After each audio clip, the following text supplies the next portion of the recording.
Football Friday here on WGR. The Bills and the Chiefs on Sunday. The Bills injury report from yesterday included no practice for Bills linebacker Shaq Thompson, who is dealing with a hamstring injury. He was limited on Wednesday. Josh Palmer also limited at practice yesterday. He did return. He hadn't practiced in over a week. Knee and ankle injuries for him that he's coming back through. Matt Prater was limited yesterday as well. Meanwhile, full practices for Terrell Bernard and Matt Milano for the second day in a row. Ray Davis returned as a full practice yesterday as well. He had been battling an illness. The Barnes Firm injury report brought to you by the Barnes Firm. Injured for help, call 1-800-8-million. Bills also announcing yesterday they have re-signed with St. John Fisher. The next 3 training camps will all be at St. John Fisher University. Last night, Thursday Night Football, Ravens over the Dolphins, 28-6. Lamar Jackson throws for 4 touchdowns in his return. Baltimore now a game and a half back of Pittsburgh in the AFC North. Still have 2 games remaining against them. The Sabres last night fall in overtime for the 3rd consecutive game. They were down by 2 in the 3rd, came back to tie it, and then gave up the winner in OT. 4-4-3 is the Sabres record now. That World Series tonight, Game 6, the Blue Jays can win it all with a win tonight just after 8 o'clock in Rogers Center against the Dodgers.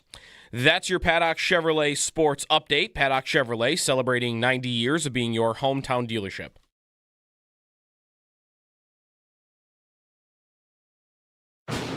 It's all Bills all day. Buffalo Bills Football Friday, exclusively on WGR Sports Radio 550. Brought to you by Northwest Bank. For what's next, get started at northwest.com.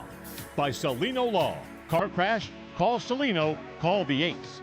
And by Crosby's Pizza and Subs. Crosby's hometown fuel, game day ready since 1922.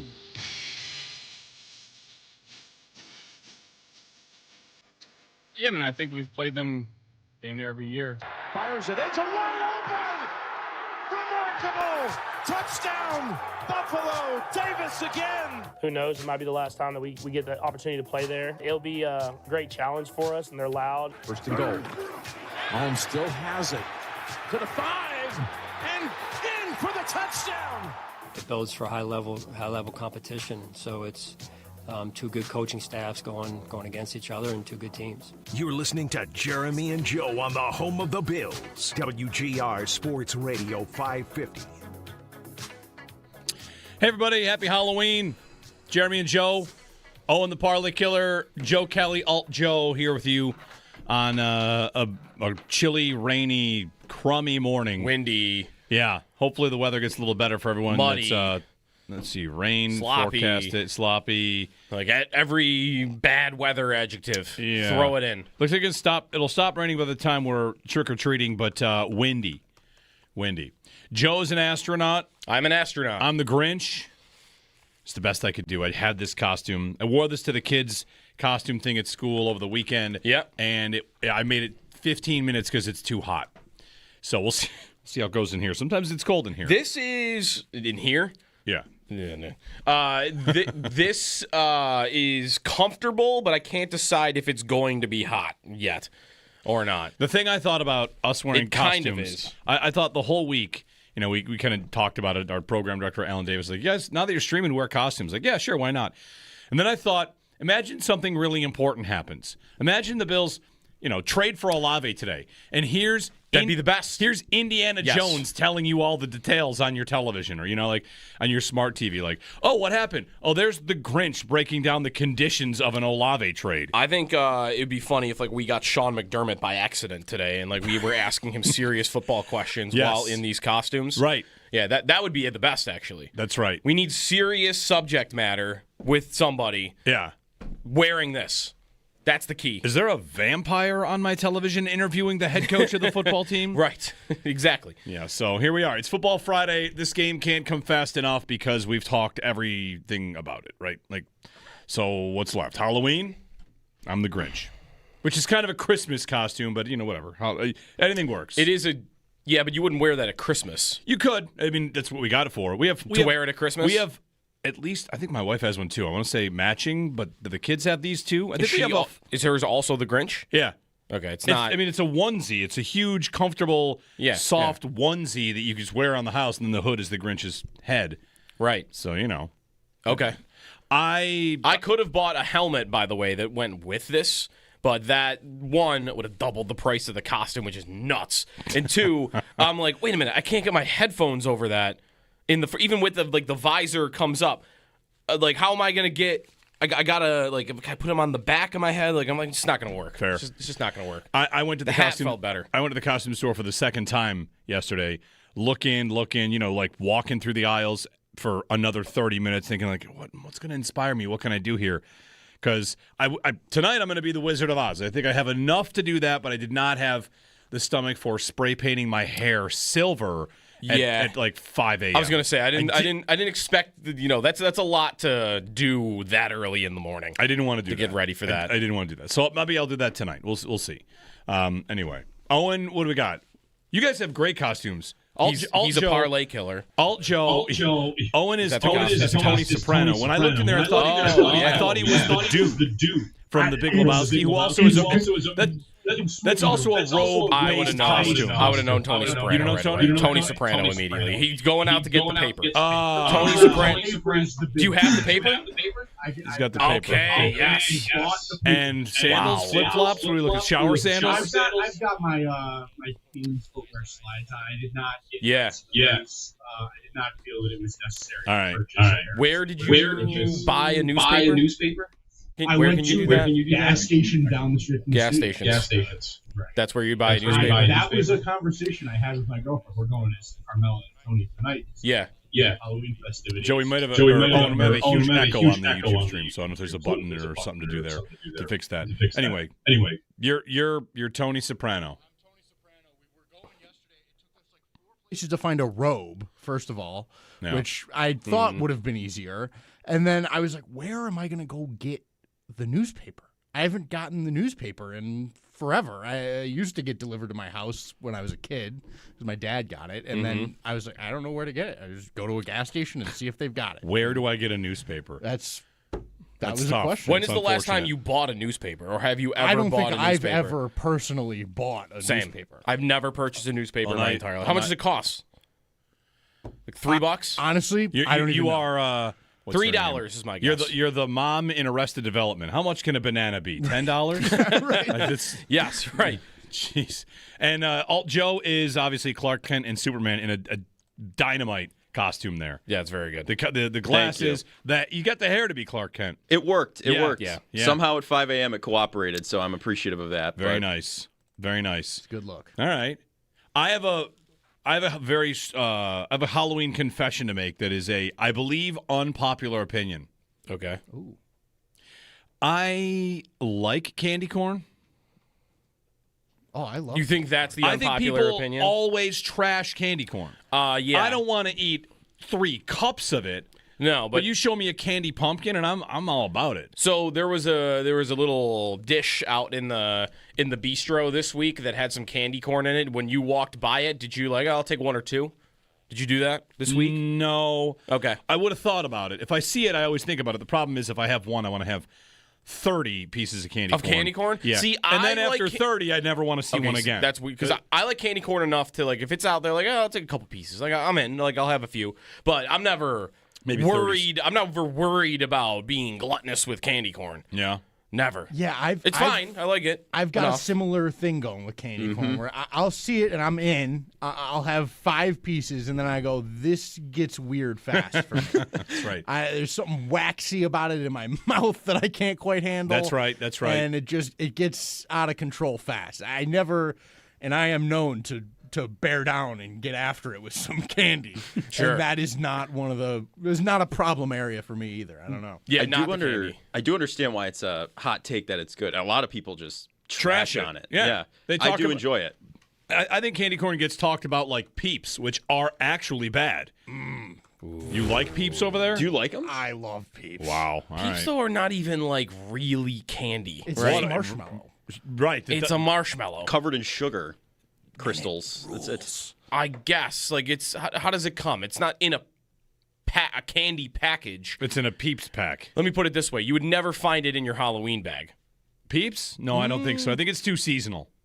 There are Although, would you pumpkin find peeps? There are pumpkin peeps. They There are have like pumpkin little peeps? singular Wow, ones. I don't want to see those. Pumpkin peeps have hit the Are shelves. there pumpkin-based Cadbury eggs? Because those are also Easter candies. That have they made it into October? I'll bet that's Yeah, I'd be willing. Sure. Yeah, I bet absolutely. everybody's making something pumpkin shaped now. Yeah. Like for candy.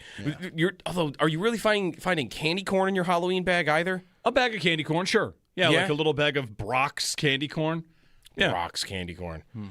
Okay. Isn't that who makes all of it? I don't know. If there's- I think of candy corn more as a Thanksgiving candy more than I think of it as a Halloween candy. Interesting. Fair. I would not expect, if I was trick or treating, I might not expect I would get candy corn. If I go to Thanksgiving at grandma's or whoever, like I think there's going to be some candy corn out somewhere or in some way, shape, or form. Yeah. Candy corn's a dish candy. It's A in dish bowls. candy. That's exactly right. Yes. Can I give you something I got in the chat from one of our listeners and wonderful commenters? Candy corn with peanut butter. No. Is something that apparently is done. We've got. But no, hold on. that can't be We right. have corroborating. We have 2 people in the chat suggesting candy corn and peanut butter is a thing to do. I'm gonna have to experiment with that later. I think. It's funny. It's funny. After 1, no way. 2 people, all right. You know what? It might be worth a try. If there's 2 people, it might be 3. It might be worth a try. I don't know. I'm all in on that. That might be a problem. Why would that sound good? It's not chocolate and peanut butter. It's not, hey, M&M's You don't even and like peanut chocolate butter. and peanut butter. You think Reese's are bad? Maybe that's my problem. They're good when they're really good when they're frozen. Love them when they're frozen. I do love a good frozen candy. That is good. I like a candy to almost break my teeth sometimes. I'm down with that. Like, Yeah. throw a Yeah. Thin Mint in the freezer, throw a chocolate chip cookie in the Oreo freezer. too. I'm down with that. Anyway, good morning. Sabres lost in overtime, and Again. it's Halloween, and the Bills and Chiefs play, and everything that could possibly said about the Bills passing game has been said, and either they're going to prove everyone wrong for a week or for a month or for a year, or they're going to do something about it. So that's kind of where we are today. How's everyone's vibes? Are you fearing that Sunday will be a slasher film? Will it be? It's a haunted house. On Sunday. Right. Yeah. There are, man. And the Chiefs are the monster that's going to grab you when you walk by. Yeah. I'll tell you one question I got. I went on a Kansas City pregame show. I'm going on another one today. Like Kansas City, they're a lot like us in that they whatever. It's a passionate fan base, smaller-ish market, right? Like not, whatever. Mm-hmm. Yep. It's the biggest game in town. The Chiefs and the Royals for them, and for us, it's the Bills and the Sabres, of course.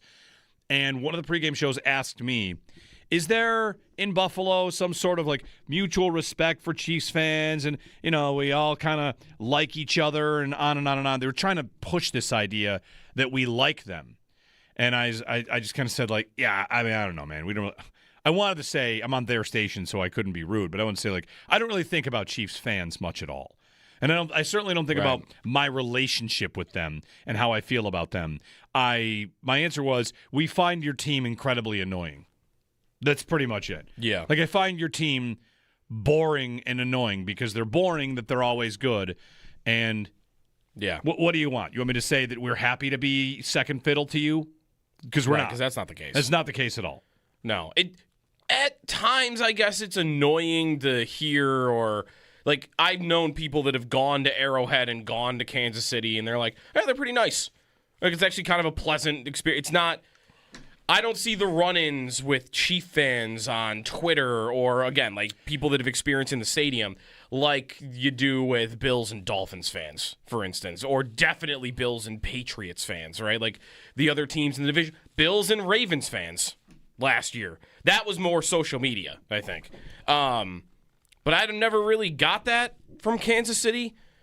But I guess I don't really care about.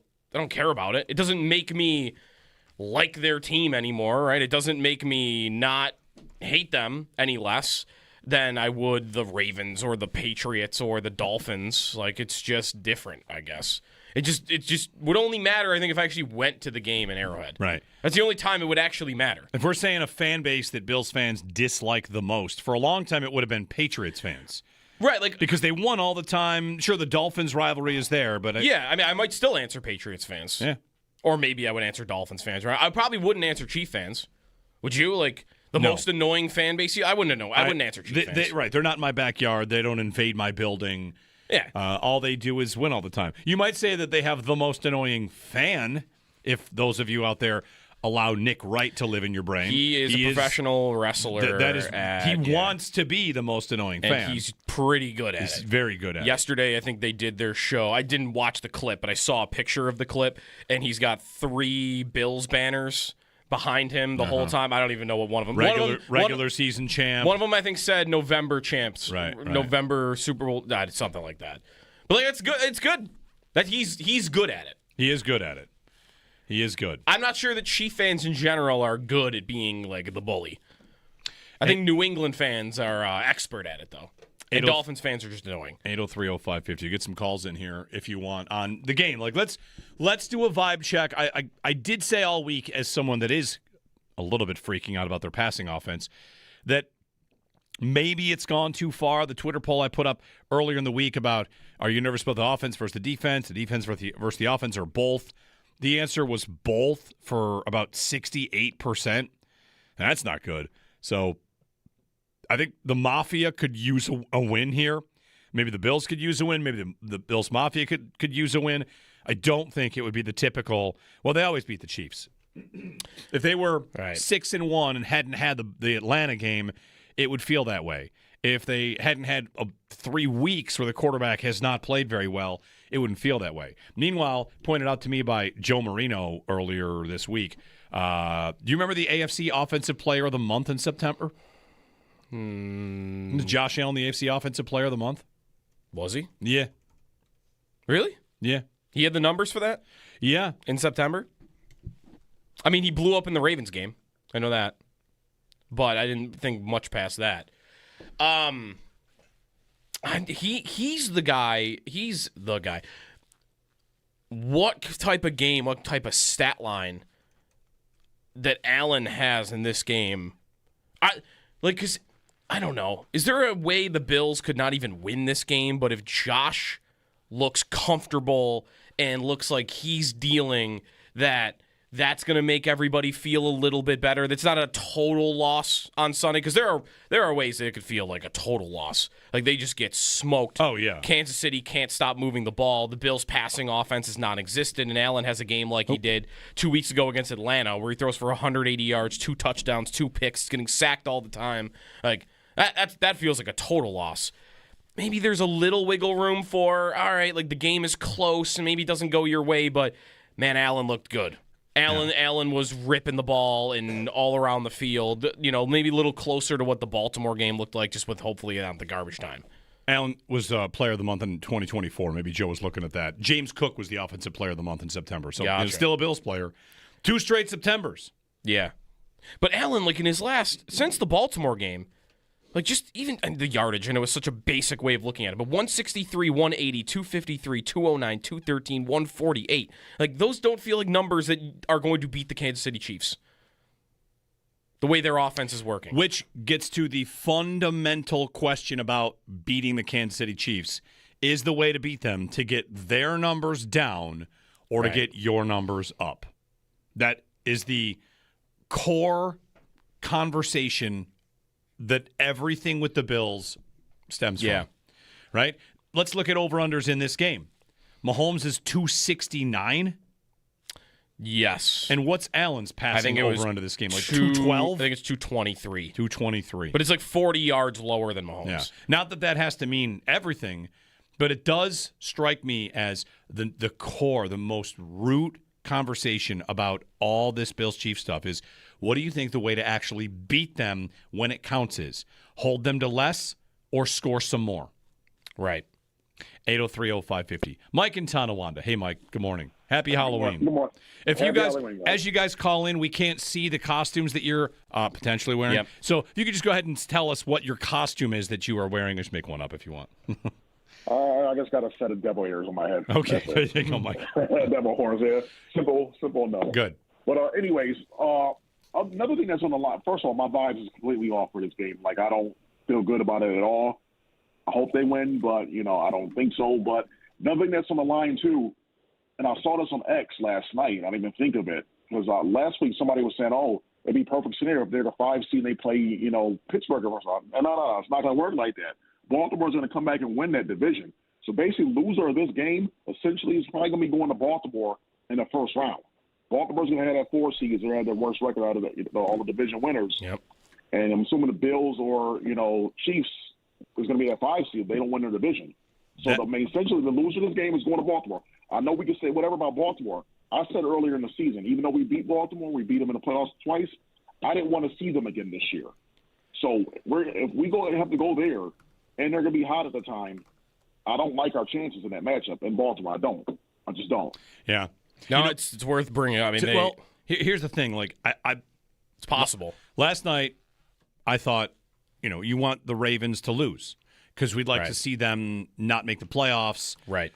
However, I did have the thought also, again, should we be sitting here in October trying to find a way to duck the Ravens? I don't think you can duck anyone, but whatever. The conversation is at least worth having because, it's what we do. Yeah.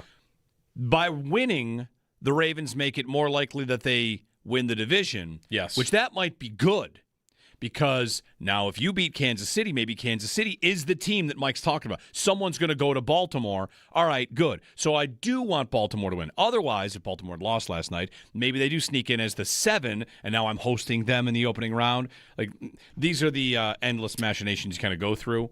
I don't know if they got the margin for error for that, though. Who, the Ravens? If they had lost last night? They still probably did. They'd be the New York Times playoff machine on the Ravens.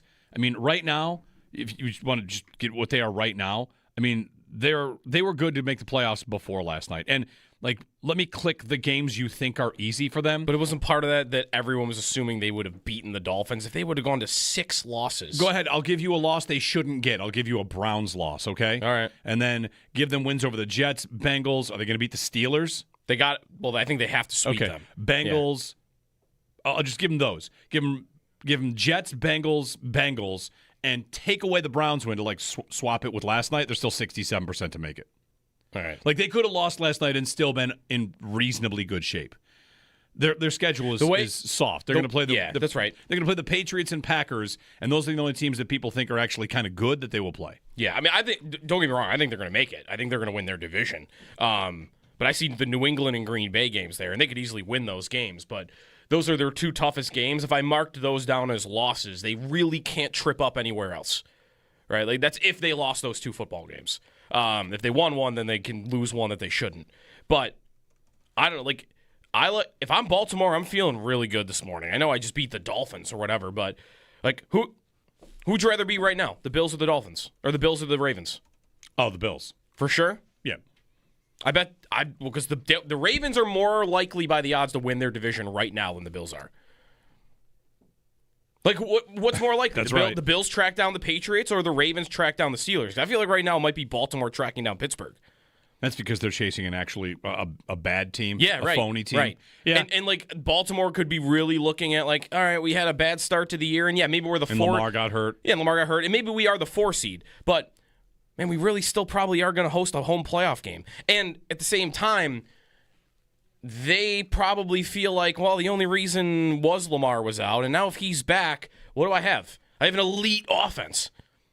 They don't have questions about their offense passing down the field, do we? I have some questions about their offense. Some. What would they be? Derrick Henry's their run game has not been great the last couple months. Now, that could be because Lamar's out, and they need Lamar to be great. And one question about their offense that's worth having is Lamar is hurt a lot. So they might get right and be okay, and then he pulls a hamstring again because that's kind of what he does. Sure. But if healthy... But I get the point, yeah. If healthy, they're they don't have the questions the Bills do. Yeah.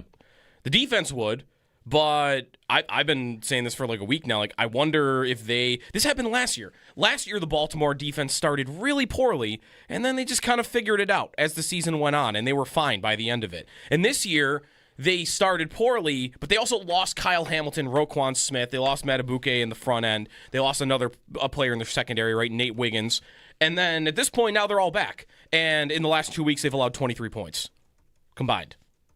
So even the defense, I kind of feel like that might get to close to middle of the pack after being really, really bad. And if I have a middle of the pack Ravens defense and Lamar's healthy, I think I'd rather be the Ravens. 803-0550. Mike in Connecticut has a game plan for the offense going forward. Mike, tell us about it on the other side. We'll get to you right away. 803-0550. Happy Halloween. It's a great day for something big to happen so the Grinch and an astronaut can give you very serious takes on, like trade returns. We really need some we need breaking news on the air. We need the video of us reporting what has happened in these costumes. A viral clip. Something. Anyway. Something on the maybe the trade for a safety today. The safety space shuttle today. There is a safety buzz out there about a high-profile safety. I'm going to tell you what I saw and what I'm still looking for. And if anyone can find that, we'll get to it. 803-0550. The safety name, Mike in Connecticut on the offensive game plan. He's coming up. And your calls with the Grinch and the astronaut, Jeremy and Joe. Alt Joe is Clark Kent. And, I get it. Alt. Clark Kent and Superman, like he can shift like his alternative, Alt Joe. He kind of is in the process of also shifting from Clark Kent to Superman. Did you give any thought to wearing a phone booth also around you? You could have done that. Too much early in the morning. Too much work. Yeah. And, of course, Tony Soprano over there. 803-0550 on WGR.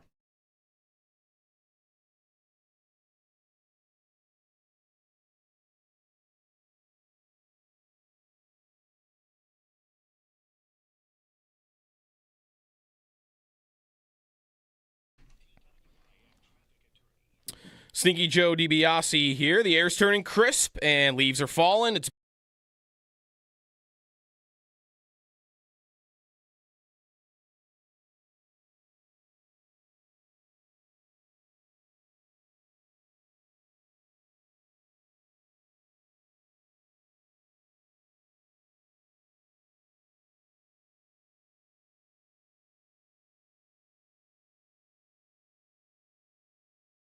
One question I got. I went on a Kansas City pregame show. I'm going on another one today. Like Kansas City, they're a lot like us in that they whatever. It's a passionate fan base, smaller-ish market, right? Like not whatever. Mm-hmm. Yep. It's the biggest game in town. The Chiefs and the Royals for them, and for us, it's the Bills and the Sabres, of course.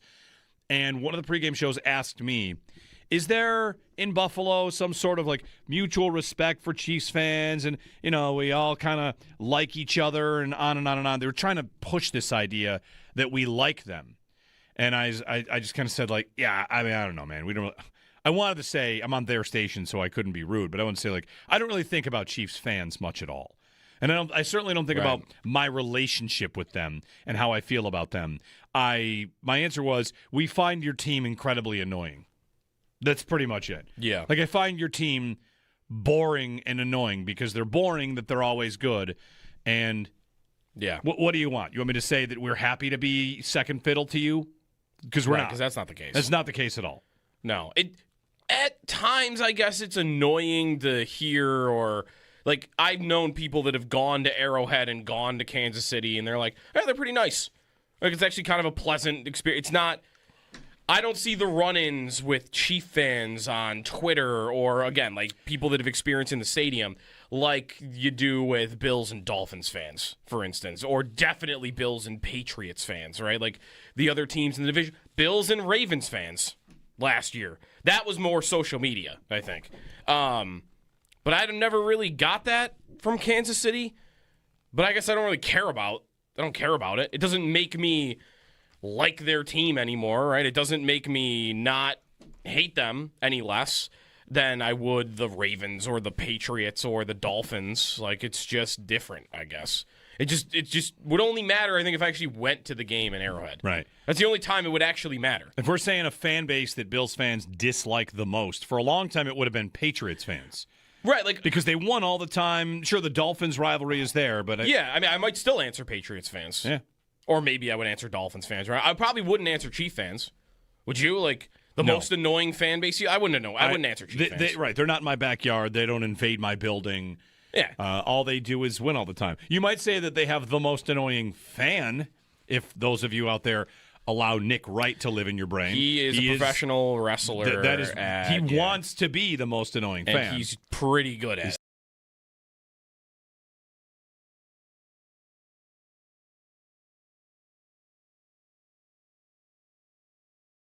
All right, I have a Halloween confession to make that is I believe unpopular opinion. Okay. I like candy corn. Oh, I love You think that's the I think unpopular people opinion? always trash candy corn. Yeah. I don't want to eat 3 cups of it.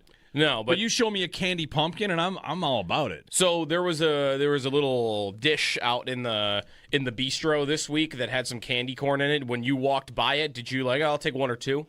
Did you do that this week? No. Okay. I would have thought about it. If I see it, I always think about it. The problem is if I have one, I want to have 30 pieces of candy corn. Of candy corn? Yeah. See, and then I after 30, I'd never want to see one again. That's weird because I like candy corn enough to if it's out there, I'll take a couple pieces. I'm in. I'll have a few, but I'm never worried. 30s. I'm never worried about being gluttonous with candy corn. Yeah.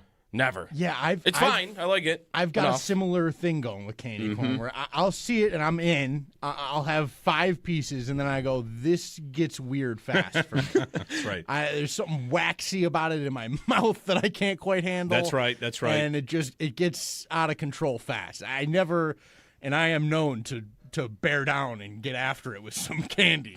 Sure. And that is not not a problem area for me either. I don't know. Yeah, I do understand why it's a hot take that it's good. A lot of people just trash on it. Yeah. I do enjoy it. I think candy corn gets talked about like Peeps, which are actually bad. You like Peeps over there? Do you like them? I love Peeps. Wow. All Peeps right. though are not even really candy. It's right? a marshmallow. Right. It's a marshmallow covered in sugar crystals. It's I guess it's how does it come? It's not in a candy package. It's in a Peeps.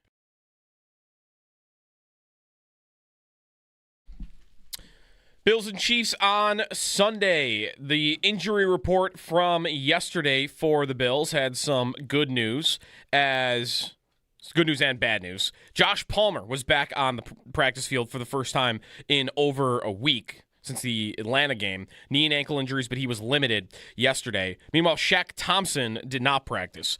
Neither did Daquan Jones. Those are the 2 players that were absent. The Barnes Firm Injury Report brought to you by the Barnes Firm. Injured for help, call 1-800-8-million. Bills training camp staying at St. John Fisher University for the next 3 years. Bills announcing that yesterday.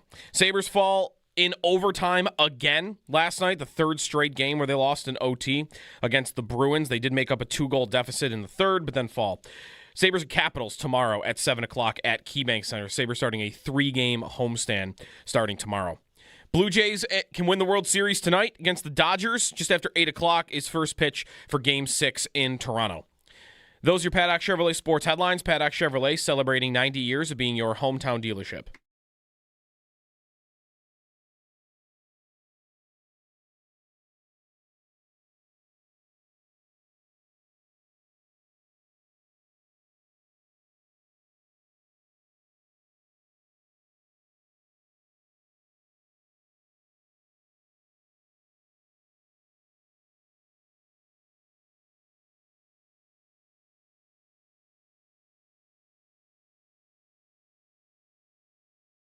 The opportunity to be able to pick off Patrick Mahomes, that's all I'm looking forward to, and just going out there and, like I said, just not, making it bigger than what it is, just go out there and play ball.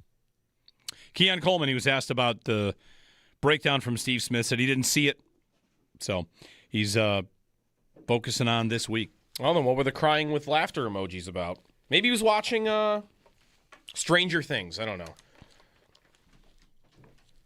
Stranger Things would be the crying, laughing emoji. It's kind of a funny show. Maybe it is. There's some comic relief in there.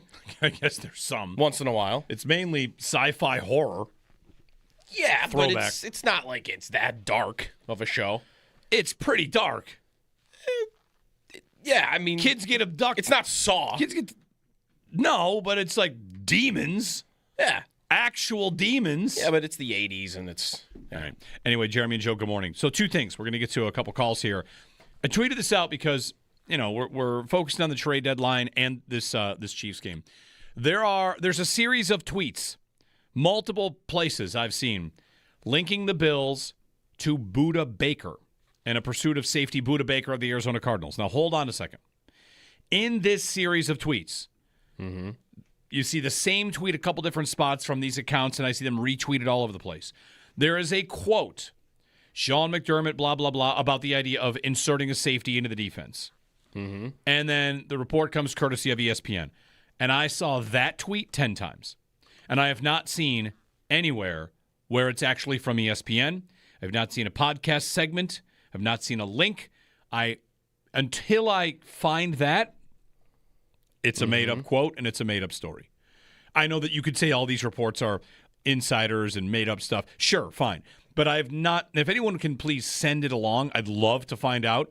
Because if it is real, then we'll say, hey, ESPN so-and-so is reporting, is linking Budda Baker to the Bills. We have seen a little bit of the Bills are in the market for a safety. Okay, it's not that far a leap, but this tweet that's making the rounds has a quote in it. And I cannot find who said it, where it is. You only see that it's tagged to ESPN. So send that along if you would. Otherwise, it's just somebody made up a quote about Budda Baker. There you go.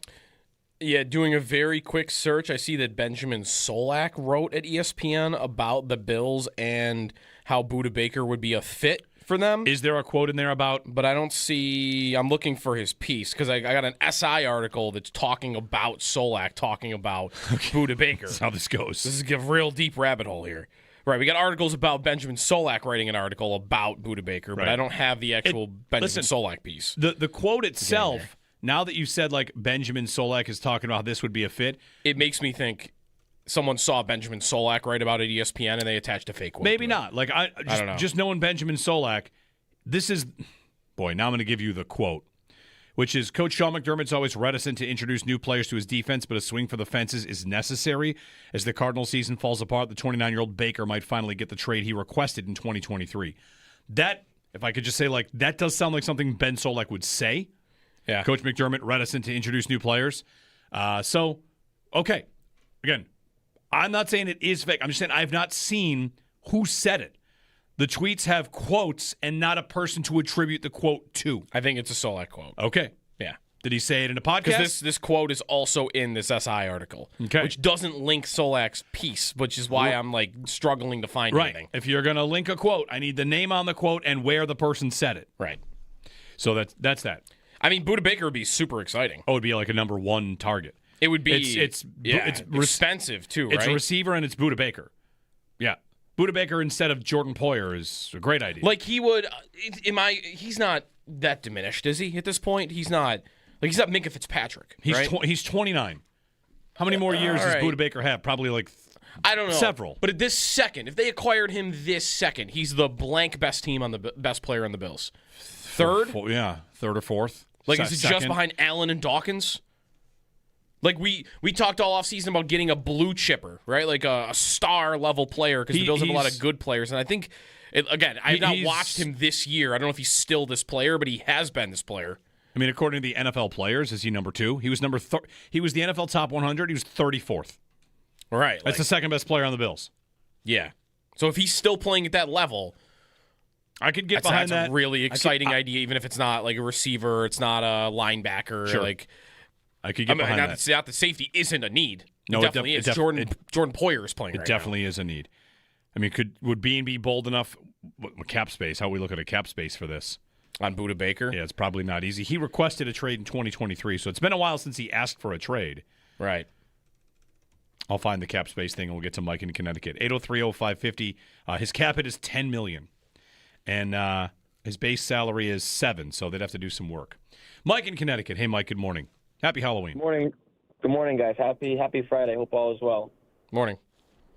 So I just want to talk about one thing. Jeremy, before the break, you had mentioned something about going into this game, do the Bills limit what the Chiefs do, or do the Bills just, try to – you didn't say outscore them, but basically, outscore them, for lack of a better term on my end. I forgot what you said, but I think that's my biggest complaint right now with what the Bills do offensively. And, it goes back to even last year. Granted, we won last year in the playoffs against Baltimore, but it's you have an MVP-level quarterback. You probably – I don't want to say probably – you have a top 5 running back in the league, and you have, going off last year, you have a top 5 offensive line that is all returning. You've invested in Dalton Kincaid, a first-round pick. Obviously, Tion's not working out, but to me, it's just so hard to believe that, we need to limit other teams' possessions and we need to be sound and we need to do all these things. It's all the weapons are at our disposal. Why are we putting guys on leashes? We put all of our assets this offseason into the defense. Max Harrison, Joey Bosa, Michael Hoyt, Larry Ogunjobi. It's like all these guys. We didn't pick an offensive player until the 7th round in the draft, and he's not even on the team anymore, let alone the practice squad. So to me, it's like, screw that trying to limit the other team. And it's just, we got to go out and just let Allen loose. Let him loose. And if you lose the game 41-40, oh, well, you hang your hat that the offense was able to score, and, you know, hopefully you see him again in the playoffs. But it's just so tough for me when we'll go 7-minute drive, 6-minute drive, and you're trying to grind out this game that's just it's just limiting what we have on offense. And that's, I think, my biggest complaint. And I don't see why we tend to do that when at the end of the day we don't have a Super Bowl, but at the end of the day we're that offense that scored 30 points a game, like Brandon Bean came on the show and said, and it's like, well, let's go out and let's score 30 points a game, and you and the other teams, you try to keep up with us. So that's where I stand, and I just go Bills. Hope you guys have a great day, but just want to hear your thoughts on that. Thanks, Mike. There's a timely juxtaposition, if I may, about this conversation for the Bills and what the Chiefs are. So we've had a couple guests on this week talking about the Chiefs. We asked Carrington Harrison of the Drive in KC, like, what's different? Like, what about what they're doing is different? And I also had a conversation with Darren Smith, who covers the Chiefs. And the consensus is, why is the Chiefs' offense back at juggernaut status? The answer is very simple. Oh, Mahomes finally has better weapons.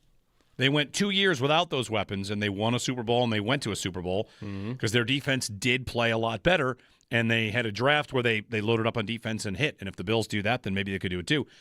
But the general consensus is, like, why is it better? It's like, oh, because there's way more weapons now. Rice and Worthy at the same time.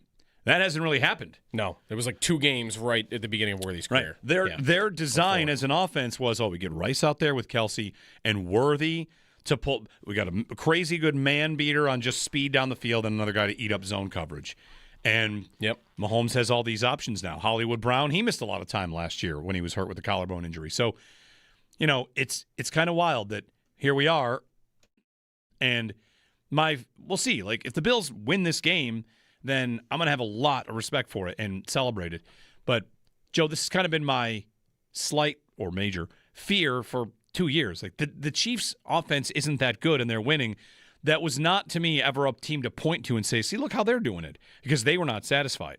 They thought this is not enough. Of course, they were not scoring 30 points a game, but they went out and they loaded back up, and here they are.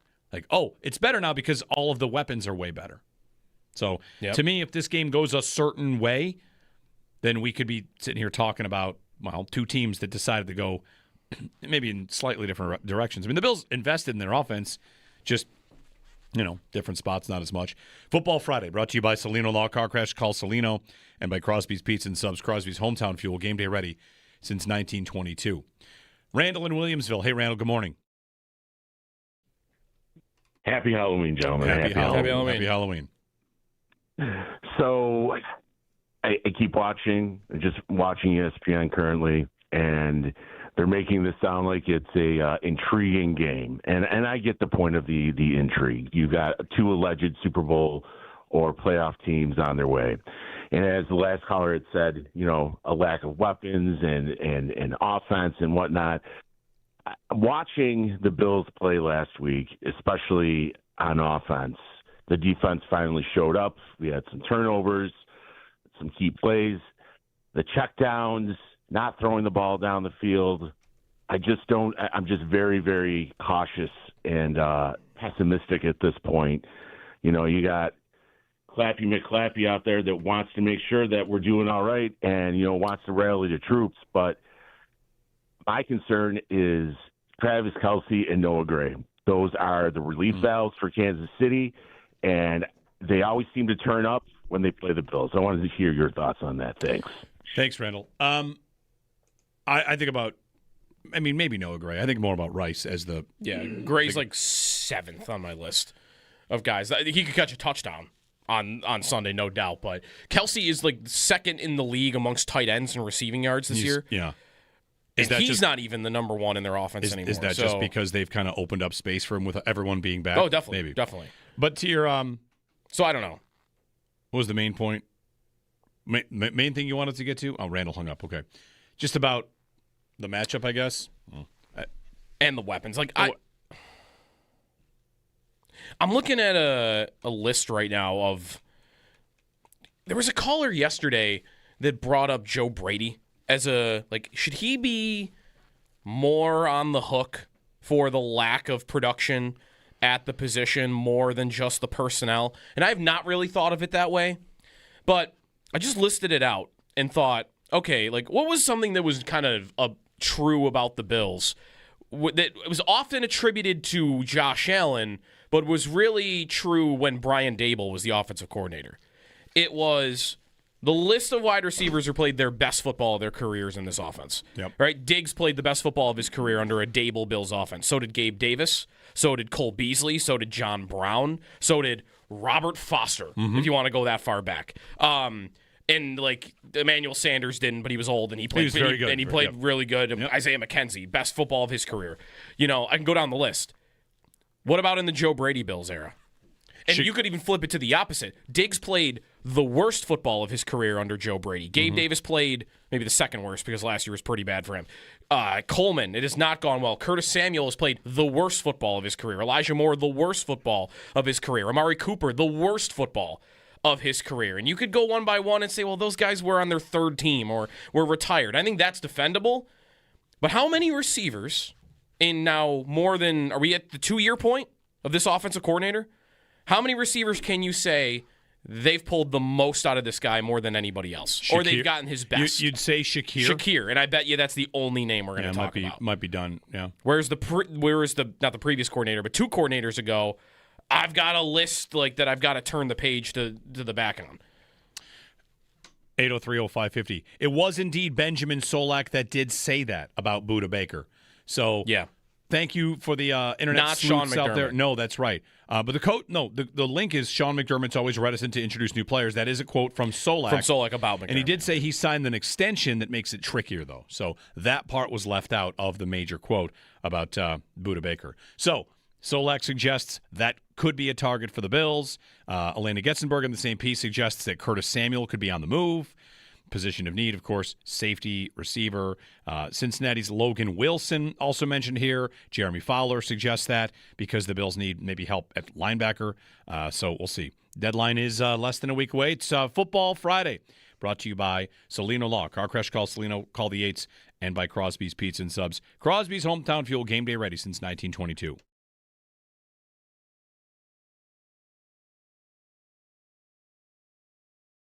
Joe's an astronaut. I'm an astronaut. I'm the Grinch. It's the best I could do. I had this costume. I wore this to the kids' costume thing at school over the weekend. Yep. And I made it 15 minutes because it's too hot. So we'll see how it goes in here. Sometimes it's cold in here. This is in here? Yeah. Yeah, no. This is comfortable, but I can't decide if it's going to be hot yet or not. The thing I thought about us wearing costumes, kind of is. I thought the whole week, we kind of talked about it. Our program director, Alan Davis, yes, now that you're streaming, wear costumes. Yeah, sure, why not? And then I thought, imagine something really important happens. Imagine the Bills, trade for Olave today. And that'd be the best. Here's Indiana Jones telling you all the details on your television or, on your smart TV. Oh, what happened? Oh, there's the Grinch breaking down the conditions of an Olave trade. I think it'd be funny if we got Sean McDermott by accident today and we were asking him serious football questions while in these costumes. Right. Yeah, that would be the best, actually. That's right. We need serious subject matter with somebody wearing this. That's the key. Is there a vampire on my television interviewing the head coach of the football team? Right. Exactly.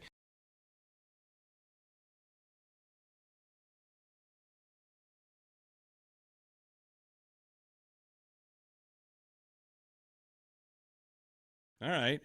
I have a Halloween confession to make that is I believe, unpopular opinion. Okay. Ooh. I like candy corn. Oh, I love You think that's the unpopular opinion? opinion? Always trash candy corn. Yeah. I don't want to eat 3 cups of it. No, but you show me a candy pumpkin and I'm all about it. So there was a little dish out in the bistro this week that had some candy corn in it. When you walked by it, did you I'll take 1 or 2? Did you do that this week? No. Okay. I would have thought about it. If I see it, I always think about it. The problem is if I have one, I want to have 30 pieces of candy corn. Of candy corn? Yeah. See, and then I after like 30, I never want to see one again. That's weird because I like candy corn enough to like if it's out there, like I'll take a couple pieces. Like I'm in, like I'll have a few, but I'm never worried. 30s. I'm never worried about being gluttonous with candy corn. Yeah. Never. Yeah, it's fine. I like it. I've got enough. a similar thing going with candy corn where I'll see it and I'm in. I'll have 5 pieces and then I go, this gets weird fast for me. That's right. There's something waxy about it in my mouth that I can't quite handle. That's right. That's right. And it gets out of control fast. I am known to bear down and get after it with some candy. Sure. And that is not it's not a problem area for me either. I don't know. Yeah, I do understand why it's a hot take that it's good. A lot of people just trash on it. Yeah. I do enjoy it. I think candy corn gets talked about like Peeps, which are actually bad. You like Peeps over there? Do you like them? I love Peeps. Wow. All Peeps right. though are not even like really candy. It's right? a marshmallow. Right. It's a marshmallow covered in sugar crystals. It's I guess like it's how does it come? It's not in a candy package. It's in a Peeps pack. Let me put it this way: you would never find it in your Halloween bag. Peeps? No, I don't think so. I think it's too seasonal. There are Although would you pumpkin find Peeps. there are pumpkin peeps. They have like pumpkin little Peeps? singular Oh, ones. I don't want to see those. Pumpkin Peeps have hit the Are shelves. there pumpkin-based Cadbury eggs? Because those are also Easter candies. That have they made it into October? I'll bet that's Yeah, I'd be willing. Sure. Yeah, I bet absolutely. everybody's making something pumpkin shaped now. Yeah. like for candy.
Here's Alex Tuck. He's got 3 shots on the night. He goes to the slot for a shot. Scores!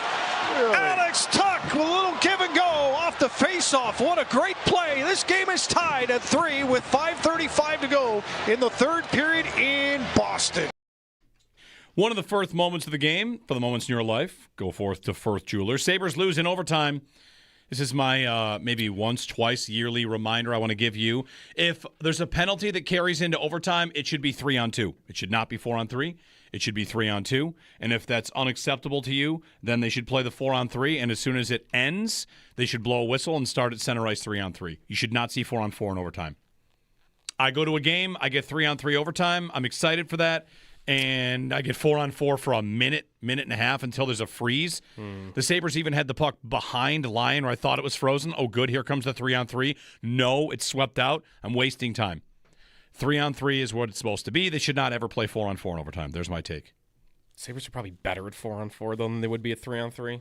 Also, do you want a good example of how sometimes offense doesn't lead to scoring better offense? Like I've been saying to you for a couple of days, weeks now, that don't look at the score to determine if it's a good offensive game. What does 3-on-3 hockey become?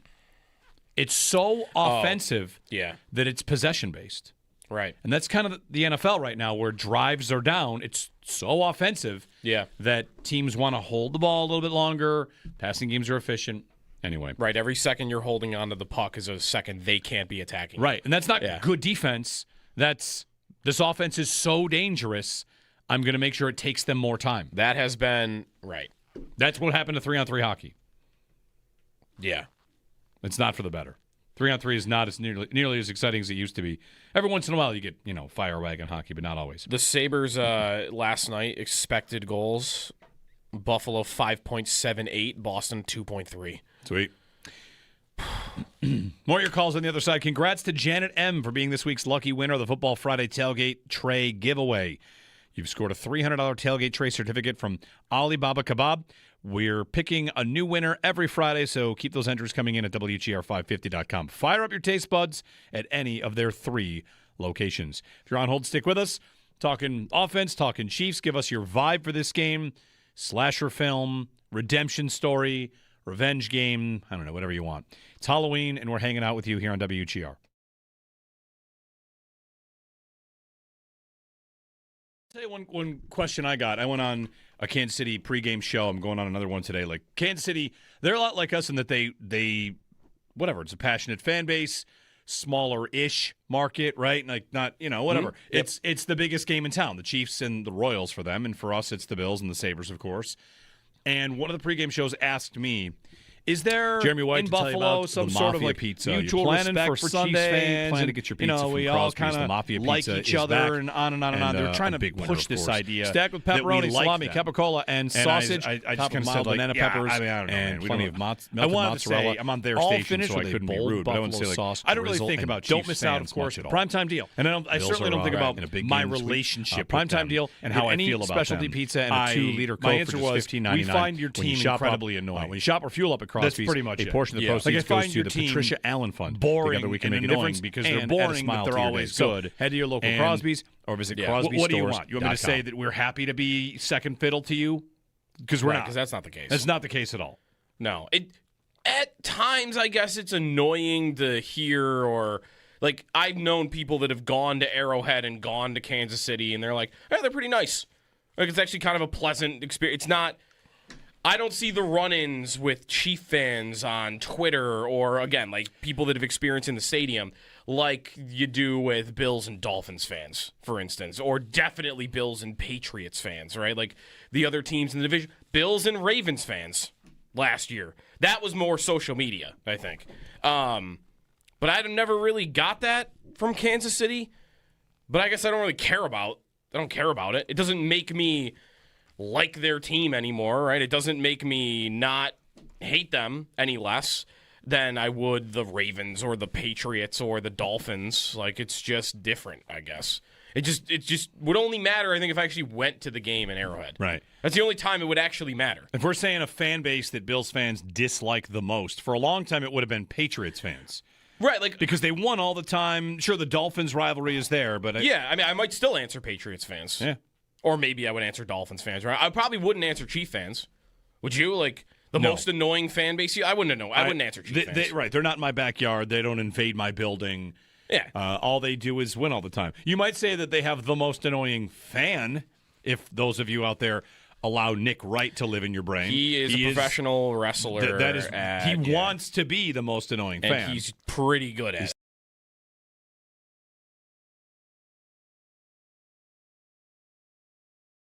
Joe's an astronaut. I'm an astronaut. I'm the Grinch. It's the best I could do. I had this costume. I wore this to the kids' costume thing at school over the weekend. Yep. And I made it 15 minutes because it's too hot. So we'll see how it goes in here. Sometimes it's cold in here. This is in here. Yeah. This is comfortable, but I can't decide if it's going to be hot yet or not. The thing I thought about us wearing It costumes, kind of is. I thought the whole week, we kind of talked about it. Our program director, Alan Davis, like, guys, now that you're streaming, wear costumes. Like, yeah, sure, why not?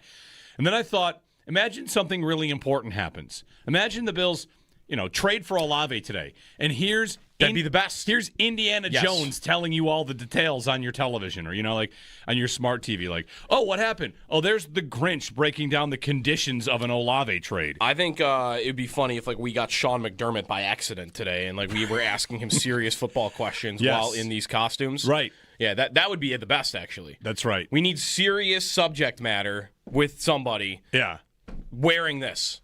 That's the key. Is there a vampire on my television interviewing the head coach of the football team? Right. Exactly.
Football Friday here on WGR. Bills and Chiefs on Sunday.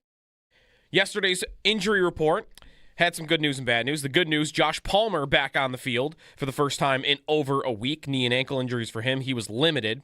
Also limited was kicker Matt Prater.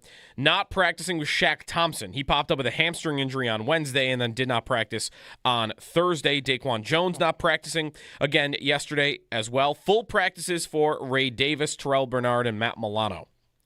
The Barnes Firm Injury Report, brought to you by the Barnes Firm. Injured for help, call 1-800-8-million. Bills yesterday extending their stay at St. John Fisher University for training camp for the next 3 years.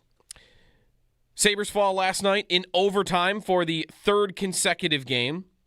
They did come back from a 2-down deficit in the third period to tie it, but lost in overtime. Next up, they'll be in action tomorrow night hosting Washington at 7 at KeyBank Center. Last night on Thursday Night Football, Ravens, pretty easy time beating the Dolphins, 28-6. Lamar Jackson threw 4 touchdowns in his return. And tonight is Game 6 of the World Series. The Blue Jays win the series if they beat the Dodgers just after 8 o'clock for first pitch. Join WGR and Bud Light for Buffalo Football Friday Happy Hour later today. Shope and Bulldog will be broadcasting live from 3 to 7 p.m. at Neighbors Pub, 337 Kenmore Avenue. You have a chance to win a Josh Allen jersey. No purchase necessary. You can enjoy other Football Friday live broadcasts coming up at Leo's and at Mitchell's. Bud Light, easy to drink, easy to enjoy. Enjoy responsibly, 21 plus.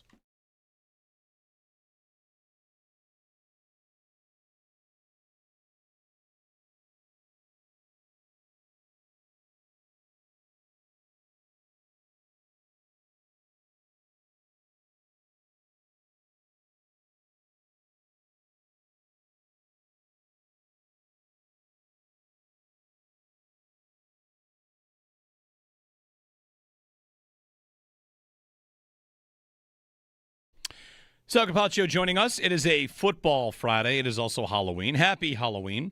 Jeremy and Joe with you here on WGR. Join us on the YouTube stream and, drop a comment if you'd like. It is Football Friday. Football Friday brought to you by Salino Law. Car crash, call Salino. Call the 8s and by Crosby's Pizza and Subs. Crosby's hometown fuel, game day ready since 1922. Sal, I don't know if you've been watching the stream. We are in costume. Joe's an astronaut. I'm the Grinch because I had this costume. We definitely didn't coordinate. Like, the four of us are not. No, there's no theme. We're all very different types of costumes. Owen is Tony Soprano or the Dude in The Eye of the Beholder. Yeah. And Joe Callie is Clark Kent and Superman. So, what do you got, Sal? What are you wearing? That's I guess I'm going. So, I'll start with that. What are you wearing? Wow. You dressed up? Currently some joggers and a hoodie, to be quite honest with you. Okay, right. But I don't think that's going to go over well for Halloween. I have not thought about it. I'll be in for Extra Point show today, but I won't be on the video stream, so I don't think I have to. Okay. I don't think I have to impress for the bullpen. Well, that's but I do unfortunate. feel kind of like small now. Like, oh well, everybody else is doing this. I'm not. It would be hilarious though if we got you asking a serious football question in a costume with Sean McDermott. Yeah, you're just like the Tin Man. The Tin Man from Wizard of Oz is asking about Shaq Thompson. That's right. what I'd like. Yeah, that would be a little bit weird. I don't. Although he might not see that, right? True. But No, he wouldn't. Everybody else would see it for sure. Yeah, it'd be funny. Well, I did look on the stream this morning, and that is the first thing I noticed. I'm like, oh, wait a minute, that's right. And then I realized, oh yeah, it's Halloween because I saw you guys. Yeah. So that means people are supposed to bring us candy. All right, Sal, let's get to a Football Friday. This game's been talked about quite a bit. We got a little bit more here. We got the deadline. Joe and I are going to get some receiver targets as well that are ESPN. Is that where this is? Albert Breer. Okay. Albert Breer released like a bunch of it's like the equivalent of Friedman's 32 Thoughts. He's got something on every team in the league going into the deadline, and then he had a separate article which was 7 teams the Bills should trade for, 7 receivers the Bills should trade for. All right. So, Sal, injuries, of course, play a factor here, and what's going on at defensive tackle is going to play a factor here, what their answers are at safety. Let's get to the Barnes Firm Injury Report, brought to you by the Barnes Firm. Injured? For help, call 1-800-8-MILLION. Names to watch, the biggest stories on this injury report coming into today. I think it's Shaq Thompson. He has been limited now he was limited on Wednesday, and then he did not practice yesterday with a hamstring injury. And what was interesting about that was we were told by Sean McDermott that he would be limited as a vet rest day on Wednesday. And then when it came out, he was listed as hamstring, not vet rest like Jordan Phillips and like Joey Bosa those same days. So something must have happened that day that kept him out of practice yesterday.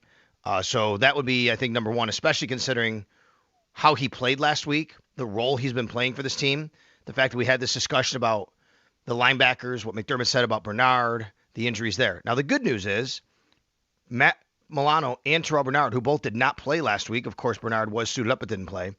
They're both full participants for 2 days in a row. So that's really good. So I think that trends towards them obviously playing in the game on Sunday. We'll see where that goes. But it would be a blow to not have Shaq Thompson and his versatility and ability to help out at linebacker, no matter how you want to kind of slice how they look there. The other one is, there's two really. Number one is Matt Prater. He has a right calf injury that's been limiting him for 2 straight days. So what do they do at kicker there? Is Matt Prater good enough to kick in a really, really big game at Highmark Stadium? Or is there an issue where they're going to have to visit either bringing someone in from the outside or even activating Tyler Bass? They could do that at any time. He doesn't have to practice. They could literally just say IR designated to return and activate it onto the 53 by 4 p.m. on Saturday. Then they would have to make a roster move. But let's see what Sean McDermott says about Matt Prater there. Go ahead. Can I ask a question? Yeah. I don't know that you would know the answer to this, but I've never thought about this before. Participating in practice, you have to be activated from the IR to practice. How would that apply to a kicker? Can a kicker kick in the facility but not at practice? Like, would the Bills know Tyler Bass is doing just fine? He's at the facility working out, and for him, practice is just kicking a football. So how might that work? Yes, he could do that. Great. Okay. He could do that on his own. He could do that on his own and at the facility. You just can't do it with his team practicing. Okay. It would be no different than when you saw Max Hairston running with a trainer. Right. But in theory, if he was in the field house with like Reed Ferguson and the Bills punter, like that would be he would get in trouble for that. Correct. But he could do it on his own with his buddy. A trainer. He can work Or with a trainer. right? Okay, Yeah, okay. right. Yes. All I'm getting yes, at they is could look at that. That's right. Because when Max Harrison is working with a trainer, you see him doing DB drills. Sure. You know what I mean? All I'm saying so it would be the same kind of thing. Gotcha. Yeah, I'm only trying to say it feels like of all the players that you'd be able to know, oh, he's fine. It feels like Tyler Bass would be at the top of the list in terms of how easy that would be to know. That's right. And okay. he also could work out like Max Harrison did. We haven't seen that, but we have seen him walking around. Okay. You know, and out at practice. So, that is right. If they wanted to, they could say, okay, he's ready to go. We're going to put him right on the 53. Let's see where it goes with Matt Prater before that discussion. Now, Joshua Palmer did practice yesterday in a limited capacity. That's good to see.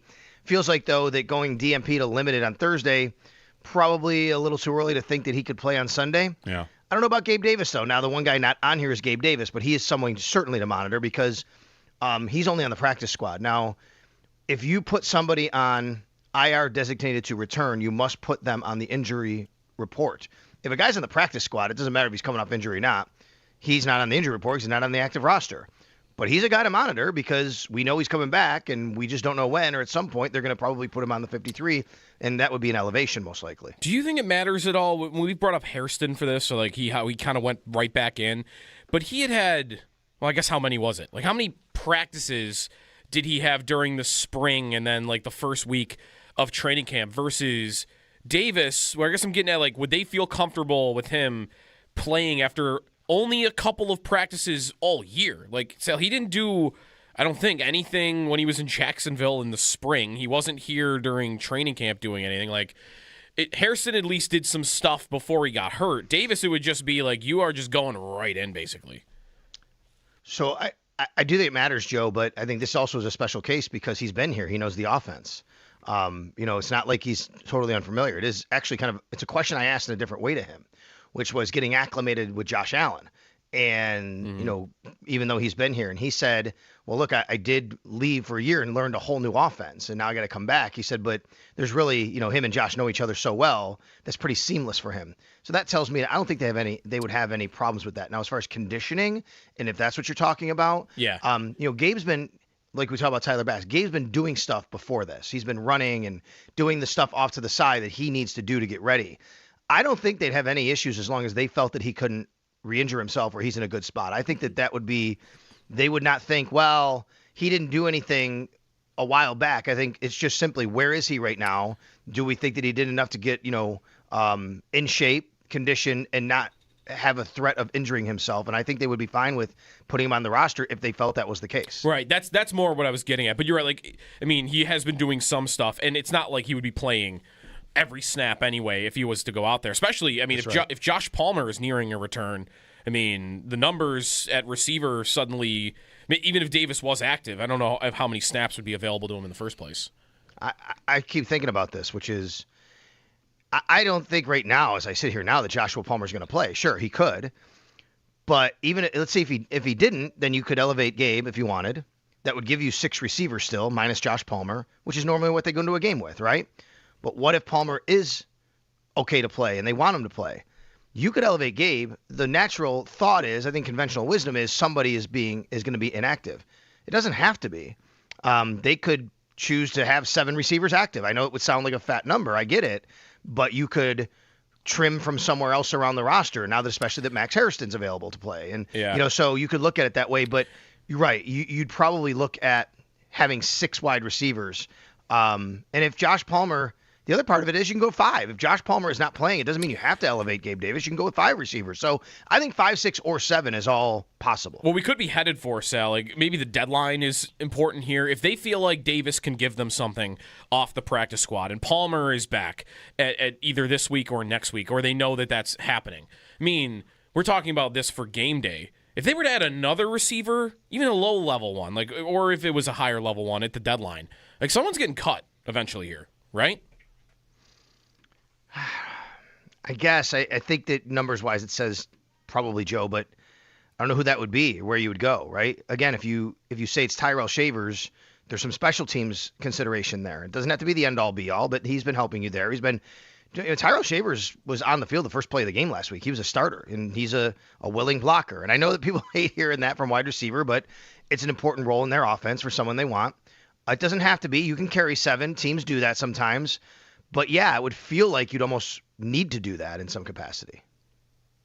Sal Capaccio joining us on the Western Hotline. 803-0550, 1-888-550-2550. We'll get some questions from you guys with Sal that kind of lead us through this matchup in our game preview on a Football Friday. Mark in Myrtle Beach. Hey, Mark, good morning. Good morning. How are we doing today? Happy Halloween. Happy Halloween. Yeah, you too.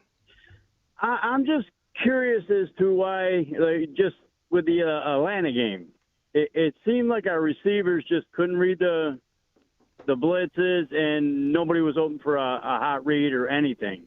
It's like they continue to run their regular route.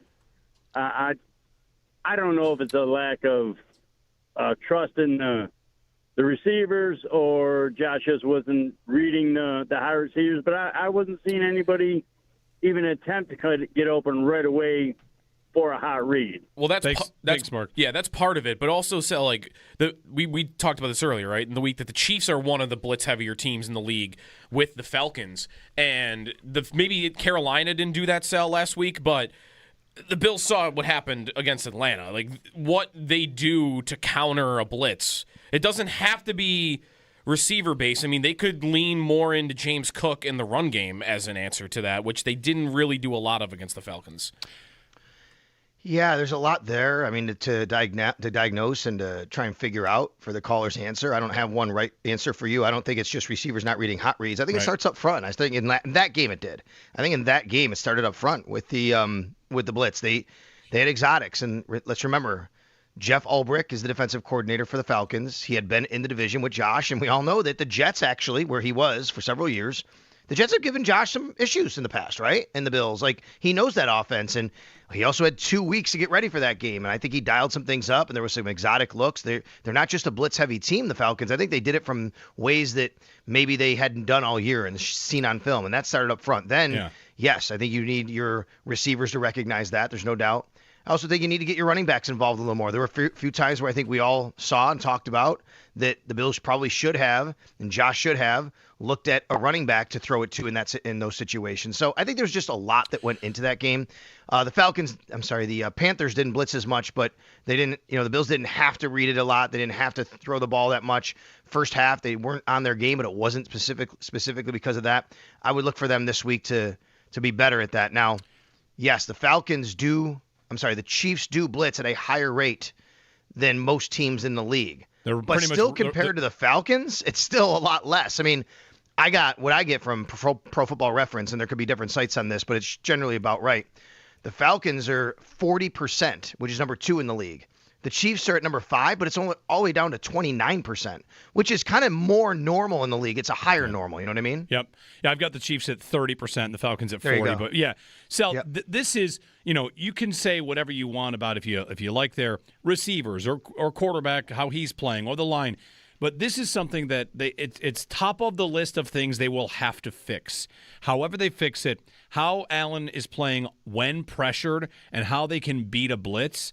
Sometimes he's not seeing it. Sometimes there's a protection mistake and there's a free runner. Sometimes a receiver's doing the wrong thing. Like, everybody's got a piece of this offense in terms of what it lacks. And passing the test this week would be a lot, because a top 5 blitz team that especially Steve Spagnuolo has dialed up blitzes that have ended your seasons, Yep. So it's a big test this week, and I'm eager to see if the Bills have their answers, whether that's an answer from Allen or Brady or Khalil Shakir or James Cook. This is something that I think it's indisputable they will need answers to. No doubt. And they're going to have some other things, the Chiefs, that is, extra things, but it is a defense you've seen plenty of times. We say it all the time. It's like a division game. The head coach hasn't changed on the other side. The coordinators haven't changed. Well, for the most part, on defense it hasn't changed on the other side for Kansas City. So it's definitely a team that you're a little more familiar with, and they're going to do some things. Now, we just talked about the blitz. The difference between the Chiefs and the Falcons, the Chiefs actually don't get home a lot, guys. Right? They don't have huge pressure rates. They don't have huge hurry rates. They don't have huge sack numbers. They blitz you. They try to do things to confuse you, because that's what Steve Spagnuolo does, and force you into mistakes. But they don't have like these really amazing sack and pressure numbers. And if you blitz and you can handle the blitz, that's when you can make things happen. And that's, to me, kind of what the Bills have done a few times in the regular season games, especially even in the playoffs games. I guess the Bills have actually scored pretty well against them in the playoff games. That's where the Bills have had some success against them. Josh a little off script, right? Figuring out extending plays. Remember the whole Jim Nantz, the play of the year, call last year, right in the 4th down. Like, when you're gonna do those things, if you don't get home, that's where I need Josh and the receivers and the running backs and everybody to be better. It's not just the hot reads. Yes, those are great. The caller's right about that. Where I think the Bills have lacked more this year too is extending those plays and the whole, okay, Josh needs to be Superman. Look, that's part of football, right? I mean, like, it doesn't matter. Lamar Jackson last night, I'm watching him. They do the same thing. If he can extend a play for an extra couple seconds and find a receiver, that's been some of the magic potion of the Bills for over the years, and that hasn't been there as much this year. Yeah, it's weird. The Chiefs this year, I've seen a lot of criticism that their defensive line isn't playing as well, so I almost wonder if they're blitzing out of necessity, whereas Atlanta can get home. Like, James Pierce is a good rookie. Leonard Floyd's given them a lot as a veteran. Like, maybe they do it because it's part of their DNA. Not to say that isn't true of Spagnuolo, but, like, have you seen that too, Sal? Like, Karlaftis and Jones, like, maybe they're not giving Kansas City what they have in the past? I think from a standpoint of pass rush, sure. You know, the whole thing with Chris Jones is he's amazing. He's all world, right? There, every once in a while you'll get he saves himself for the critical plays and the critical downs, right? And you kind of see that on film. But, I mean, the guy's just amazing. I would never personally say, like, I just think he's great in any play. He can make a play. So either way, my point is Karlaftis, though, yeah, I think I've heard a little bit of that. So, again, I'm going to reference Pro Football Reference. You might have something on you're looking at that you can go to. Here's a number I'll give you. So we just talked about the Chiefs. Their blitz percentage is 5 in the league. You know what their quarterback hurries per dropback is? Last in the NFL. 3.4% they're getting hurries on a quarterback per dropback. 3.4%. Well, I do wonder if any of that is game script.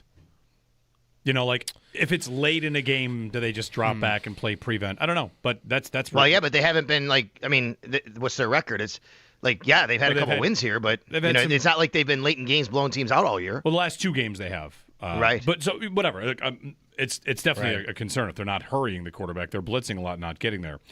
803-0550, 1-888-550-2550. The Chiefs' offense, of course, against this Bills defense. You know, we're talking about the blitz against the Bills. How about what the Bills maybe plan to do against Kansas City?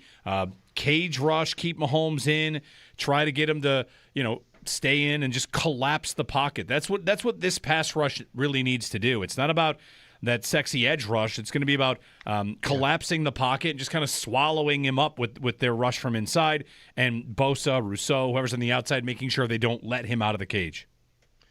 Yeah, I'm really interested going forward how the Bills use Michael Hoyt, especially now with Ed Oliver out, right? Ed Oliver is a pocket collapser, you hope he would be, and that's what his kind of specialty is, on passing downs from the inside, from the interior. And I talked with Michael Hoyt about this, and he said when you go back and watch the game against the Panthers, that's where it started. Once they start to, push on the interior, that's where you get a quarterback has to get off his spot, and now the edge rushers can do their job, right? He said, but you're facing a different animal in Patrick Mahomes. This isn't Andy Dalton. This is a guy, Patrick Mahomes, who can move forward, he can move backward. He's very good moving around, scrambling. The Bills have been hurt by that.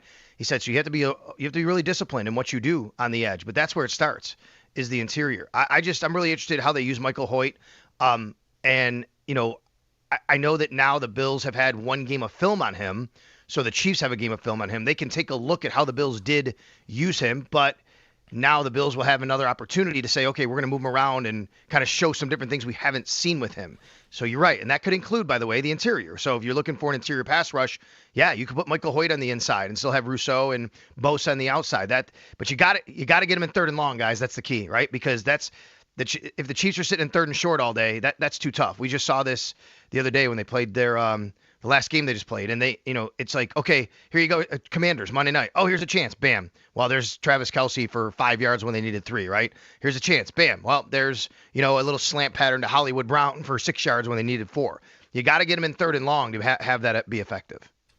Sal Capaccio joining us here on a Football Friday. You're coming up 10 o'clock. Sean McDermott, Patrick Hammer, the usual suspects here on a Football Friday?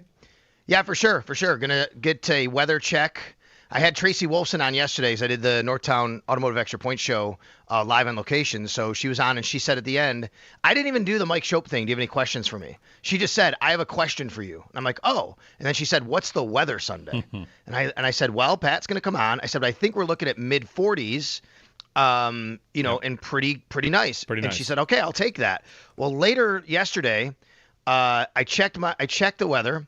and I saw, 52, 53 maybe now. So I texted Tracy. I said, good news. I think we're up to mid-50s. So a couple sideline reporters getting real excited about maybe mid-50s, but we'll see from Pat because I think rain is going to be around. I just don't know if it's going to be Sunday.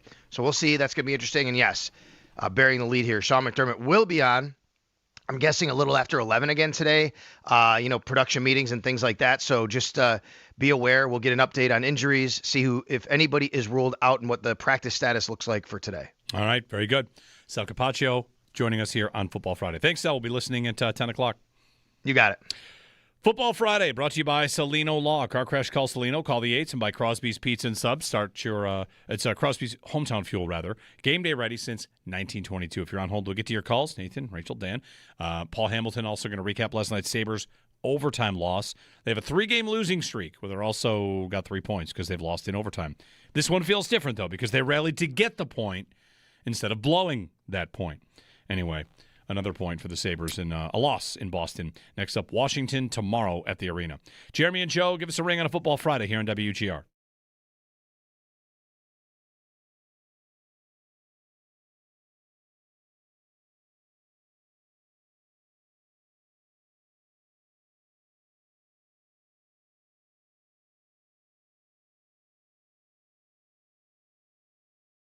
All right. I have a Halloween confession to make that is I believe, unpopular opinion. Okay. Ooh. I like candy corn. Oh, I love. You think that's the unpopular opinion? opinion? Always trash candy corn. Yeah. I don't want to eat 3 cups of it. No, but you show me a candy pumpkin, and I'm all about it. So there was a little dish out in the bistro this week that had some candy corn in it. When you walked by it, did you I'll take 1 or 2?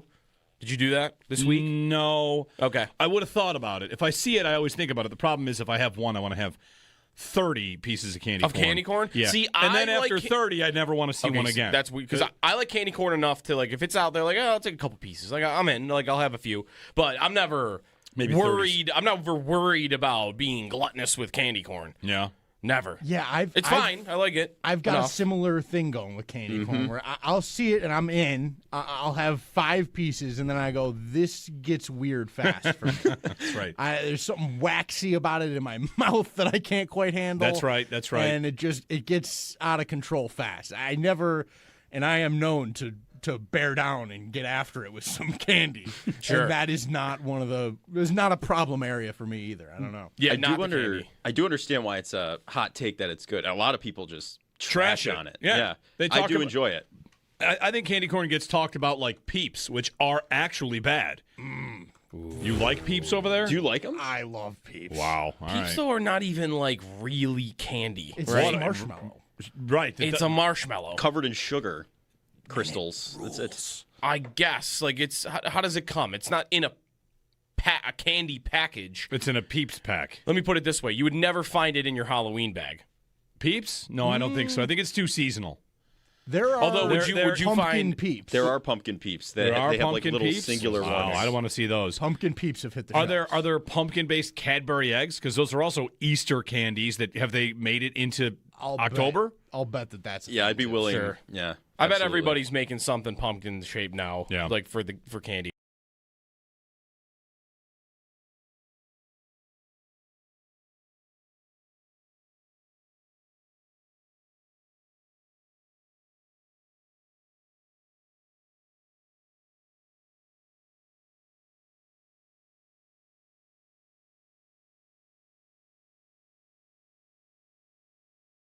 Joe's an astronaut. I'm an astronaut. I'm the Grinch.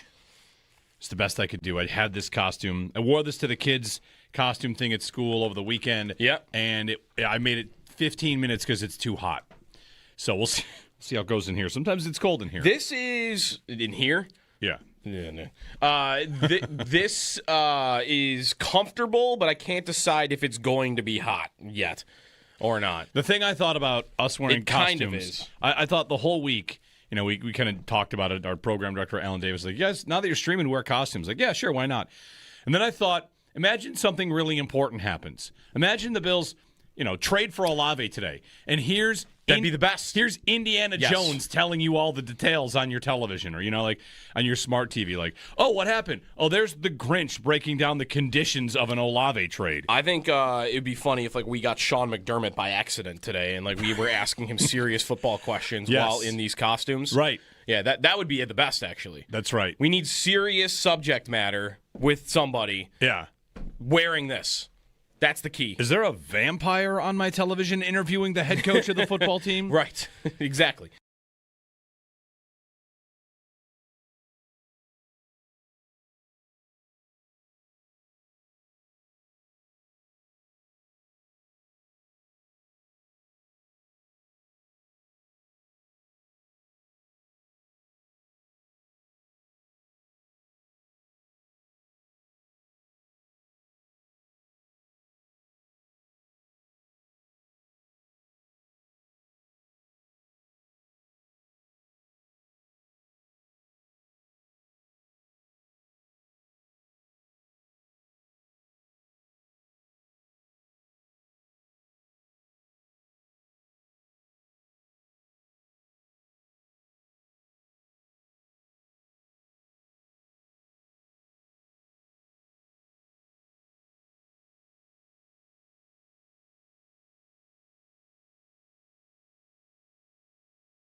Bills injury report going into Friday, where Sean McDermott will meet with Sal Capaccio on the Extra Point Show, where we'll get injury designations. But yesterday at practice, no Shaq Thompson. He got a hamstring injury. And Daquan Jones was also not on the field. Everybody else was on in some capacity. Josh Palmer was back on the field with a knee and ankle injury, first time in over a week for him. Matt Prater was limited with a right calf injury. Full practices for Matt Milano, Ray Davis, and Terrell Bernard. The Barnes Firm Injury Report brought to you by the Barnes Firm. Injured for help, call 1-800-8-MILLION. Ravens win on Thursday Night Football, 28-6 over the Miami Dolphins. 4 touchdowns for Lamar Jackson in his return.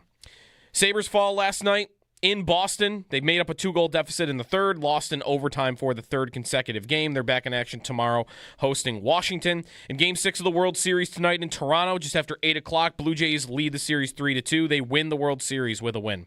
Those are your Paddock Chevrolet sports headlines. Paddock Chevrolet, celebrating 90 years of being your hometown dealership.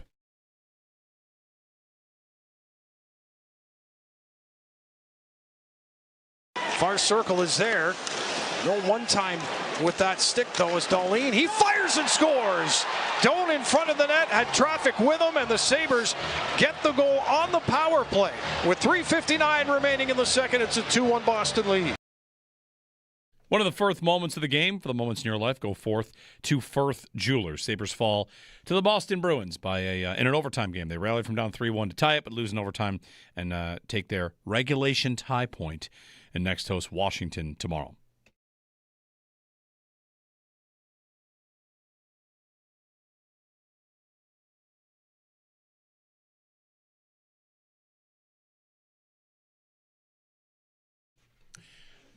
I was asked this morning, and you're the coach. I think you're better qualified to answer it. Thanks. Yeah, at least you're qualified. Yeah. Anyway, I didn't qualify? Well, I was asked if you're going to do like anything you can to get Ukko-Pekka Luukkonen going. My answer was pick up the goalie that's going to give him the best chance to win a hockey game. Is that really what it boils down to? Right now, that is probably the best answer I can give. We're going to go a game at a time, and you worry about winning the game you're playing. All right. Right now, that's my answer. That's probably the answer. Anyway, Paul Hamilton joining us here. Sabres fall in overtime to the Boston Bruins. Paul, you'll excuse me. There was just a segment on ESPN's Get Up that is just... His mind is blown right now. I'm just shaken to my core about the scary truth Mike Tenenbaum has revealed about the Bills, which is... Really? Yes. You know, one of these. So the thing with Lindy didn't even rate on your radar. Well, I was over here laughing. Imagine that something happens and you just can't focus on anything else for a moment because of what Mike Tenenbaum said about the Bills. I'll just lay it out for you very quickly. Very good comedic timing by Lindy there, though. Yes, very good for Lindy. And we'll get to the Sabres. There are scary truths about AFC contenders and Mike Tenenbaum's take, which I expected was the Bills are going to need to do something or their Super Bowl chances are over. And he did say that. But he said, unless the Bills get either Max Crosby or Trey Hendrickson, the Bills' Super Bowl window this year, it's over, and I'm just stunned. Well, I mean, is their pass rush like the third best thing on the team right now? It's not bad at all, and they got to get Max Crosby or Hendrickson or else it's all over, so I'm just shaken by that. Anyway, Paul. Did Josh Allen retire? Max Crosby, Trey Hendrickson. They need a top 4 pass rusher or else it's all over. Okay. Anyway. Well, let me tell you what Lindy said after the microphones were off. He looks back. He goes, I think tomorrow I'll have to show up with my resume or Paul may not talk to me. Right. Well, see, I try to bring your questions to the head coach, and look at what happened. Well, he also answered it, I think, in pretty much the same way you had answered it yesterday, right? Mm-hmm. Yeah. No, that's... And the reason I answered it that way is just because the way he handled it last year when he decided in the last month that we're playing like we've got something to play for and each game is going to be treated like, we put out the lineup that we think is the best lineup to win a hockey game. And it was James Reimer in that almost on a nightly basis, like a guy that was 37 years old and wasn't part of the future of the Buffalo Sabres. So, that's why I was pretty confident that that's, what he's thinking. It's just like today, this goaltender gives. Now, could he say now, what he saw from Lyon last night, that there might be a little fatigue in his game? And that might make him think, well, Ellis in the next game on Saturday might be the best chance to win a hockey game. That, he's got to start giving Lyon some, a little bit of rest from time to time. It was a rough game for Lyon, right? Yeah, I thought so. I mean, it was the same old thing, though, on the one goal. He left in the crease there, got under him, and then the puck went through him, and it was laying in the crease. It'd be nice if the guy standing next to the guy who scored the goal, and I've been saying this all year long, it's just the middle. Timmins did knock him down, but after he scored. Knock him down before he scores. And then he's got no chance of scoring. That's the point. Just knock him down. Cover the guy. You're standing with him. Cover him. So in Montreal, we're 2 Sabres. Samuelson and Kulik were standing there watching the guy. I mean, the goaltender has to know that you've got his backside, that, if he overplays a play or something like that, that somebody's there on the back post or wherever it might be.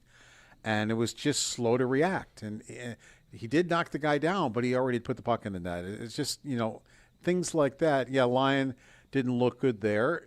Do I want to save in overtime? It's not easy, and I keep saying that. The Tavares breakaway, not easy. Mm-hmm. But the Florida Panthers, when they're in Game 7 of the Stanley Cup Finals and it's in overtime, they get that save. The team that wins gets that save.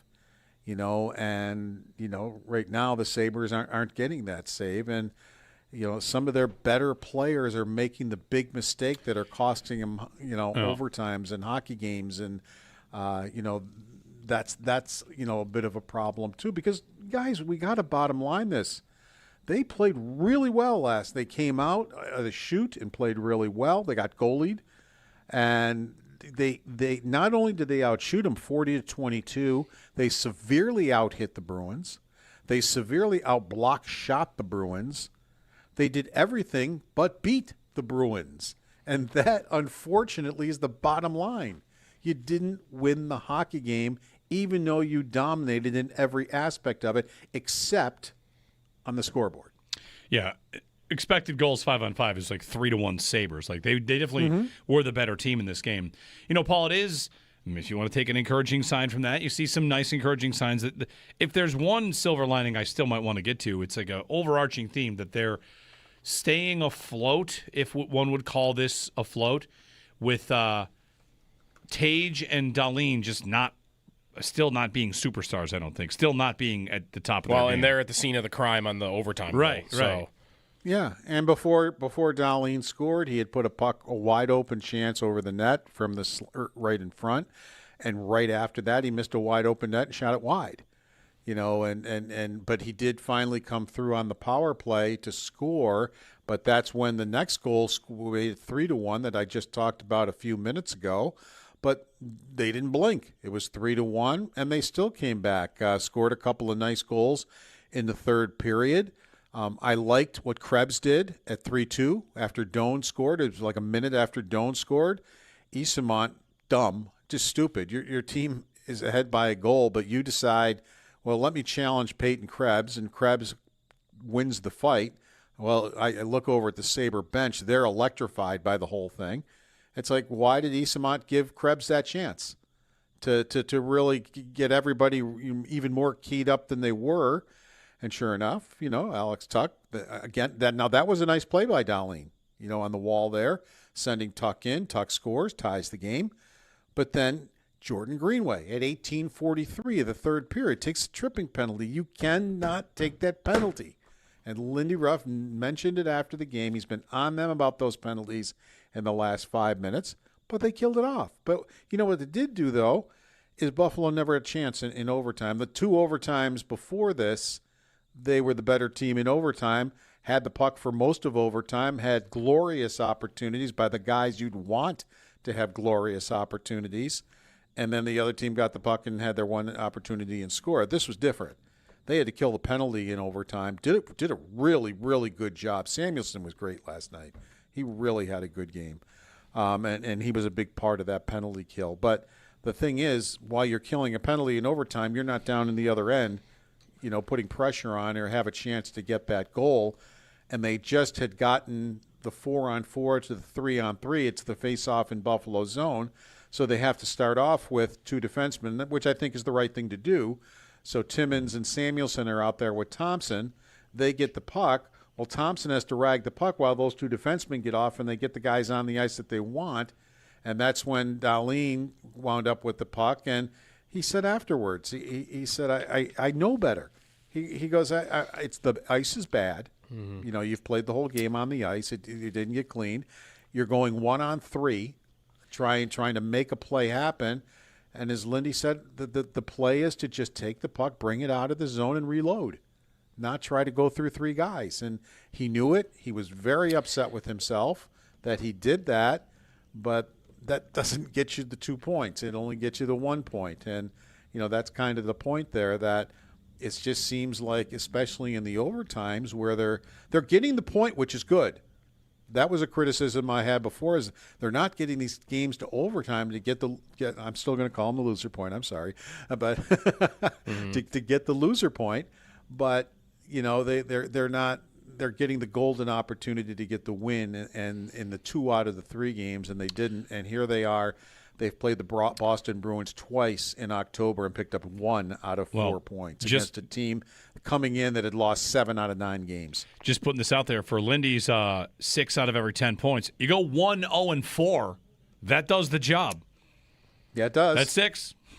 It's going to feel annoying. Another positive is what do we got here now? They have points in 7 of 8. 7 out of 8 games. Yeah. That's a positive. That's staying afloat.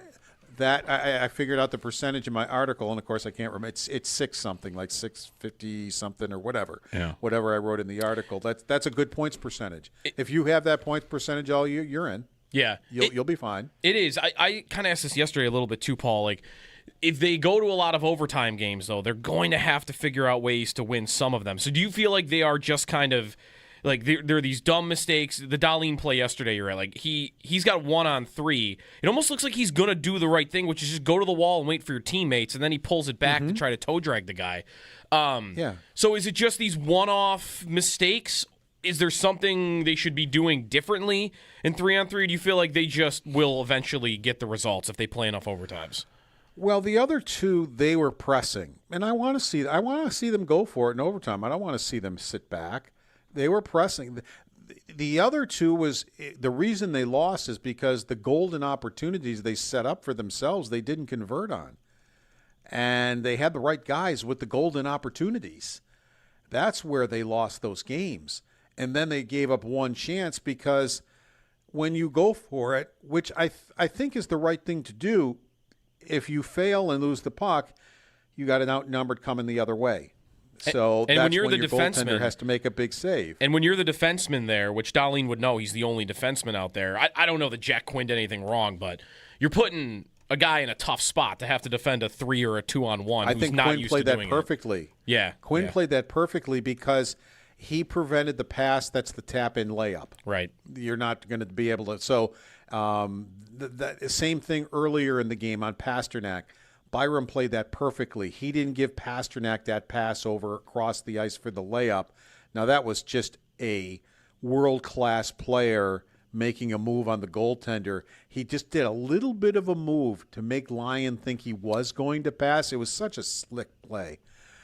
But again, that was a turnover by McLeod, who was supposed to be their best two-way center, and he turns it over to one of the most gifted goal scorers in the world, and he comes down. And he got Lyon moving because he got him to believe that the pass was going to come across, and he snapped it in. And the first goal was because Jason Zucker was at his own blue line, decided to go cross ice, give the puck away. Dahlin's not expecting to have to defend. Well, all of a sudden he gives the puck away. Now Dahlin has to defend. He winds up tripping the guy, and Geekie scores on the power play. Nothing Lyon can do on that shot. He put that under the bar and next to the post, right where it connects. I mean, that was just a shot that was unbelievable. But again, he was wide open and took the shot, and it was a turnover that led to the penalty that led to the goal. And we're not talking about rookies here that are doing these things. Jordan Greenway's penalty, it didn't cost them, but it cost them valuable time in overtime that they had to waste killing penalties that they weren't trying to score a goal on a 3-on-3 type of a situation. So the little things that happened in that game, that's what they have to clean up. But I thought Quinn did exactly. That's the old thing, the 2-on-1. The defenseman takes the pass away, and the goaltender's got the shooter. Mm-hmm. And you need a save there. You need your goal. Lyon knows he's got the shooter. And, he didn't do it. Same thing on the Pasternak one. Again, you got one of the most gifted goal scorers in the world coming down. And I just thought, what a move he put on to make everybody think he was going to pass. Even Byram thought he was going to pass it. You saw him move to block the pass. Well, it never came. Byram was where he was supposed to be. As I said, he played it perfectly. But, the Pasternak one I can understand. But this one, goaltender's got the shooter. He's got to make a save. Paul Hamilton, his appearance brought to you by Raylax Honda. Raylax, we got this. Thanks, Paul. Okay, take care. It is still a Football Friday. We'll get back to your calls on the Bills and the Chiefs. Football Friday, a big one this week. And brought to you by Salino Law. Car crash, call Salino, call the 8s. And by Crosby's Pizza and Subs. Crosby's hometown fuel, game day ready since 1922. When we return, it's improving the game plan. We'll get to that for Bills and Chiefs. Jeremy and Joe on WGR.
Joe's an astronaut. I'm an astronaut. I'm the Grinch.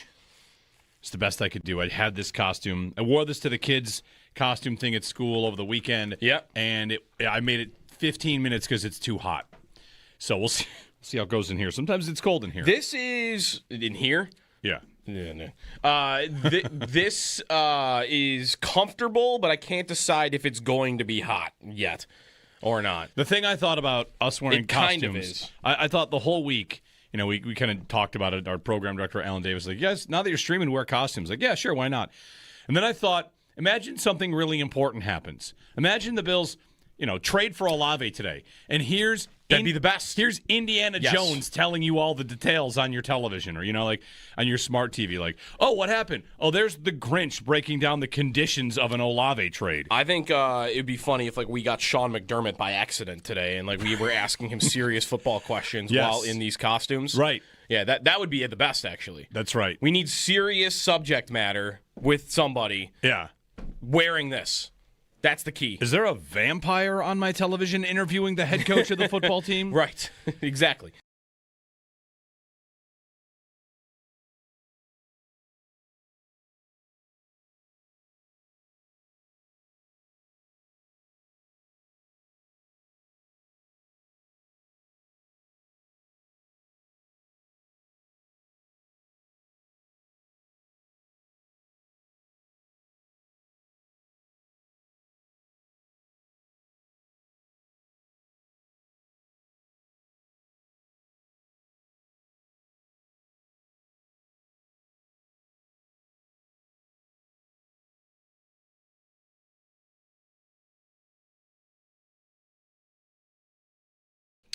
Football Friday continuing. If you're on hold, stick with us. We're up against a break. A couple things here. It's time for Improving the Game Plan.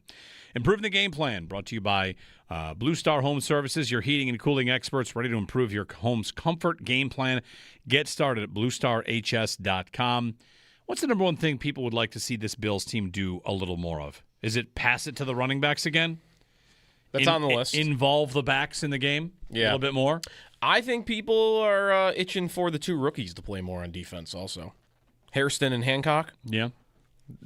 Jump that up a more little bit. snaps. Yeah, if it was 44% last week for Hairston, I think 20% for Hancock. You don't get any sort of fear of, hey, Andy Reid is looking at a secondary with two rookies in it. No, I would be more afraid of Andy Reid looking at a secondary with two old guys who can't run anymore. Personally. Yeah. 6 of one, half dozen the other. This was the debate 2 years ago. Don't put Dorian Williams in there. Andy Reid's going to go after Dorian Williams. What did he do the whole game? He went after the retired linebacker who was supposed to know what he was doing. Right. That didn't scare Andy Reid off. He went right at him the whole game. So I hate that argument so much. I'm afraid of putting two rookies and the coach going to expose them. He's going to do that to the shot veterans. We are at a spot where it feels like in multiple spots of the matchup, the justification is it can't be worse. Right. Right? All right. 803-0550. Joe's got a list. Albert Breer, 7 receivers the Bills should trade for. Ben Solak suggests it should be maybe Buda Baker at safety. Mm-hmm. Meanwhile, Mike Tenenbaum wants it to be Trey Hendrickson or Max Crosby. The Bills have the least cap space in the league, which is, of course, another little undercurrent of a story. It's Football Friday. I also have a stat of the day that Joe is not going to like. I made it just for you. What is this? I made it just for you. Just for you. What could this possibly be that, me specifically? Yeah. No, just for you. So we'll get to that. Your phone calls. If you're on hold, stick with us. We'll get right to those. And that list of 7 receivers Albert Breer says the Bills should trade for. We can thumbs up, thumbs down along the way and get our best idea. It's Jeremy and Joe here on a Football Friday on WGR.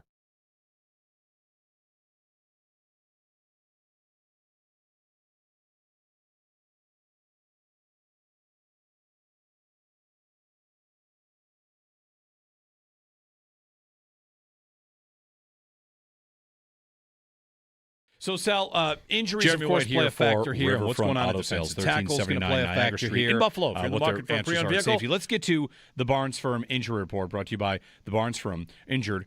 For help, call 1-800-8-MILLION. Names to watch, the biggest stories on this injury report coming into today. I think it's Shaq Thompson. He has been limited now for I'm sorry, he was limited on Wednesday, and then he did not practice yesterday with a hamstring injury. And what was interesting about that was we were told by Sean McDermott that he would be limited as a vet rest day on Wednesday. And then when it came out, he was listed as hamstring, not vet rest like Jordan Phillips and like Joey Bosa those same days. So something must have happened that day that kept him out of practice yesterday. So that would be, I think, number one, especially considering how he played last week, the role he's been playing for this team, the fact that we had this discussion about the linebackers, what McDermott said about Bernard, the injuries there. Now, the good news is Matt Milano and Terrell Bernard, who both did not play last week. Of course, Bernard was suited up but didn't play. They're both full participants for 2 days in a row. So that's really good. So I think that trends towards them obviously playing in the game on Sunday. We'll see where that goes. But it would be a blow to not have Shaq Thompson and his versatility and ability to help out at linebacker, no matter how you want to kind of slice how they look there. The other one is, there's two really. Number one is Matt Prater. He has a right calf injury that's been limiting him for 2 straight days. So what do they do at kicker there? Is Matt Prater good enough to kick in a really, really big game at Highmark Stadium? Or is there an issue where they're going to have to visit either bringing someone in from the outside or even activating Tyler Bass? They could do that at any time. He doesn't have to practice. They could literally just say IR designated to return and activate it onto the 53 by 4 p.m. on Saturday. Then they would have to make a roster move. But let's see what Sean McDermott says about Matt Prater there.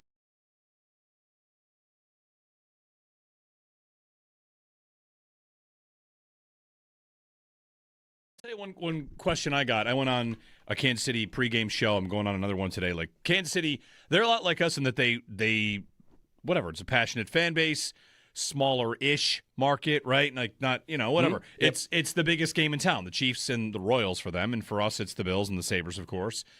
And one of the pregame shows asked me, is there in Buffalo some sort of like mutual respect for Chiefs fans and, we all kind of like each other and on and on and on. They were trying to push this idea that we like them. And I just kind of said like, yeah, I mean, I don't know, man. We don't really, I wanted to say I'm on their station so I couldn't be rude, but I want to say like, I don't really think about Chiefs fans much at all. And I certainly don't think about my relationship with them and how I feel about them. My answer was, we find your team incredibly annoying.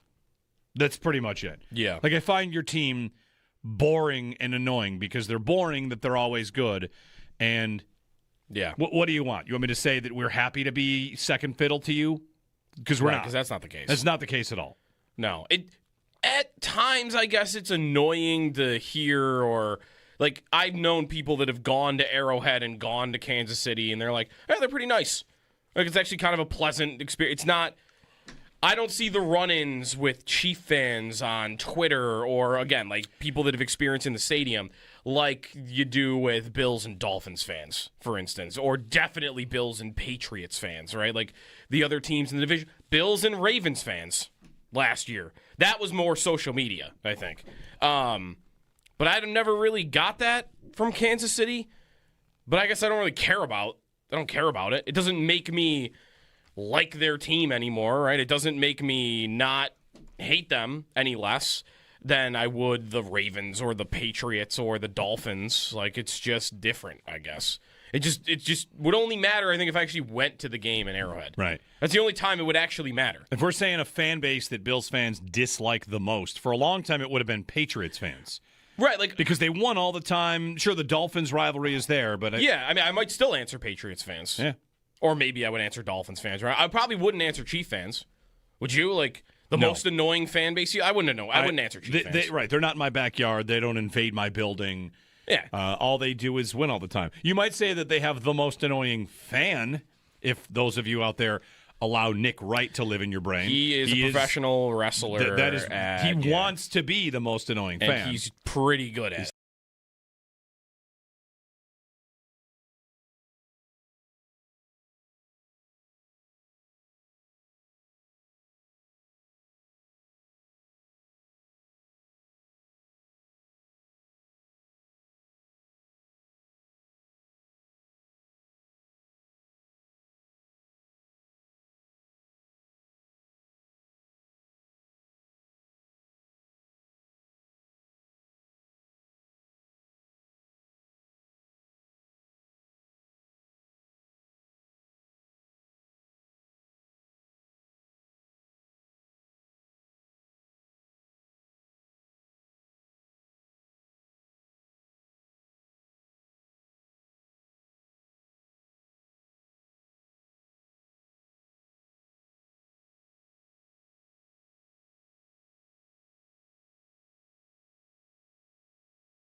Football Friday here on WGR. We'll get injury designations for Bills and Chiefs from Sean McDermott coming up during the Extra Point Show a little bit later on this morning. Yesterday's injury report, though, featured Josh Palmer returning to practice. He was a limited participant for the first time in over a week. Matt Prater also limited. No practice for Shaq Thompson, who has a hamstring injury, and no practice for Daquan Jones either. The Barnes Firm Injury Report brought to you by the Barnes Firm. Injured for help, call 1-800-8-MILLION. The Bills signed an extension with St. John Fisher University. They will host Bills training camp for the next 3 years.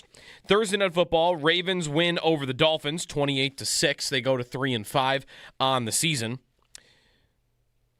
Last night, the Sabres fall in overtime for the third consecutive game.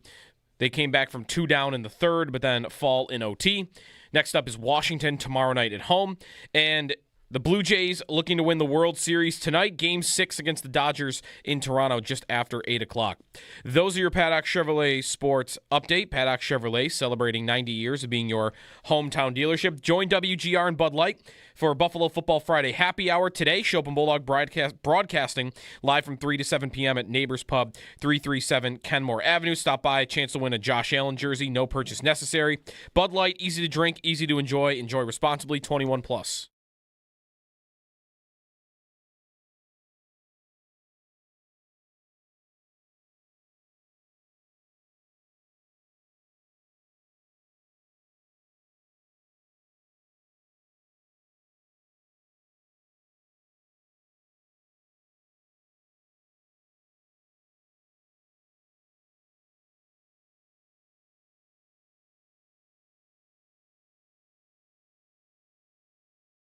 He has the regular season numbers. We agree he's the second best player in football. The only thing he doesn't have is an AFC championship and a Super Bowl, and he hasn't beaten Mahomes in the playoffs. Well, this isn't a playoff game. Yes. So based on how we just talk about sports, if that's the answer to the question, then why are we playing the games? To me, what this is about is less about the Allen Mahomes narrative and legacy and all that stuff. It is the loser of this game is going to play a road playoff game. It's a team thing. So Josh Allen has already proven enough to me that he is the second best player, that he is a Hall of Famer. And he has proven enough to me that he is absolutely capable of beating Patrick Mahomes in the playoffs. He just hasn't done it yet. Danny Perkins, FS1. Syracuse guy. I'm not familiar with Danny Perkins. Danny Parkins, I think. Parkins. Yeah. He was former Chicago guy, and now he's on FS1. Yeah. Didn't hear anything. Good friends with Andrew. There. I talked to Andrew yesterday, Andrew Filipponi. Having his nipples pierced? Yes, I talked to him yesterday. Yeah. Got his nipples pierced because the Steelers lost to the Bengals. Listen, could be worse. You could be living that life. Okay, right. That's how it could be worse. Getting your nipples pierced because Mike Tomlin's team lost a game. Which you should expect a lot of those going bet forward. On Mike Tomlin as only a 5-point favorite. It is Football Friday. Jeremy and Joe, Football Friday, brought to you by Salino Law. Car crash, call Salino, call the 8s, and by Crosby's Pizza and Subs, Crosby's Hometown Fuel. Game day ready since 1922. Thanks for listening. Thanks for joining us. Happy Halloween. We are in costumes. And yes. I feel like a football player. Before every segment, you put on a helmet when you're on the field. Before every segment, I'm putting this Grinch hood back up. Because you're taking it off during the it's hot, man. This is a giant Grinch onesie, and it's hot in here. Well, it's normally hot in here. So. I've got my sleeves rolled up. I've got the pant legs on this thing rolled up. I'm unzipping during breaks. I legitimately was like, what costume should I wear? Because I mentioned yesterday, I have this big penguin suit costume. Like, can I just wear that? I'm like, no, it's just hot. Too hot. I'm going to be sweating if I do that. Maybe tonight. Yeah. All right, we're going to get to a lot of things. Bills and Chiefs here. Chris Brown joins us bottom of the hour. The Super Great American Football Friday Frenzy comes up at 9 o'clock, and it's Bills Chiefs. The thing that Danny Parkins said right there that's so true, there is no, to me, Allen v. Mahomes in this game, other than there is one potential storyline that comes out of this. Yeah. And it currently exists as a storyline. A lot of games, it's about, are we going to confirm our priors or are we going to learn anything new, right? That's every football game is confirm your priors or learn something new. The Carolina game was a lot of confirming your priors. The defense can be pretty good against bad quarterbacks. They can run the ball, and their passing game struggles. Yep. The thing we might have learned new in New England and Atlanta was, wow, blitzing Allen, they're having trouble with answers here. I don't know if I thought that in week 2 of the season, but No, now I didn't. But now I think that. So, what from this game will be new and what from this game will confirm your priors. So that's a lot of what this game has going to it. I think there are a couple game scripts where the confirming of priors will be the loudest conversation afterwards, and that's if the Chiefs' offense hums and if Allen has to do everything himself. Because the Chiefs' offense, in talking to Kansas City folks this week, it was all about how, Mahomes is feeling better. The offense is back to where it should be because they have all these weapons around him. And with Allen, a lot of the conversation nationally, locally, is that there are not enough weapons around him. So we'll see if that comes to pass in this game on Sunday, that we confirm those priors. The new information, like what could happen that's new, if the Bills really shut down Kansas City in the passing game. The new information would mostly be for me about the defense. Yeah, about Max Hairston, about Michael Hoyt, about Jordan Hancock. Could you get new, hey, wow, all right, I've got some new difference makers in this series that I feel like could make a big impact come the playoffs. That's what I'm much more open to, because the idea that we would learn something about their offense on Sunday, what would it be? Can they run on Kansas City? If they ran for 230 against the Chiefs, you might really look at, all right, how about this? If you meet them in the playoffs, are the Bills now the bad matchup for the Chiefs? I don't know that they are, but maybe we could come out of it with that. That your run game would translate to this type of game. Yes. Because that would be fair, because that is the biggest question right now about their offense. I don't really think their passing game is much of a question. I think we know what it is. So there's not much of a debate right now. Like, that could change if they add guys or Gabe Davis comes in and does something, but I don't really think that's a question. The question, there's questions about Allen and what's going on with him. Is he nagging him, or is, the run game, is he not seeing things the same? No. I think the biggest question is that, though. It is, can you beat these teams when you're choosing to run the ball? Even if you run it well. Let's say you run the ball well and actually come out on top in this game. Because if you don't run it well, then it's going to be met with, well, that's because you're too easy to defend. Teams know you can just sell out, stop the run, and you'll neutralize the Bills' offense. Or if the Bills can't keep up because they're trying to run the ball and it's not as efficient as Kansas City, who's on the other side passing the ball at will, that's not going to feel great either, right? Because that might even feel worse. Because if you don't run it well in this game, it's like, well, maybe if I play them again and I am able to run it, that's better. If I am running the ball well, if the Bills are running the ball well, and they still find a way to lose the game, it's going to be like, well, I guess that doesn't work. The last 2 games the Bills have played against the Chiefs, Allen has thrown for 237 on 34 attempts. Okay. And 186 on 39 attempps. 186? 186. What game is that? That is the divisional round loss. The one where they played two games ago. Yes. Okay. Where they were so efficient. 186 on 39 attempts. I mean, what would you feel like the lowest possible number is for Allen where they could still win the game?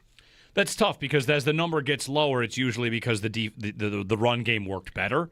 So I don't know about that. I guess. But what I'm getting at is, I looked that up real quickly because I wanted to make this point before we get some phone calls and the 7 receivers that Albert Breer suggests the Bills get. What I'd like out of this game, I'd like really one thing. I'd like Josh Allen to look like an MVP level quarterback. However that happens, if he does it all and we're still talking about how they should trade for somebody, fine. If he has the right answers, if he jumps over linebackers, I just want to see Josh Allen look like the MVP quarterback that he is. And one thing I mentioned to a Kansas City station I went on yesterday, I said, viewers are tuning in to see Allen Mahomes. Here we go again. Like, yeah, it's a heavyweight match, 2 of the best. I hope they don't get Mahomes looking like an MVP and Allen looking like a game manager. Because sometimes in this offense, it has kind of looked like that, even though we know that's not what he has to be and it's not what he is. So if you're asking me the things I want in this game, I'd love my defense to play great. I'd love my quarterback to look like I've got one of the top 2 quarterbacks in football. I'd like the offense to be called in a way, set up in a way, presented in a way where Allen can look like one of the 2 best quarterbacks in football. I hope I get that. So those are my requests for this game. 803-0550. But yeah, the divisional round loss here, 39 attempts, 186 yards. Mm-hmm. Woof. 39 attempts. Yeah. Yeah, that's the part, right? Like, right, maybe Allen could throw for 186 in this game, but it's on 22 attempts, and there's a way the Bills win this game. There's no way they're winning this game if he's throwing that many times for that few amount of yards. It's kind of incredible that they were in that game. Yeah. But part of why was they got a punch out at the 1 yard line right before that. 803-0550. Dan in Pittsburgh, before we get to our list here from Albert Breer. Hey, Dan. Hey, good morning, guys. How you doing? Good. Good. So I wanted to call in about Bean and kind of talk a little bit about him.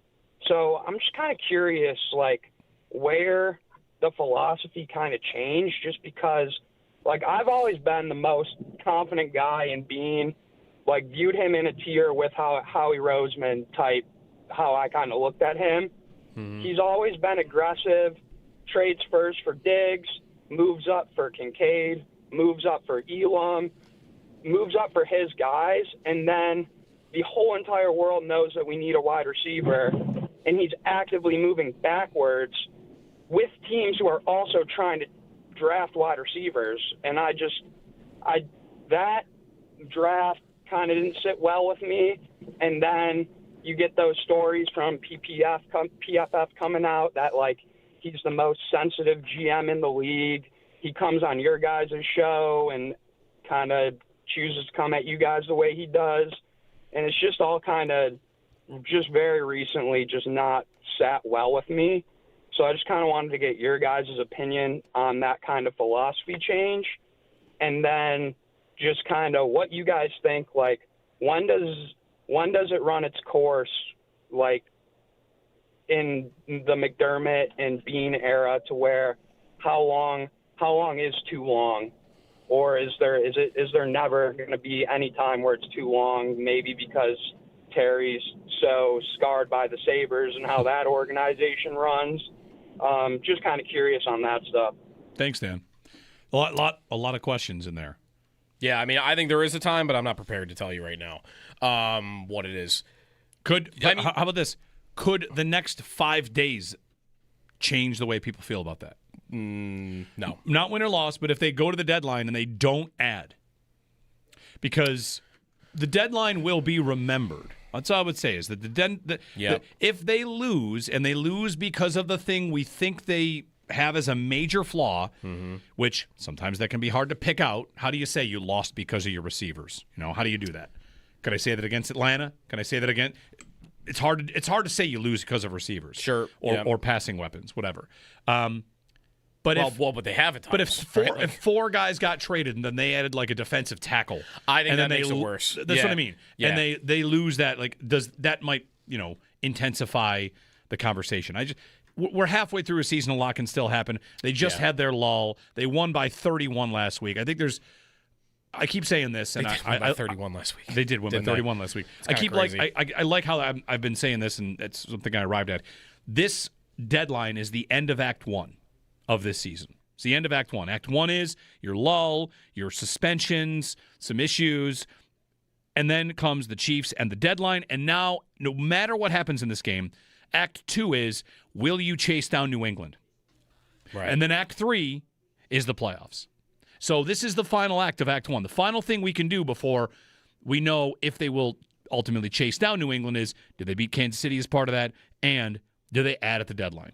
Well, really, because like the original thought by the caller is like, where are the sunglass meme trades?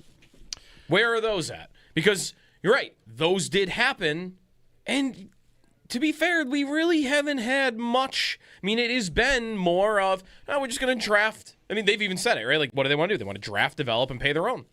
And what have they done? Exactly that. That's not sunglasses.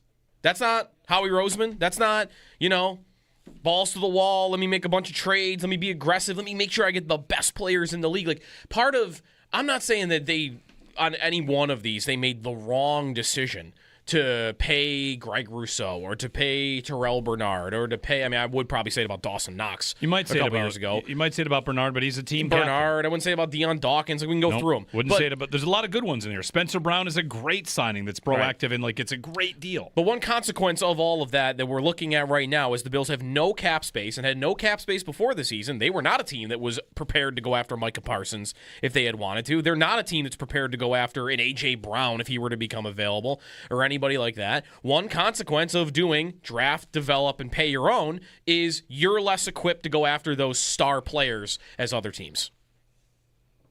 And that's fine. You want to go that route, but you can't do both. Or it's hard to do both, at least. And by hard to do both, I mean Howie Roseman does it. We've used the analogy before. Howie Roseman is like playing the hole from the front tees. He's playing from 50 yards ahead of you because his owner is willing to backload $1 billion into the future. So he's able to draft, develop his own, and go get the star players. The Bills do some of that. The Bills do a lot of that too, but not as much as the Eagles do. No, and they've used void years. Yep. Like Detroit just signed Aiden Hutchinson to a monster contract. Right. And one of the things I saw, I retweeted this. It was not directed at Bills fans or the Bills. It was so you can pay a quarterback, a running back, stud wide receiver, a big defensive end. They've paid a lot of great players there in Detroit. You can definitely do it. But even like the Hutchinson contract, that's a much bigger type of contract than like Rousseau. Oh, for sure. Maybe there's a big difference between draft, develop, and pay your own when your guys are as good as Aiden Hutchinson, who are the stars of the league, versus, hey, this guy's pretty good. Let me give him half of what the top guys give. And let me give the next guy half of what. Terrell Bernard is pretty good. Christian Benford is maybe even really he's good. He's really good. He's not having a great year maybe, but he's really good. But when you continue to give guys contracts that are not worth top of the market type of deals, eventually that adds up to, I saw this question yesterday on Twitter, how are the Bills right now the team with the lowest amount of cap space in the league? We've gone through that. They lead the league in low and middle contracts. Low and middle contracts. They lead the league in how many of those they have. And by comparison, like the Eagles and the Chiefs and the Ravens have fewer of those. That's you want to criticize it, you want to say that's the way to build. That's fine. The Bills have a very strong roster, but that is the answer to the question: how come they have the least space? I feel like they don't have all these elite players. They have the most middle and low contracts, right? And they don't have. But that is not, to the caller's point. That is not the Bean sunglasses. That's not the same, right? We think we're close, and if we just keep at it, we will get through. Right. That is a little bit of, I'll take Josh with the ball in his hands down 3 every time, even though that does keep losing. Right. Dan Orlovsky on ESPN called this game a must-win for the Bills just now. I think it's way more of a must-win for the Chiefs. The Bills have 2 losses. The Bills have 2 losses. The Chiefs have 3 losses. The Bills have 1 team to track down. The Chiefs have 2 teams to track down. I don't know how I'm going to feel about Kansas City if they lose this game. I will have no idea. Because right now I feel like they're the best team in the league. And if they lose to the Bills, they will be 5-4 and not likely to win their division. Possible still, but not like the favorite. No. And how could you say that they're the best team in the league if they've lost 4 games? I mean, I guess you still could, but it might sound nuts. Give me these 7 receivers. We really could be looking at the Ravens, Chiefs, and Bills all going on the road in the first round if the Bills were to win. And we would think that those are the 3 best teams still. Yes, we would. Other than the Colts, maybe. I think the Colts are legitimately good. I really do. I think they're good. But nobody would pick them to beat the Ravens, Bills, or Chiefs. And I might think the Chargers are legitimately good. If they get their players back, we'll see. We're halfway through the season. Give me Albert Breer's 7 receivers the Bills should trade for. 7 receivers they should trade for. Some of these are guys that we have already talked about. Okay, I'll start at number new ones? 1. So a couple of new ones. You tell me what you think about the new ones. His number 1 is Chris Olave. Like it. Great idea. True number 1. His number 2 is Jacoby Myers. Not as interested. Not as interested either. No, he's down the list for me. Yep. Number 3 is Rashid Shaheed. He's number 2 from names I've heard so far. Okay, and these are guys we've often talked about. Same with Jalen Waddle. He has a number 4. And the report is that the Saints want a day 2 pick for Shaheed. Yes, and that's the scary 3rd round teams pick. off. Would they take one of my day 2 picks from last year? Can I trade them? You want to give them Landon Jackson? I mean, just, it's a day 2 pick. What if they counter with TJ Sanders? Sold. All right. Number 5 is Calvin Ridley. Actually, I shouldn't trade Sanders. I mean, Shaheed's on an expiring contract. Whatever. Calvin Ridley, no. Cap hit's too big. No. A lot of drops. Is his cap hit's big, but so I need to ask someone about his contract. His base salary is really low, isn't it? I think there's a way to massage that. Listen, Ridley just signed a 4-year, $92 million contract with the Titans not long ago. His cap hit this year is $28 million. His base salary is $22. Okay. You can't sign him unless you can't trade for him unless you get somebody back. And his cap hit next year, if you take him on, you're taking a $16 million dead cap number to have him on your roster, or have him on your roster at a $26 million cap hit. No. Yikes. It's not going to happen. Number 6. It'd be amazing if it did. This is a new name I don't think we've talked about. Oh, I'm interested. Not recently, at least. He's on this list, as he writes, because of rookie contributions from guys that have showed up behind him. Christian Kirk in Houston. That is Josh runs the team trade. It's one of his very good friends. Really good buddies. Yeah. Yeah. Jaden Higgins, Jalen Knoll are the two in Houston that have played pretty well, so they might be willing to trade. Jalen Knoll is looking good. You could have had him. In what round did they take him? The 4th round? I think the 4th round. Okay. So Kirk, who's been not playing much because of injuries, but now he's coming back. Christian Kirk would make a lot of sense, and that would be Josh gets one of his friends on the team. Adam Thielen is number 7. Not that has to be bad. Yeah. But Christian Kirk is we talked about him as a potential fit because he's tight with Josh. His base salary is 1.2, and he's got void years after this year, so tradable. How would it work? He plays some on the outside. Has played in the past. He's played all on the outside. He got the deal in Jacksonville, and people thought it was too much money and thought that he kind of single-handedly exploded the receiver market because of the money he got. Yes, I remember that. But he's a pretty good player. He's been good. It would fit the Bills' mold of receiver they like, which is a guy later in his career that they probably are asking to find some value again. I mean, he's not a man beater. He's not a consistent man beater. Well, number 7's even later in his career. Adam Thielen is on his list, who is currently on the Minnesota Vikings. Okay. That one does not even move the meter at all? No. He was good last year in Carolina, but he caught 48 passes last year. But so far, since he got to Minnesota, he's not been a part of the offense. In 2023, Matt Harmon, his breakdown of Christian Kirk was, Kirk does the traditional chain-moving slot receiver work for a team, can be reliable short area. He does add pop down the field, takes his game beyond just the slot receiver. Vertical slots like Kirk can add another dimension to your middle-of-the-field passing game, especially when paired with a willing and aggressive passer in Trevor Lawrence. That's the breakdown when he goes to Jacksonville. But you don't need middle of the field. No. You need outside the numbers. Right. I do also need vertical. But I guess if it's vertical, middle of the field. So it's not a perfect fit. No. It's cheap. 803-0550, Buffalo Bills Football Friday. Bills and Chiefs getting a vibe check. We're going to talk with Chris Brown on the other side about this matchup. We're not saying it enough maybe. The contrast in styles is super interesting about this matchup. How the Chiefs want to play, how the Bills want to play, what that will ultimately look like on Sunday. We are all eager to see.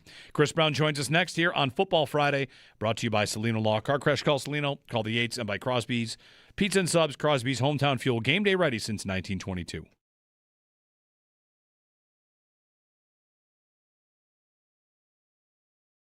So, Sal, injuries, of course, play a factor here, and what's going on at defensive tackle is going to play a factor here, what their answers are at safety. Let's get to the Barnes Firm Injury Report, brought to you by the Barnes Firm. Injured?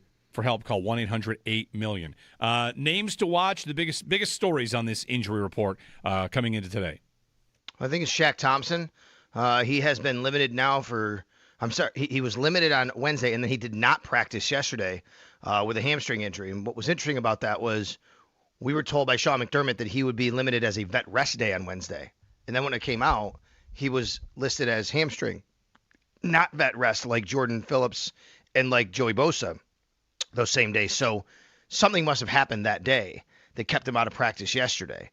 So that would be, I think, number one, especially considering how he played last week, the role he's been playing for this team, the fact that we had this discussion about the linebackers, what McDermott said about Bernard, the injuries there. Now, the good news is Matt Milano and Terrell Bernard, who both did not play last week, of course, Bernard was suited up but didn't play, they're both full participants for 2 days in a row. So that's really good.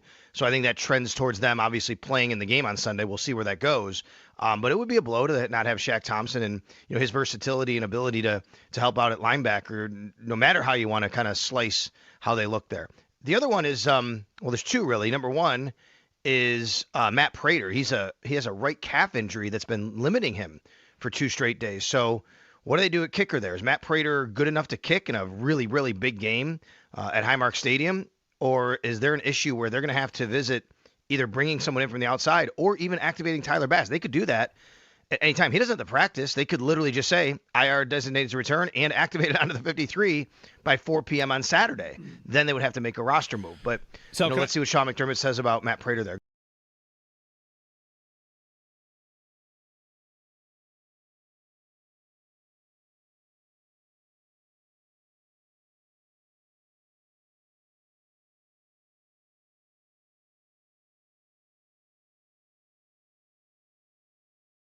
All right. I have a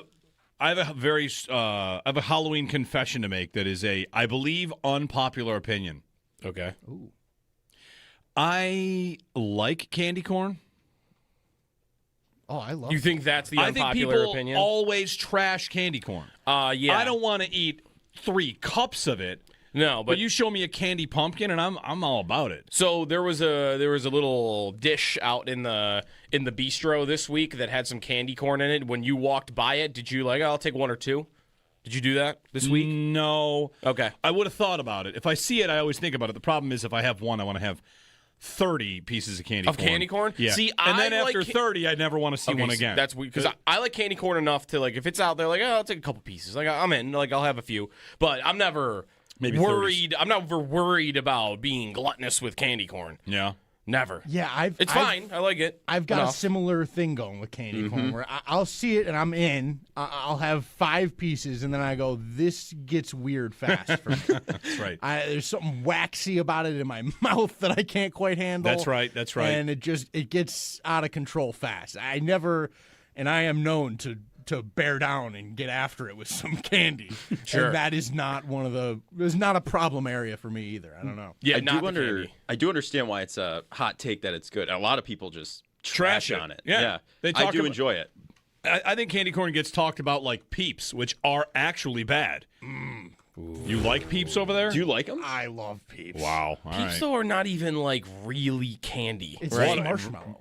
Right. It's a marshmallow covered in sugar crystals. It's I guess it's how does it come? It's not in a candy package. It's in a Peeps pack. Let me put it this way: you would never find it in your Halloween bag. Peeps? No, I don't think so. I think it's too seasonal. There are would you pumpkin find Peeps. There are pumpkin Peeps. They have little Peeps? singular ones. I don't want to see those. Pumpkin Peeps have hit the shelves. Are there pumpkin-based Cadbury eggs? Because those are also Easter candies. Have they made it into October? I'll bet that's I'd be willing. Sure. Yeah, I bet everybody's making something pumpkin shaped now. Yeah. For candy.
Bills and Chiefs on Sunday.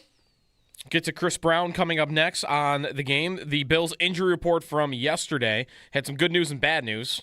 Bad news was that Shaq Thompson was not on the field with a hamstring injury. The good news, Josh Palmer was limited for the first time in over a week after he got injured against Atlanta 2 weeks even. Sean McDermott will be on with Sal Capaccio this morning on the Extra Point Show. We'll get injury designations from him a little bit later on. The Barnes Firm Injury Report brought to you by the Barnes Firm. Injured for help, call 1-800-8-million. Sabres fall last night in overtime for the third consecutive game, this time in Boston. They'll host Washington tomorrow night.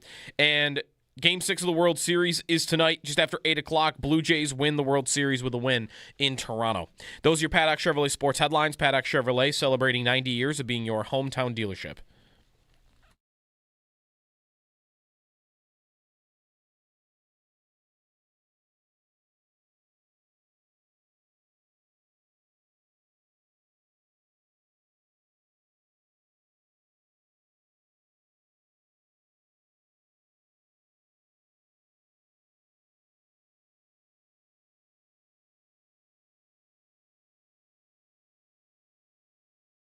Takes the snap, four-man rush, back to pass, but Hoyt collapsing the pocket again, and he's after him, and he's got him on a second effort for the sack. The Canadian Crusher drops him.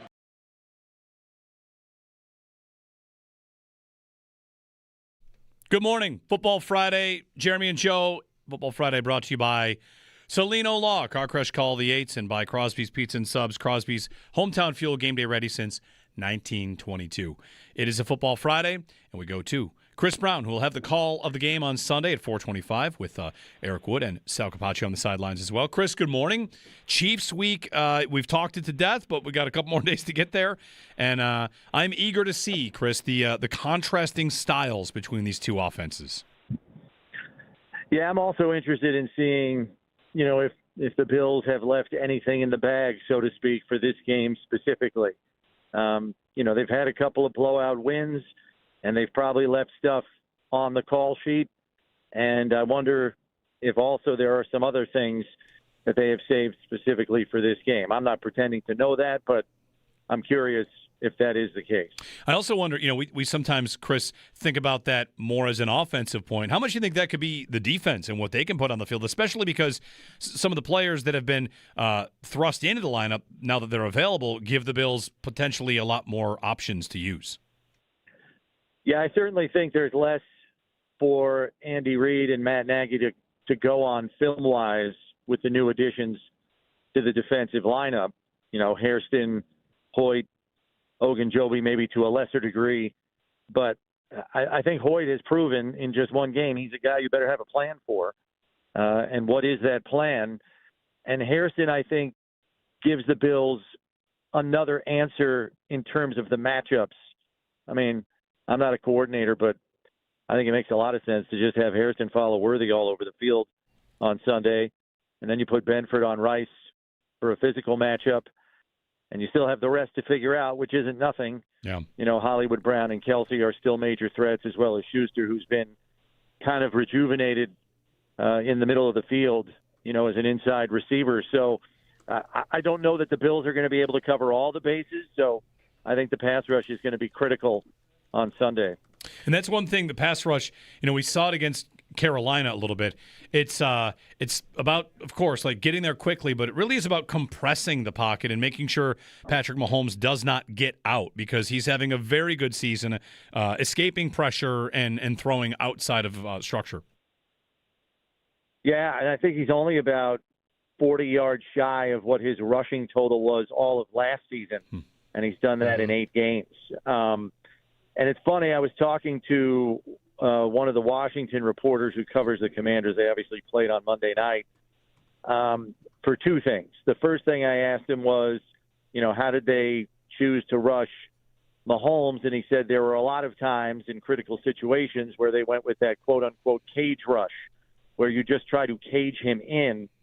The 4th and 2, when he throws the touchdown on an off-script play to Kareem Hunt, they actually had a cage rush on in that play. But the problem was the left end got too far upfield.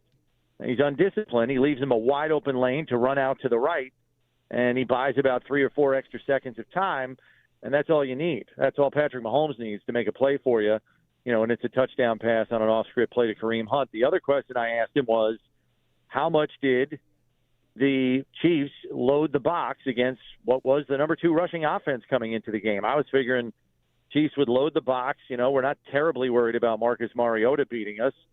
And he said, no, they went with a lot of 7-man boxes and just stuffed their run just due to outstanding gap integrity and strong tackling. You look at the Chiefs' run defense, I'm a little concerned there. I mean, they've given up 60 yards rushing on average the last 3 games. And it was the number 2 rushing offense in Washington and the number 5 rushing offense at the time in Detroit. They held Detroit to 98 yards rushing.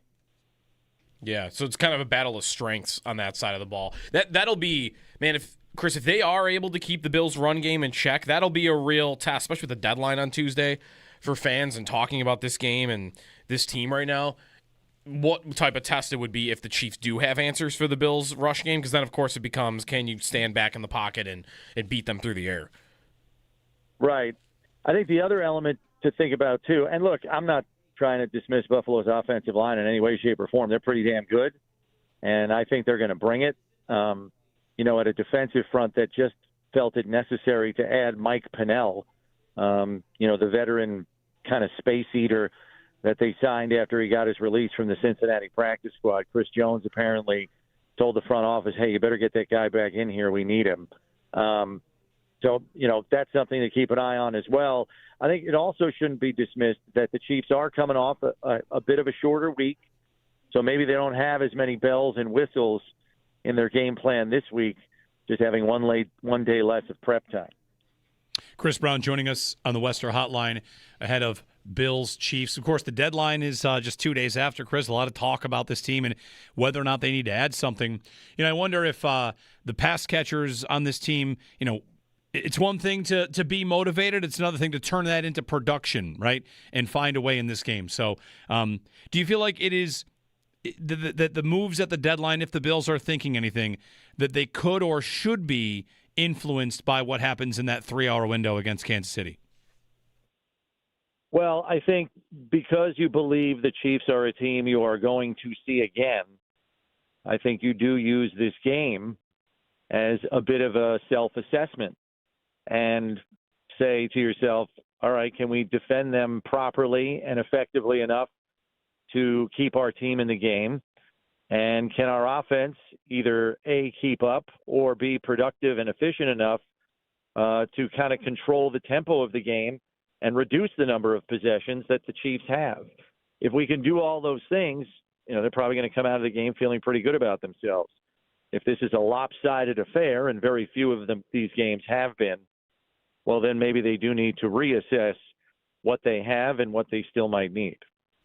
Chris Brown with us. Chris, when back on the Chiefs offense for a moment, are you seeing more out of Kelsey so far this year? I mean, he's not done a lot against the Bills in his last couple of games. There was an 8-yard performance. I think he had 19 in the playoff game last year, but it's probably what's happening around him. But he looks a little rejuvenated this year. Yeah, he leads the team in receptions and receiving yards. I think the main reason why is because he is the least threatening player in their receiving core to get behind you. So a lot of these defenses, whether they're playing cover 2 shell or just trying to play top down and keep everything in front of them, they're more concerned about the guys that can blow their doors off for 80 yards and a touchdown than they are for a lumbering tight end, at age 33, who isn't what he used to be. So they'll just satisfy themselves with, okay, well, he just made a catch and run for 20 yards because he just leaked out after protecting on an extended play. We'll take that because we get to live for another down. It's better than Xavier Worthy getting behind us for an 80-yard touchdown and a 3-play scoring drive. So I think, in essence, for opposing defenses, he's the lesser of all the evils, which seems kind of crazy to say, knowing he's one of the most prolific tight ends in NFL history. Chris Brown on the Western Hotline ahead of Bills Chiefs Sunday 4:25. And then finally, Chris, I wonder your level of what it means in the big picture. It's different from years past where this is about the 1 seed. For it's kind of strange to say it, but does each team need it maybe more than they have in years past? Because of the divisions. Because of divisions. Yeah. It is a different conversation this year for both these teams, and we're watching Baltimore kind of fight for it as well right now. Yeah, Steve and I were actually talking about that on the show earlier this week. There is a different tone to this game because for the first time in a while, these teams aren't alone ahead of the pack as division leaders. I mean, you think about the game last year, the Chiefs came in here undefeated, 9-0 in Week 11. I mean, there was zero pressure on them. They were like skating to the 1 seed. The Bills had to beat them just to try to hang on and keep it a race. There was very little pressure on them to come in here and win a football game. They come in here and have a fourth loss in 9 games. Not ideal. Although I did look it up, guys. The last time the Chiefs had 4 losses by the time they got to Week 9 was 2022, if I have the year right. They ended up finishing 12-5 and lost in the AFC title game to the Bengals. So even if they drop this game to the Bills, I wouldn't advise anyone to kick dirt on them. Yeah. But you're absolutely right. I mean, they are in third place on tiebreaker right now in the AFC West, and they do still have to play the Broncos twice, so they do control some of their own destiny to some degree, and the Bills are looking up at the Patriots. So, yeah, I think there is a new level of desperation for both teams in this game. Chris Brown, he'll have the call of the game Sunday, 4:25. Thanks, Chris. We'll talk on Buffalo Bills football Monday. All right, take care, guys. Have a good Halloween. Yeah, Chris Brown's appearance brought to you by Northwest Bank. For what's next, get started at northwest.com. Northtown Volkswagen, Western New York's #1 VW dealerships. Shop online at northtownvw.com. And by Lockboard Outdoor Store, high-impact gear for hardworking men and women. One thing the Chiefs will have the benefit of, while they do have 2 games remaining against Denver, the first of which is next week, and the Broncos are not going to have Pat Surtain for that game. And that's pretty large. Yeah. I don't think they could be the same defense without him. Not exactly. I mean, he's Defensive Player of the Year. So they'll get that benefit next week. 803-0550. If you're on hold, stick with us. I've got my trolling stat to Joe. I just want to troll you for something. Yeah, what? That's still We got to do our parlay What is recap. coming? Also, let's get another parlay on the board for the weekend. Let's throw one together. Yeah? We're going to up our... He's itching for the show to get a win. We're going to up our reps until we get one. Oh, and the parlay killer technically was the first to kill it was our the first Thursday one. night parlay. He had HN under, and that went over, and the bet was off the board. Wasn't it over? But didn't it go over like the second quarter? No, Third it was quarter? a little bit in the third quarter, but okay. All right. Yeah, the Ravens. How about a Mike McDaniel offense putting up 6? He was so mad. The 4th and 1 that they were going for. The game was still very in play, and it was early. His right tackle jumps on a false start. I've never seen Mike McDaniel mad like that. He was mad. He was ready to go. I don't even break things. They also got robbed on a big play to Waddle because of a tripping call on Ollie Gordon that on the broadcast. That was a ridiculous Hey, Terry call. McCauley, let's go to a rules analyst. Yeah, that's not a penalty. As they were announcing that it was a penalty, he's like, that's not a penalty. Good thing we got that was a ridiculous call, though. It's a good thing we got a rules analyst. Again, rules analysts make the entire existence worse. See, I don't agree with that, though, when they're disagreeing with the refs. I want someone to tell me the refs screwed up. You already know that. I hate when they side with them. What the rules official does, someday I'll write a thesis on this. I'll write a book on it.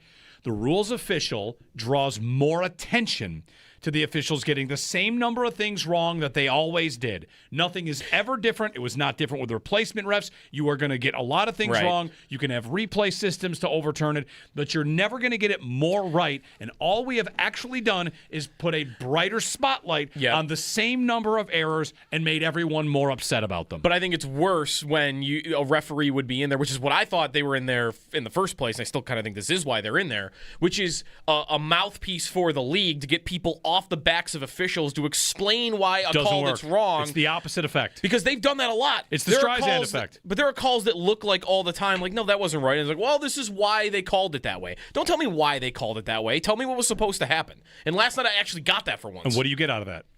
I got a confirmation that, no, that referee made a mistake. And then what do you get out of that? I get to blame the refs for that. What would you have done otherwise? Be mad at the rules analyst. You'd blame the ref. No, I'd be mad at the rules analyst for feeding me garbage. Nothing's actually different. A man in a Grinch costume and an astronaut are arguing about rules officials. All right, 803-0550. Football Friday, the Super Great American Football Friday Frenzy, and your calls here. Chiefs Week. Big one coming Sunday. Jeremy and Joe on WGR.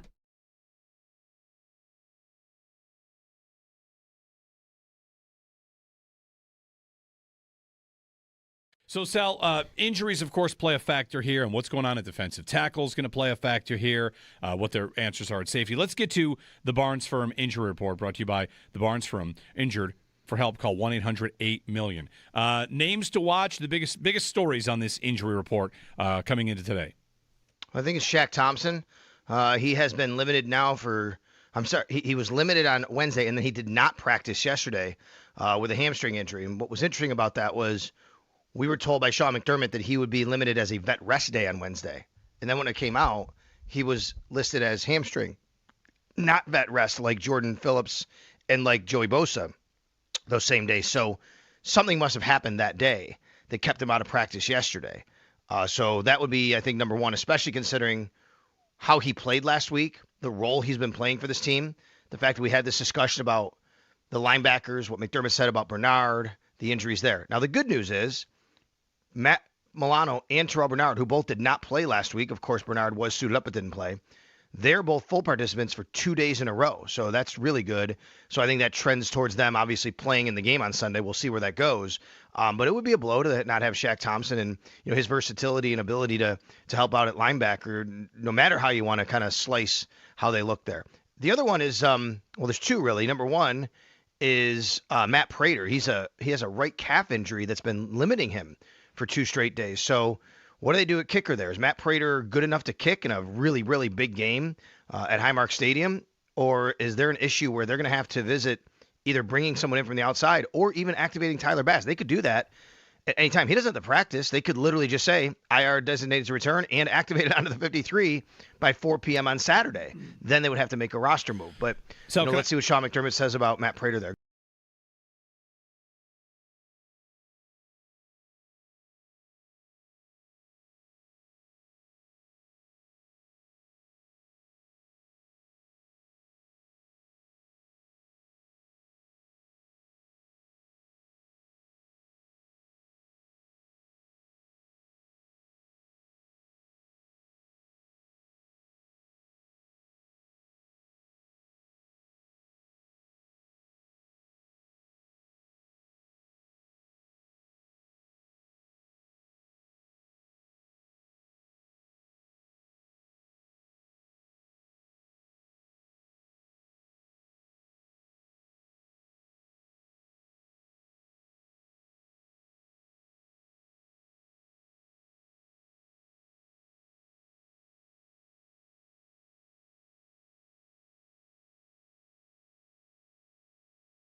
Or the Patriots or the Dolphins. Like, it's just different, I guess. It just would only matter, I think, if I actually went to the game in Arrowhead. Right. That's the only time it would actually matter. If we're saying a fan base that Bills fans dislike the most, for a long time it would have been Patriots fans. Ready to take your game day to the next level? Enter online now at WGR550.com I might for still your answer chance to win it. Patriots fans. Yeah. Or maybe I would answer Dolphins fans, right? I probably wouldn't answer Chief fans. Would you? Like, the most annoying fan base? I wouldn't know. I wouldn't answer Chief fans. Right. They're not in my backyard. They don't invade my building. Yeah. All they do is win all the time. You might say that they have the most annoying fan, if those of you out there allow Nick Wright to live in your brain. He is a professional wrestler. He wants to be the most annoying fan. And he's pretty good at it.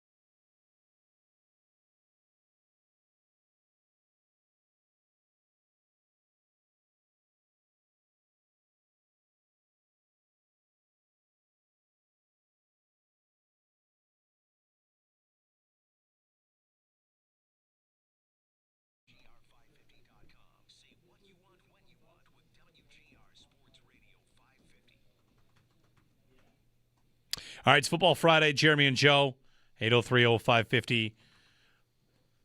Football Friday. It's time to go around the league and do some other stuff as well. Oh, around leagues on Monday, so okay. Dan Cha-Cha Injury Attorneys. Who needs to get results? Brought to you by Dan Cha-Cha Injury Attorneys. Don't worry, Cha-Cha's gotcha. Who needs to get results? Josh Allen needs to get results. However he gets them. Not to say it's all been him. Not to say it's all been other, whatever. They're probably going to need to pass the ball effectively to beat the Chiefs, I think. Chris Brown just had some stats on how the Chiefs have held Washington and Detroit in check in the run game. They will likely load up to stop the run. They get the Bills in obvious passing situations, and that has been a problem. The passing game in obvious passing situations needs to get results. Play action, I like the tight ends in this game for touchdowns, for catches, for everything. So there you go. That's who needs to get results. Yeah, Kincaid would be big for that for me. Yep. But I don't know how much he's going to play. And Dawson Knox is a Chief. Like he's been good against the Chiefs. How true is that still? Very true. When's the last time since Kincaid showed up, they took him. Listen, that's the thing. It's one of the things about Kincaid being good is he showed up and took away snaps or catches from a guy that was reasonably good. Like Knox's contract looks bad post-drafting of Kincaid. If he were just still their primary tight end, we would think like, all right, he might be a little overpaid. It was still, I think even at the time, it was like, wow, that's a lot. But still, for him. against the Chiefs. He just like made one of the 5 highest paid tight ends in the league when he did it. He was never that good. What is he now? Right now, what? Number tight end. Highest paid in the league. Oh. Is he like 14th? Maybe not. It's still a big cap number. Yeah, I'll look. His last couple of games against the Chiefs, he went 1 for 7 in the last playoff game. He went 1 for 4 in the playoff game previous to that. So these are the Kincaid years. He went 4 for 40 last year in the regular season. He went 3 for 36 in the previous regular season game. 3 for 37 and a touchdown before that. Yeah. The big one you're thinking of down the field was in 2021, which again is 4 years ago now, where he went 3 for 117 and a touchdown. That's when the Bills threw the ball down the field, though. 3 for 117 and a touchdown from your tight end. I am being triggered by how many times I'm seeing endless Bills ripping the ball down the field highlights. Whoever thought? No, it's too snarky to say. I won't say it.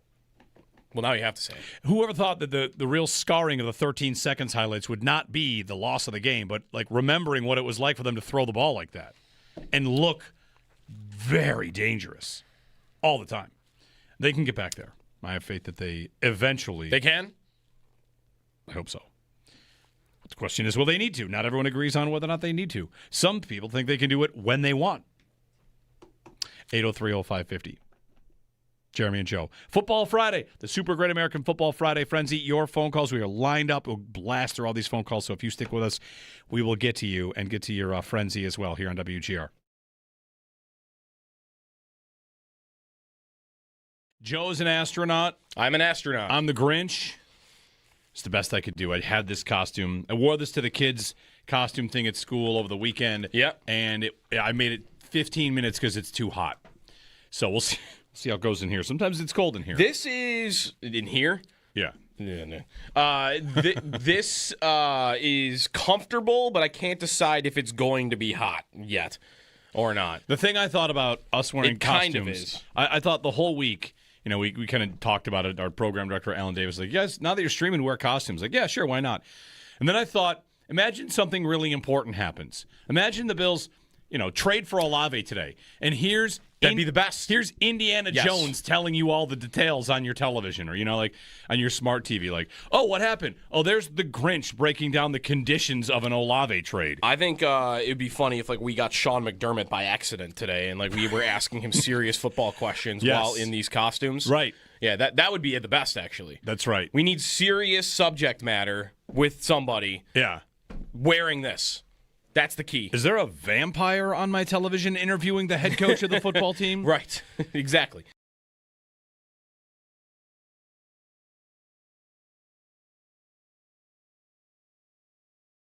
All right.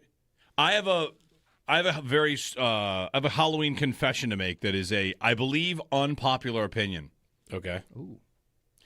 I like candy corn.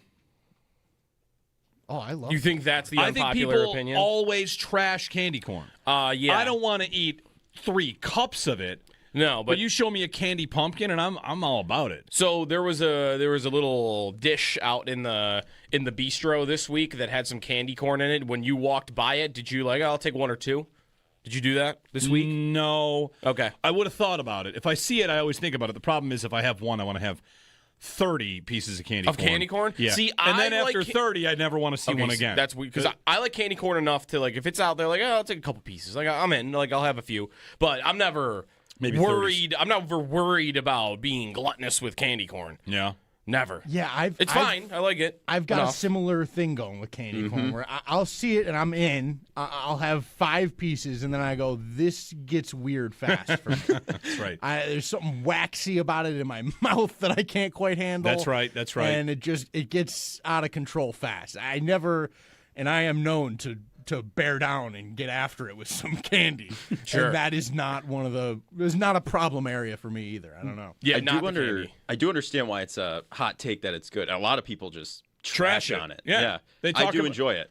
I think candy corn gets talked about like Peeps, which are actually bad. You like Peeps over there? Do you like them? I love Peeps. Wow. All Peeps right. though are not even really candy. It's right? a marshmallow. Right. It's a marshmallow covered in sugar crystals. It's I guess it's how does it come? It's not in a candy package. It's in a Peeps pack. Let me put it this way: you would never find it in your Halloween bag. Peeps? No, I don't think so. I think it's too seasonal.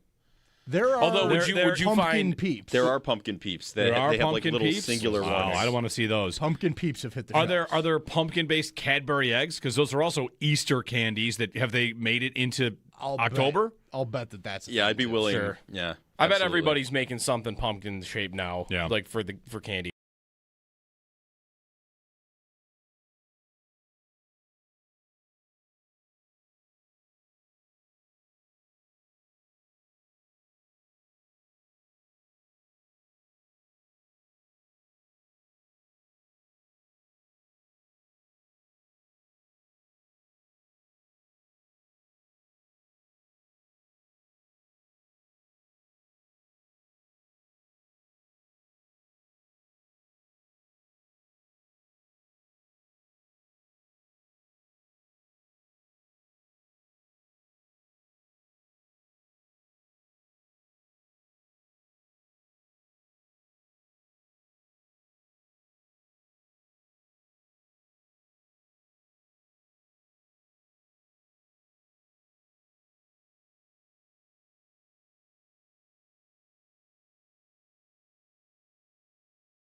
Bills and Chiefs on Sunday.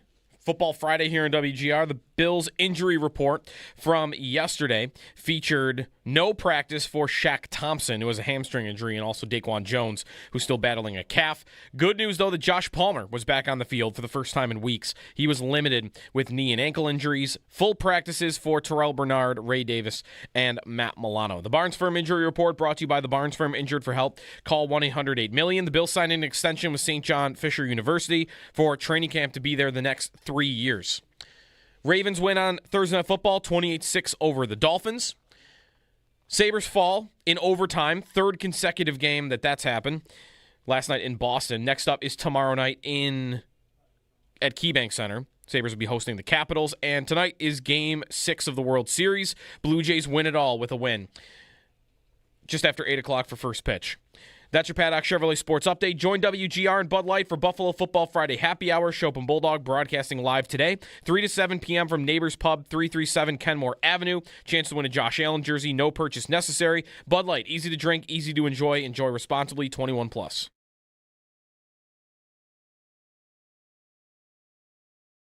It's all Bills all day. Buffalo Bills Football Friday.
Athletes with spooky names.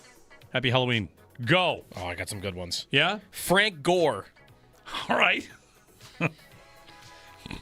How about Darius Slay? Yes. Javon Curse.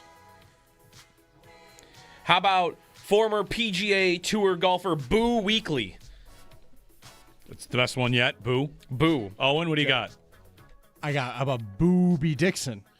I'll take it. That's good. I like it. Come on. How about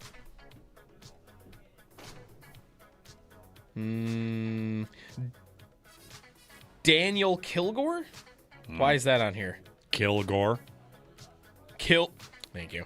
It's pretty good. How about like Spider somebody named Spider? A spider name?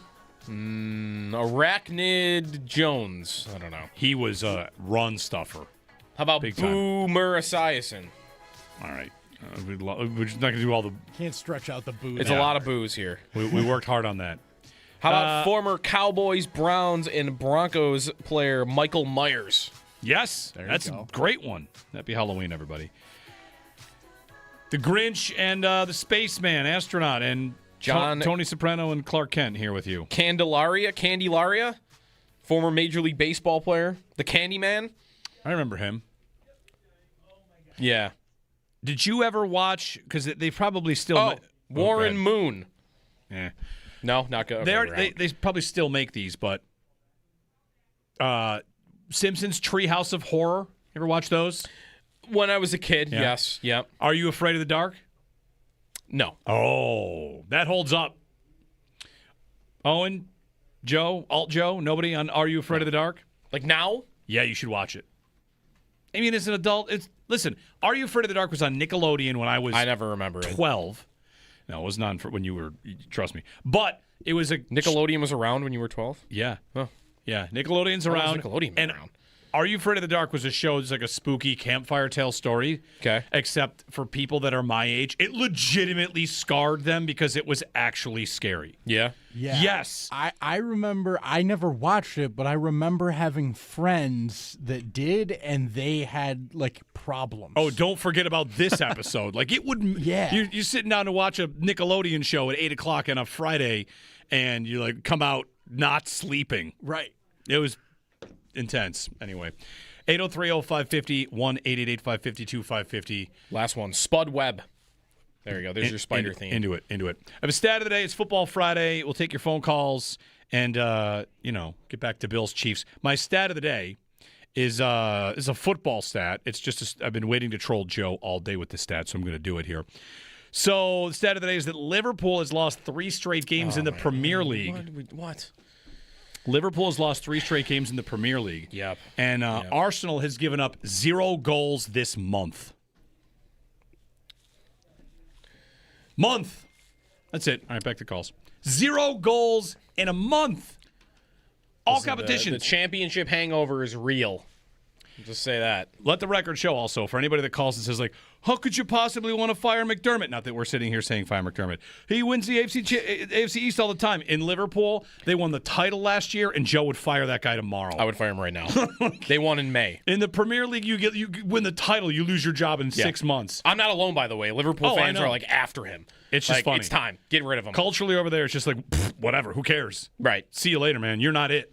And here, I'm good. You won the title 6 months ago, and I'm done. Here, I'm Mike ready. Tomlin can win a Super Bowl 20 years ago, and it's got to stay. He's too good to get rid of. When he was beating Ken Wisenhunt to win the Super Bowls was a competition. Rob in Connecticut, happy Football Friday, happy Halloween. Rob, Football Friday brought to you by Salino Law Car Crash. Call Salino and call the 8s, and by Crosby's Pizza and Subs. Crosby's hometown fuel, game day ready since 1922. What's up, Rob? Good morning, Jeremy and Joe. Thanks for taking my call for the 1,000th time, but who's counting, right? I was just thinking about what you guys were talking about, names. Boogeyman Basham. Let's not forget about him. Basham, not bad. Basham is good. Boogeyman. Yeah. And also, remember Goosebumps? I do. Yep, vaguely. Yeah, the Goosebumps. So here's my question. You guys touch on so much. Makes it hard for me to call up and disagree because you guys always have a lot of great points. But the one thing that I keyed in on was the post-game show last Sunday after the Carolina game. Listening to Josh Allen, he recognized something that is inside his head, and that was his footing. He was having a problem with the 3-step and the 5-step drop, and that's my concern. Is he caught up in his head with that? Because that does throw off the timing as far as finding his receivers. When his footing's off, then that's not going to give him the ability to find the receivers downfield or even short, like the little slot receiver, the quick outs or whatever. That's my concern with him. Is he caught up in his head? Jeremy, last year you were having a problem with your golf game. You're always talking about golf with the S word. I won't bring it up, but I think Josh is caught up inside his mental. It's a mental thing with him. Yeah. If he can correct that, if he recognizes it, then correct it. As far as the defense, hopefully, we can correct that as far as finding who's doing what, who's supposed to do what against Kansas City this week. I think we're going to be fine defensively. But it's just Josh is caught up in his head right now and his footing. He mentioned that, and that's the one thing that concerns me. You guys can see it. I can't. If you remember, I'm blind. So it's I wish I could focus in on that. I don't know if you've noticed. He definitely, thanks, Rob. He definitely looks uncomfortable in the offense. People have pointed out he leaves clean pockets. Yep. And that's a bigger zoom out issue. If your quarterback is playing perfect and the offense is still bad, that's kind of hard to do. He's not playing perfect, I don't think anybody would say, but the questions would get to why does he feel uncomfortable? Right. Why doesn't he trust this and that? And, one thing, Rob, you mentioned Josh's postgame. He said the word trust a bunch of times on Sunday postgame. Yeah. And then talking about Gabe Davis used the word trust. And I just wonder if Gabe gets in because he trusts Gabe. So we'll see. And on the defense, Can we do an exercise and I think the defense will be fine? Here, real quick, because Chris Brown, we talked about this, Sure. like how the Bills are going to stop the Chiefs. Chris said, okay, Worthy's going to match up with Hairston, right? I got Hairston on Worthy. Okay, check that out. Let's say you win that matchup. Okay. Chris suggests Benford on Rashee Rice. Okay. Rice is often in the slot. That means the Bills would kind of abandon their. So, okay, I looked that up when Chris said that. So far this year, Rice 56 snaps outside, 33 inside. Okay, so maybe a 50-50 split, whatever. So when he's outside, maybe that's Benford. Oh, but otherwise, if Benford's going to travel Then with it's- him. Well, then you're taking Taron Johnson off the field and putting Trey White on the field, which I don't want to do. That's what I'm going to get to. Okay, so if Rice is on the inside, now Rice is on Taron Johnson? Yes. Okay. And on the outside, it's going to be Benford on Tyquan Thornton or Hollywood Brown. Yeah. And then who's on Juju Smith-Schuster or who's on Travis Kelce? Well, they have 4 receivers on the field. Well, they are pass over expected over any team in the NFL right now. If you're the Chiefs, would you not come in here and think, like, I'm going to spread this, I'm going to go 4 receivers? I'm going to go 4 receivers all day. Well, I guess if that happens, then the Bills are playing more dime, which means I've got more Cam Lewis on the field. And he's the guy covering Juju, I guess. Maybe. I mean, Juju is not on my list of problems. Like, I think if Careful. you are, like, he's better than he was when his knee was like shot in New England. But like, if you told me I'm going to dare Juju Smith-Schuster to beat me on Sunday, it might happen. I'll take that bet over any other bet the Chiefs are going to give me. I mean, Juju. I'll take Juju getting the ball over Worthy getting the ball, over Rice getting the ball, over Kelce getting the ball, over Hollywood Brown getting the ball. Like, he's long down the list. Right. He's not a burner like those guys. What is he, though, like that those guys are not? Tough to tackle. Yeah. He bounced off 2 Bills players last time they were in Kansas City in a regular season game. That's like 3 years ago. Yeah, but he's off not a knee injury. He's not typically a great yak player right now, is he? I think the Chiefs rather could have success in any number of ways against this Bills defense. Yep. And it's, again, like as we said, like maybe we're all just going to confirm our priors here, but don't the Chiefs sound like what the Bills thought they were? Hey, it doesn't matter who it's going to go to. We're going to find who's available. And they're going to line up. And aren't they going to do the thing they always do, which is you think this player's going to travel with this player. You think that's going to happen. What they do in the AFC Championship game? Let's get to the line and make sure, like, oh, here's Worthy on Hamlin. Yeah. Like, that's what they're going to do in this game much as they can. Is it not undisputed, though, that even though we don't feel great about the Bills' defense right now, that they are more – they have better personnel than they did in the AFC Championship game. Like, Hamlin was covering Worthy, and Elam was covering a guy, and Douglas was getting exposed. In this game, I don't know that Harrison has to be better than Elam, but you might have. Like, I knew I was getting exposed every play on defense in that AFC Championship because I lost Benford. The difference is that AFC Championship game, the Chiefs didn't have a working left side of their offensive line, and they didn't have Rashee Rice. No. And those two things are – and they also had a Travis Kelce who appeared shot last year and has been pretty good this year. Right. So right there, I might be a little bit better set up, but they are a lot better on offense. I think they're you might be better, and they might be better. Yeah. Thomas in Buffalo. Hey, Thomas. Good morning, fellas, and happy Friday. Happy Friday. Happy Halloween. A few things. Number one, I like to see our team take shots down the field because we are definitely not going to be KC with these short passes or these dump offs. Second thing, just like the Dolphins were using Achin, spreading him out, putting him in the screen, that's what I would like us to do with James Cook, knowing that if KC's going to load the box to stop the run, spread him out, make him a receiver, and make them have to account for him and slow down that pass rush because, as we all know, Steve Spagnuolo loves the blitz. And the third thing, and I want your guys' take on this. I want our team to have a killer instinct. I want us to stop playing down to our opponents or taking it easy on teams. No, get on that field and just destroy them. Like last Sunday? Yes. Okay, so all right. But what is that to Kansas City? What is playing down to Kansas City? Well, in my opinion, is I just don't want them to just play conservative. I just want them to go out there. I think that's a good question. Like, I'm wondering about McDermott and fourth downs in this game a lot because he has not been going for them as much as he normally does. But against this team, he almost always has, going back like 5 years. I am ready to be wrong about every single thing I say. We just, say what we think. I am absolutely ready for the Bills to be, and expecting the Bills to be conservative the entire game. And that's not fourth downs. Ooh. That's 2nd and 3. What do you do? Well, I definitely expect them to be conservative. What you want is play action. What you might get is more James Cook. Like what you need is, well, what they probably think they need is the AFC divisional round game, is it not? That was here? How different is that game than this game right now? They did go for a 4th down in that game, but they gave it to DeMar Hamlin. That's right. They went for a fake punt. But that Bills team that day wanted to run. That's the Joe Brady offense. Mm-hmm. They wanted to keep Mahomes off the field. They wanted to keep the game close. They had the ball late to try and win it. They went on a 16-play, 50-yard drive, missed a field goal to tie it. Yep. Like, is this Bills offense that much different than that one? This one runs it better, so won't they want to continue to run it?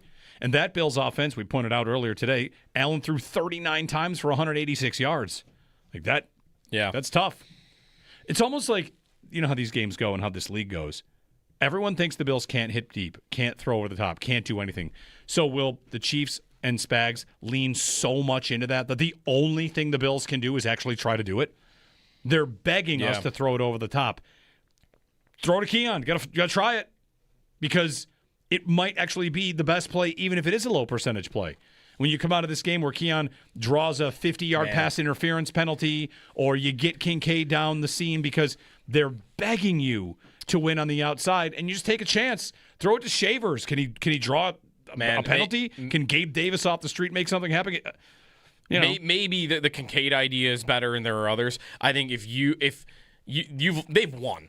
The Chiefs have won the coaching battle. They've won the personnel battle, whatever. If we're throwing deep balls to Keon Coleman just because what the hell? Like, that is exactly where they want the Bills to end up in this game. That's what they want. I don't want to feed into that. That's what it started happening against Atlanta a little bit, wasn't it? I'll just start throwing the ball over there because, well, I don't got nothing else that's happening. Let me throw it one-on-one coverage against A.J. Terrell, and it was terrible.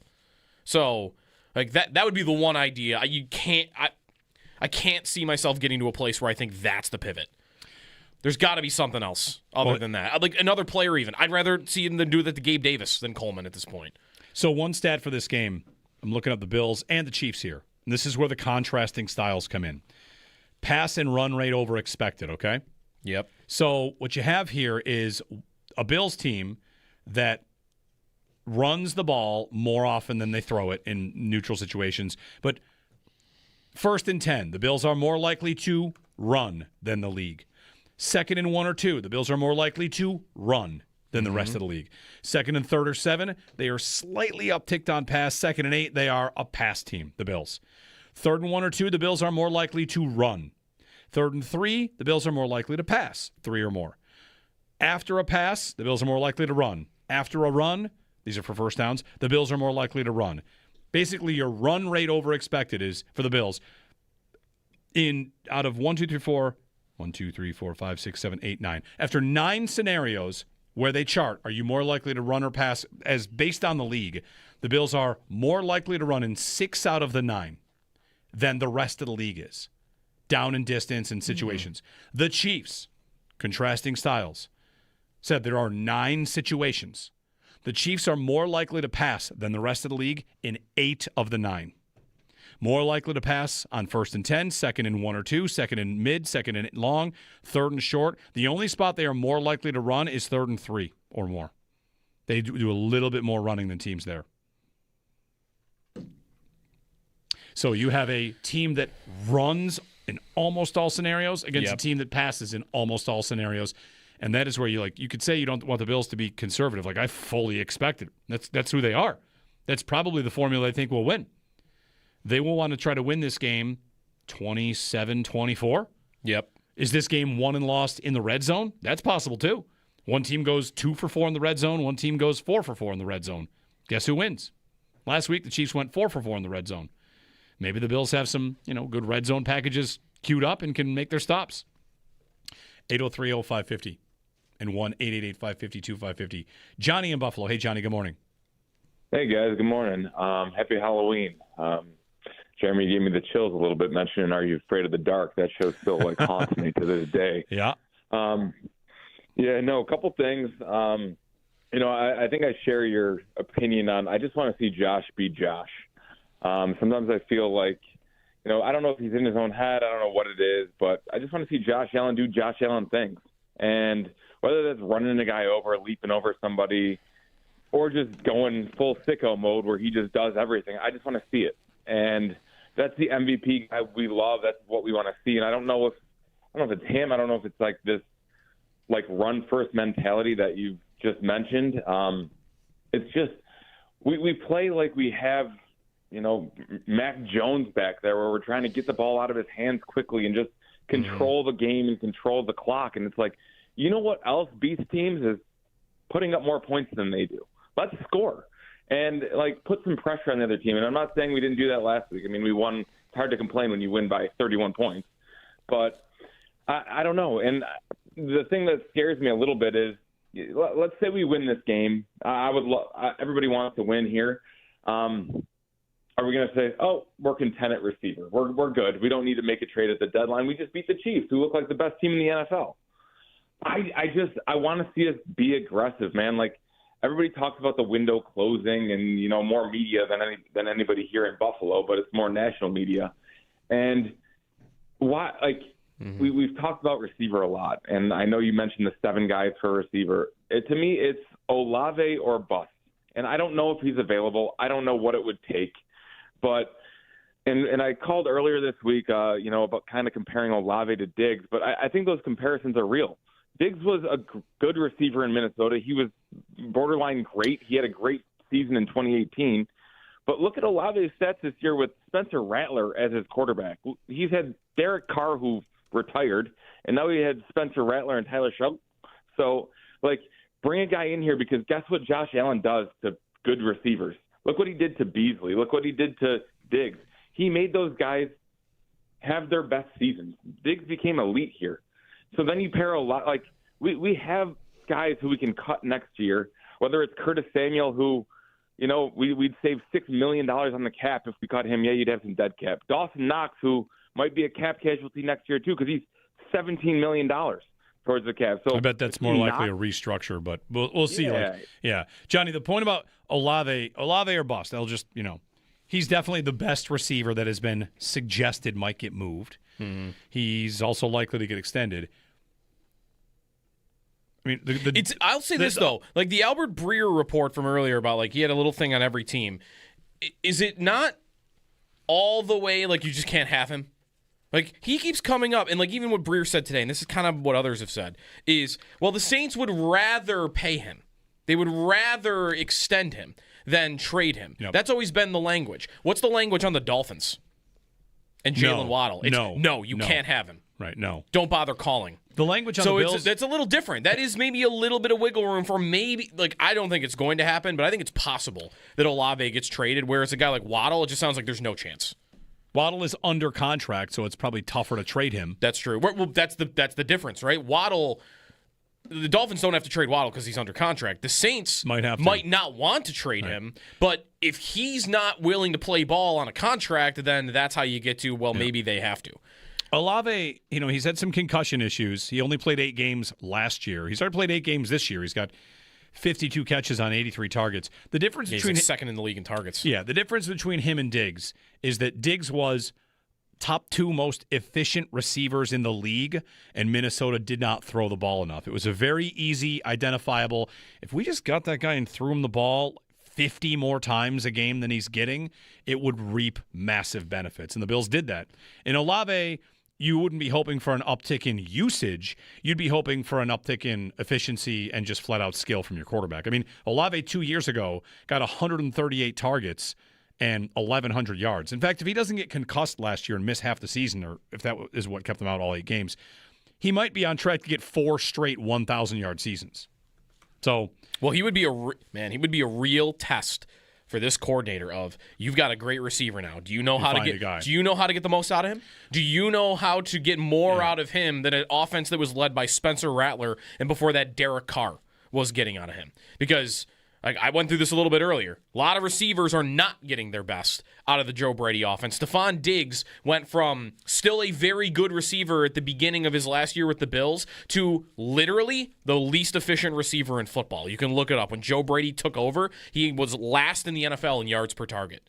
And then he left and became good again. So Olave would be a test of that. Do you know how to use him if he comes here? Because that's not going to be bubble screens. That's not going to be jet sweeps. Like, he's got to go out there and run routes and get open, and you got to have concepts to use him. And that's the test that Joe Brady is yet to have to pass on this team. This team. One last thing, and then more phone calls on the other side in the Super Great American Football Friday frenzy. On the language, you said like some of the language around these players. I'm seeing consistent language about the Bills, and this might be, you're playing the market, you're playing the media, you're playing these teams. Some of the language I've seen about the Bills is they are not as eager to add a receiver as people think. But they are still calling, it sounds like. That's plenty of reports they're calling. Yeah. I remain unconvinced they will add at that position. And maybe all the Gabe Davis stuff, if Davis elevates, maybe that's because they're going to create room for Davis by actually trading Curtis Samuel and using that $6 million to go get something else. 803-0550. Football Friday on WGR. So, Sal, injuries, of course, play a factor here, and what's going on at defensive tackle is going to play a factor here, what their answers are at safety. Let's get to the Barnes Firm Injury Report, brought to you by the Barnes Firm. Injured? For help, call 1-800-8-MILLION. Names to watch, the biggest stories on this injury report coming into today. I think it's Shaq Thompson. He has been limited now for... he was limited on Wednesday, and then he did not practice yesterday with a hamstring injury. And what was interesting about that was we were told by Sean McDermott that he would be limited as a vet rest day on Wednesday. And then when it came out, he was listed as hamstring, not vet rest like Jordan Phillips and like Joey Bosa those same days. So something must have happened that day that kept him out of practice yesterday. So that would be, I think, number one, especially considering how he played last week, the role he's been playing for this team, the fact that we had this discussion about the linebackers, what McDermott said about Bernard, the injuries there. Now, the good news is Matt Milano and Terrell Bernard, who both did not play last week. Of course, Bernard was suited up but didn't play. They're both full participants for 2 days in a row, so that's really good.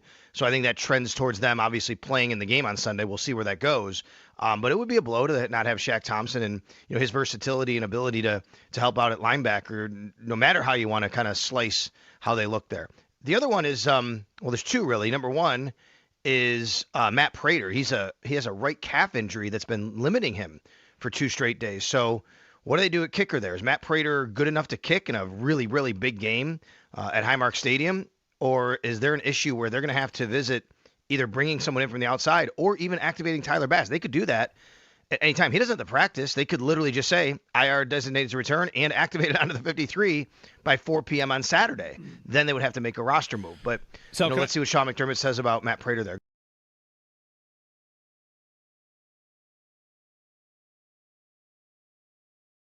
One question I got. I went on a Kansas City pregame show. I'm going on another one today. Like Kansas City, they're a lot like us in that they whatever. It's a passionate fan base, smaller-ish market, right? Like not whatever. Mm-hmm. Yep. It's the biggest game in town. The Chiefs and the Royals for them, and for us, it's the Bills and the Sabres, of course.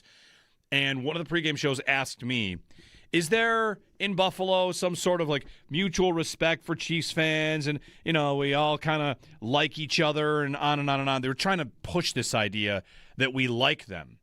And I just kind of said like, yeah, I mean, I don't know, man.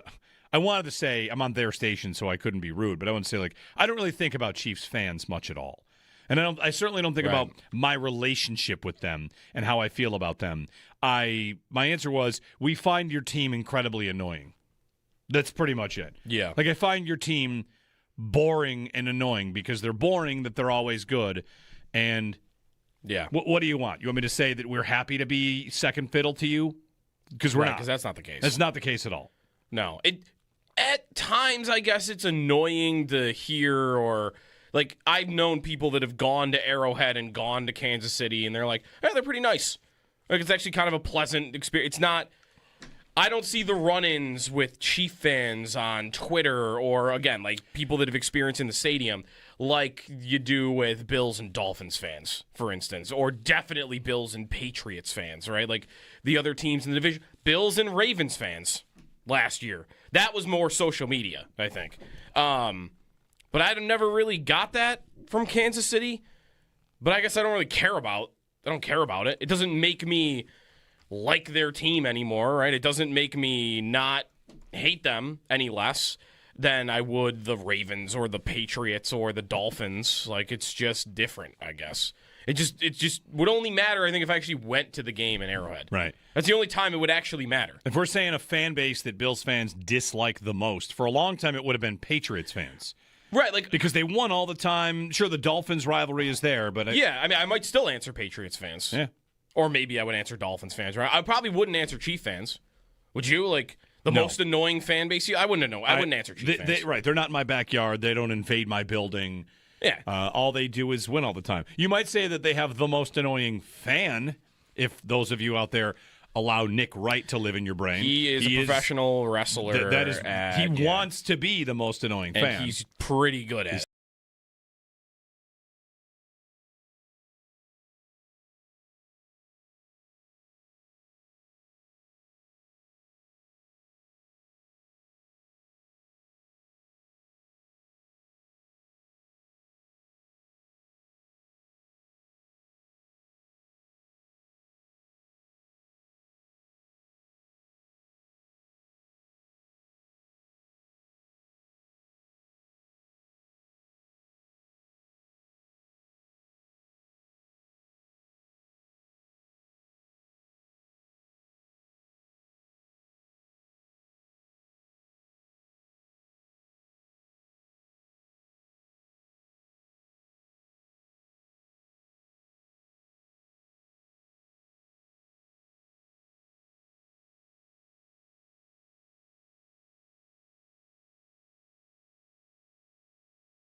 Football. Super great American football Friday frenzy. Don't blink. If you're a blinker, cut your eyelids off. Time to give away. Pair of tickets to see Eric Church. You can call caller number 5 to 221-4WGR. Win a pair of tickets to see Eric Church at KeyBank Center with help me, Langley. Ella Langley. February 13th at KeyBank Center. So, caller 5, 221-4WGR. Good luck. It's the Football Friday Frenzy. Yes. Want to put together a four-way parlay on these games? I'm open to it. All right. Let's run through the games. The 506.com, if you ever use that website, it'll tell you what games you're getting if you don't have the Sunday ticket. What are you looking at me for? Our program director's walking by. People are not appreciating enough, by the way, of Joe's costume, which is a full flight suit. Yeah. Oh, yeah. This is like, I got pockets. Here, I'll stand up, too. All the way down. I'm in a onesie. There's so many pockets in this suit. Do you think real astronauts have pockets? Pocket. Yeah. That's where you put your astronaut ice cream? Yeah. That's where you put your Dippin' Dots, the ice cream of the future? Do astronauts eat Dippin' Dots? No, they eat dehydrated ice cream. You never had that? No. Oh, man, you got to go to like the NASA Air and Space Museum. They have the. I've been to that, but I don't remember eating it. Oh, yeah. Huh. I feel like. Maybe it was closed that day. It's. I am going back to. Wait, it's not near Miami, is it? What? NASA? The Air and Space Museum? No, it's in Washington, D.C. No. Okay, I've been to that too. I'm thinking of the one. Cape Canaveral? Yeah. Okay. Yeah. Not close to Miami? I don't think so. I don't remember. I can't say I know where Cape Canaveral is. Should I? I've been there because I've been on a cruise that left out of Cape Canaveral. I think it is got to be close. Cape Canaveral. Look, there's a Wizard of Oz museum next door. No, it's not that close. Okay. It's a couple hours. It's closer to Orlando. Oh, gotcha. Right. Yeah. Okay, anyway, the Football Friday Frenzy. All right, what do we like this week? Don't blink. If you're a blinker, cut your eyelids off. Courtesy of Mike Tomlin. Greatest quote Mr. ever Punter. uttered about football. That guy punts. By the way, quick word of advice for fantasy. If you have a chance to get Chris Boswell, you always should do it because he gets field goal opportunities and nobody else does because his coach always kicks field goals and punts. Just a fantasy tip. All right, what are we getting at 1 o'clock? 1 o'clock, the biggest game we get, of course, is Atlanta at New England. All right, go Atlanta. Important game. Most of the country, including us, we will be getting Indy at Pittsburgh. That's a mistake. I guess that's, For here? It's network stuff.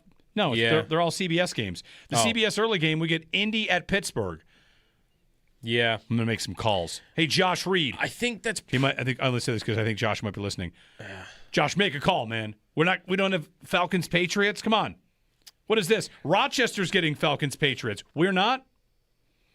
Yeah, I'd prefer Falcons Patriots because of the rooting interest. I guess I kind of without the Bills tie-in, without the Buffalo tie, which I guess is what matters here. You would say Colts and Steelers is a more interesting game. For who? The rest of the country. Okay, the rest of the country are going to have Colts Steelers. That's what I mean. Yeah. Right, yeah. How about, you want to know the most interesting thing about Colts Steelers to me? What's the spread? 3. That's insane. Indy on the road, 3. That is nuts. You have the best offense in football, the Colts. Yep. Against one of the worst defenses in football. Yep. How are the Colts only a 3-point favorite? Go ahead. It's right there for you.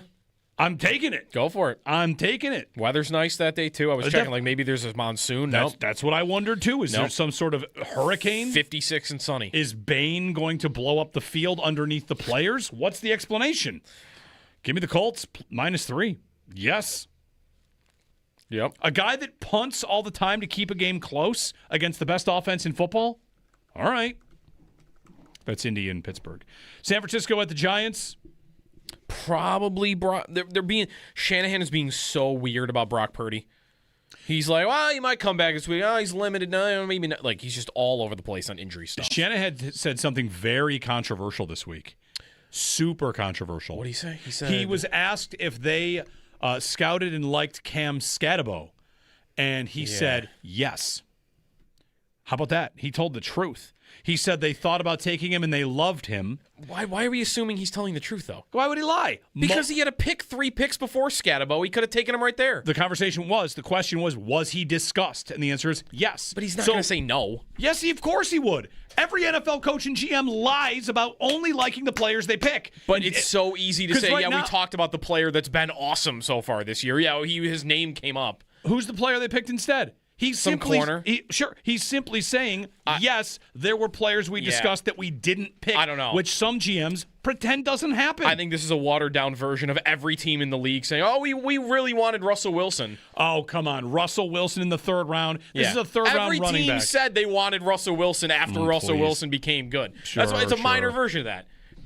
You think he's going to say no? Cam Scatabo. You think he's going to say no? 3 good games is the modern-day Russell Wilson after a Super Bowl? Let me just put it this way. If let's say that in the truth is they did not discuss Scatabo at all at that pick, and he gets this question this week, what's he going to say? No, not really. No, he's not going to say that. Why can't he say that? Because he's been a good player this year, and you'll look like an idiot for saying, no, the guy that's really good so far this year? No, we have no thought about that guy. In that case, the diplomatic answer is, we discussed a lot of players. End it. He then said, and we loved him. The love him part is a little... All right. I thought you were going to say the thing about they said I would have gone into the blue medical tent too for Jackson Dart, which Dable got fined $100,000 for. And the Niners coaches this week in the press are like, yeah, we would have done the same thing. All right. $100,000. Chicago at Cincinnati. Okay. Chicago just lost to Tyler Huntley. They did. One of the more confusing teams in the league. Chargers at Titans. Fox. I mean, the Titans ever going to win another game? Fox early games. Minnesota at Detroit. J.J. McCarthy. J.J. McCarthy against... Going to get smoked. He's terrible. Somebody save Justin Jefferson, please. Right. McCarthy's Holy terrible. cow. And the last couple games they've played against the Vikings, even though the Vikings have a good defense, Goff has been fine. He's been fine against that defense. So Detroit's at home against Minnesota. Houston hosting Denver. No Patrick Surtain is big. Houston maybe here trying to get off the mat a little bit. Houston's favored. Okay. -1.5. Yep. Think of the swings we could see for the Bills and the Chiefs. The Chiefs could win and see Denver lose. Of course, the Chargers probably won't. And the Bills could win and see the Patriots lose. Yeah. New Orleans at L.A., the Rams, it's the biggest spread in the league.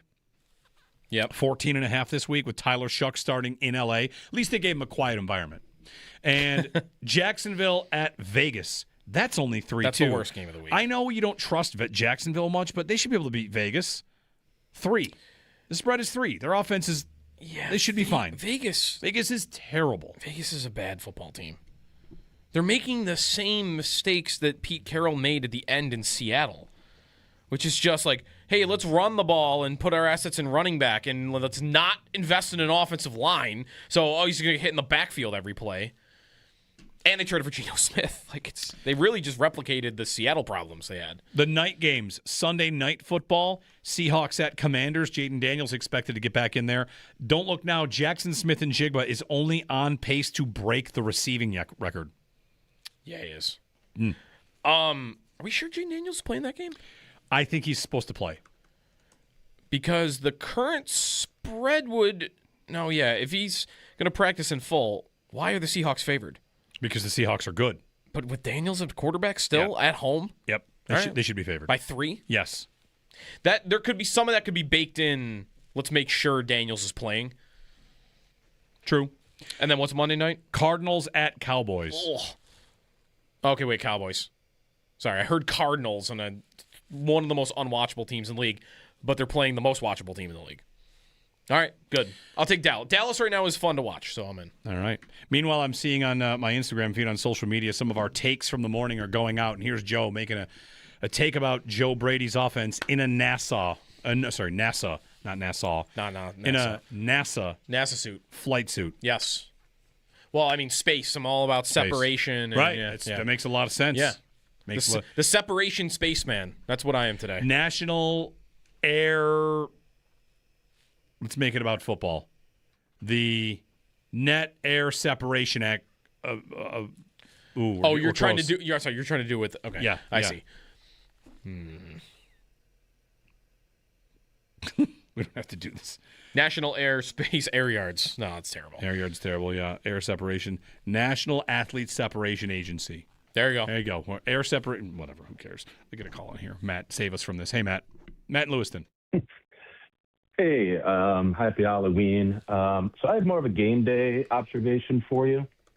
Okay. I was going to call earlier in the year to see if you guys had any idea of the decision-making process of when they play Mr. Brightside inside the stadium. It seems like it was always, when it's pretty much guaranteed we're going to win, you hear the song and we just celebrate. Mm-hmm. Even like you go to the Ravens game, you didn't hear that song till that kick went through. Yeah. Against New England, they played. It was tied, right? Correct. Yeah.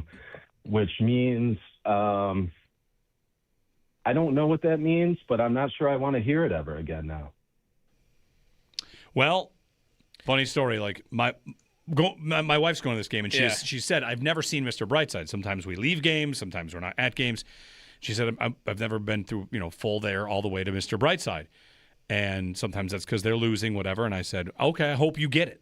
Like, I hope they're leading and you get it, because they did play it against New England and they lost. And I wonder if they would not do that again. Because Pittsburgh with Renegade, they just played at the start of the fourth quarter, no matter what, right? Yeah. So I think even when they're getting smoked, the Bills could just put it in a spot and have it sit in the spot, or it could be a celebration of like, we're going to win or blah, blah, blah. But I could be wrong about that in Renegade. I thought it was just like start of the fourth quarter, Pittsburgh plays Renegade. Did they do that when they're down 30? Maybe. Maybe there's sometimes they feel like it's not worth playing. Yeah. I'm good not playing it if they're ever down or the game is in doubt. Like if it were me deciding, I would only play it end of game. Like I would have the win probability chart open in front of me if I were in charge of Mr. Brightside, and I'm only playing it if I'm north of 95%. 95? People are going to leave by then. How about this? I mean end of games. A new Jumbotron. This will keep them staying late for the song. Let's get stupid. A new Jumbotron in the stadium dedicated solely to the live win probability of the game. And when the Bills' little logo crests 88.3, yeah, Mr. Brightside hits immediately. What do you think? Right after a play, just like a random second down, and the Bills got to stop. A 2nd and 10. But that means if it fluctuates up and down, then it can play a lot. That's right, but the first time it hits 88.3, we're hitting it. The first time. 2nd and 10 incompletion from Tua next year, 88.3, bam, hit it. It's also kind of a signal to the fans, like, okay, they should not blow this game. If they've blown this game, if it's a bright side loss. If you have a bright side loss on your hands, something has gone horribly wrong, and it shouldn't have happened. I like it. 803-0550. It is Football Friday, and this is the Super Great American Football Friday Frenzy. All right, we'll get to Extendo Sports. Sal's here. He's got... Is he wearing a costume? I didn't see a costume. I saw an orange shirt. You know, almost... Like a pumpkin shirt? Theory. Never tried this before. Almost any colored shirt becomes a costume if you make it a jumpsuit. Wait a minute. Any colored If shirt. if I said orange shirt, you'd say not a costume. If you orange jumpsuit, that's a costume. Right. What if it's a red jumpsuit? Red jumpsuit. All of a sudden, you're in the pit crew for a Ferrari. Jumpsuits are costumes. All right. Try this on. White. What are you? You're a caddy at Augusta. Or astronaut. Or astronaut. You turn a shirt into a jumpsuit. What about green? Green jumpsuit. You are, Green might be tough. Come on, Owen. We got this. Green jumpsuit. Or tracksuit. Like a tracksuit's a costume. Yeah. Here's an awkward moment. I got to go ask him. I don't know if Brian Mazurowski is dressed up today. He walked by. He's wearing like an Adidas zip-up with the stripes on the side. And my first thought was, is he Teddy KGB? But it's not. Ooh. But it's not the color. Oh, so okay. Then you have to but if you're close. But then you have to have that awkward conversation where you ask someone, "Are you in a costume? Are you in a costume? Or is this just like what you would wear?" In some cases, it's very obvious. Teddy KGB. For instance, me, this is what I would normally wear on a Friday. Yeah. This should be our loser bet for whoever kills the I parlay. agree. You have we to wear need to have a costume punishment for blowing a parlay. We got the paper bag. What about the Grinch costume? You'll sweat in this. You lose 5 pounds in this in 10 minutes. It is a hot costume. Yeah. 803-0550. Football Friday continues. The Northtown Automotive Extra Point Show, top of the hour.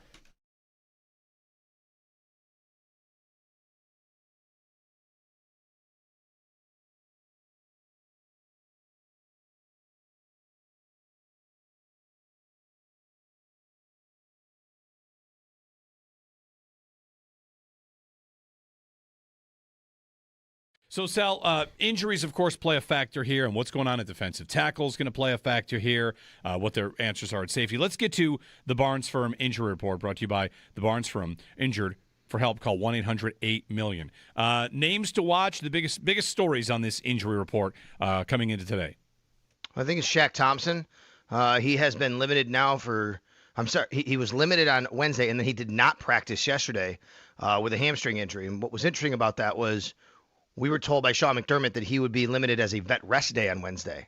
And then when it came out, he was listed as hamstring, not vet rest like Jordan Phillips and like Joey Bosa those same days. So something must have happened that day that kept him out of practice yesterday. So that would be, I think, number one, especially considering how he played last week, the role he's been playing for this team, the fact that we had this discussion about the linebackers, what McDermott said about Bernard, the injuries there. Now, the good news is Matt Milano and Terrell Bernard, who both did not play last week. Of course, Bernard was suited up but didn't play.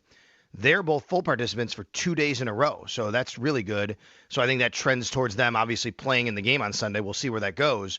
But it would be a blow to not have Shaq Thompson and his versatility and ability to help out at linebacker, no matter how you want to kind of slice how they look there.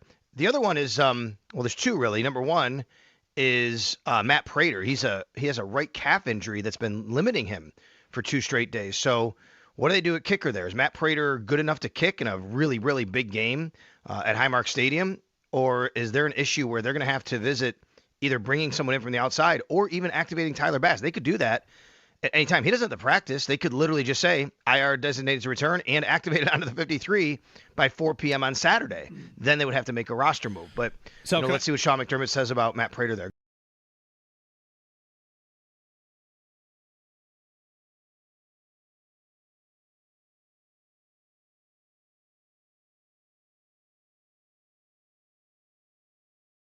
All right. I have a Halloween confession to make that is I believe, unpopular opinion. Okay. Ooh. I like candy corn.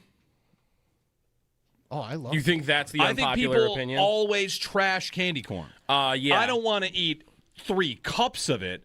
No, but you show me a candy pumpkin, and I'm all about it. So there was a little dish out in the bistro this week that had some candy corn in it. When you walked by it, did you I'll take 1 or 2? Did you do that this week? No. Okay. I would have thought about it. If I see it, I always think about it. The problem is if I have one, I want to have 30 pieces of candy corn. Of candy corn? Yeah. See, and then I after like 30, I'd never want to see one again. That's weird because I like candy corn enough to if it's out there, I'll take a couple pieces. I'm in. I'll have a few, but I'm never worried. 30s. I'm never worried about being gluttonous with candy corn. Yeah. Never. Yeah, it's fine. I like it. I've got enough. a similar thing going with candy corn where I'll see it and I'm in. I'll have 5 pieces and then I go, this gets weird fast for me. That's right. There's something waxy about it in my mouth that I can't quite handle. That's right. That's right. And it gets out of control fast. I am known to bear down and get after it with some candy.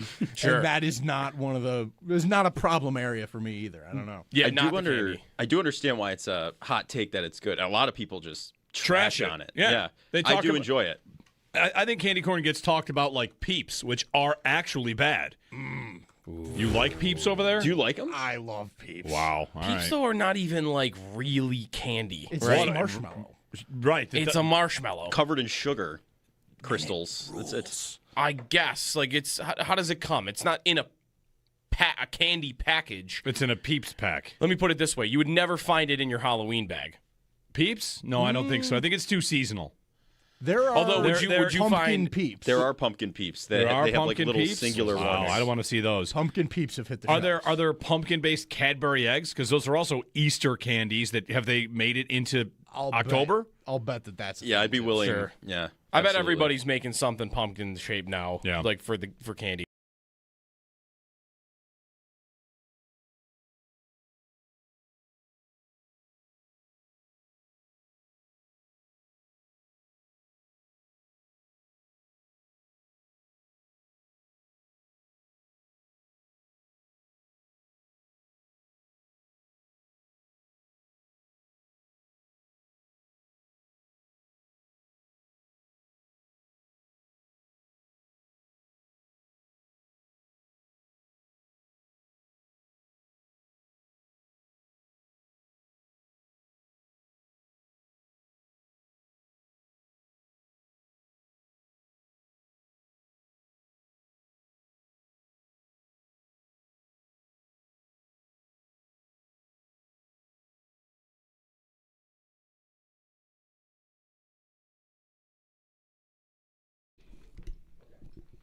All right, wrapping things up on Halloween.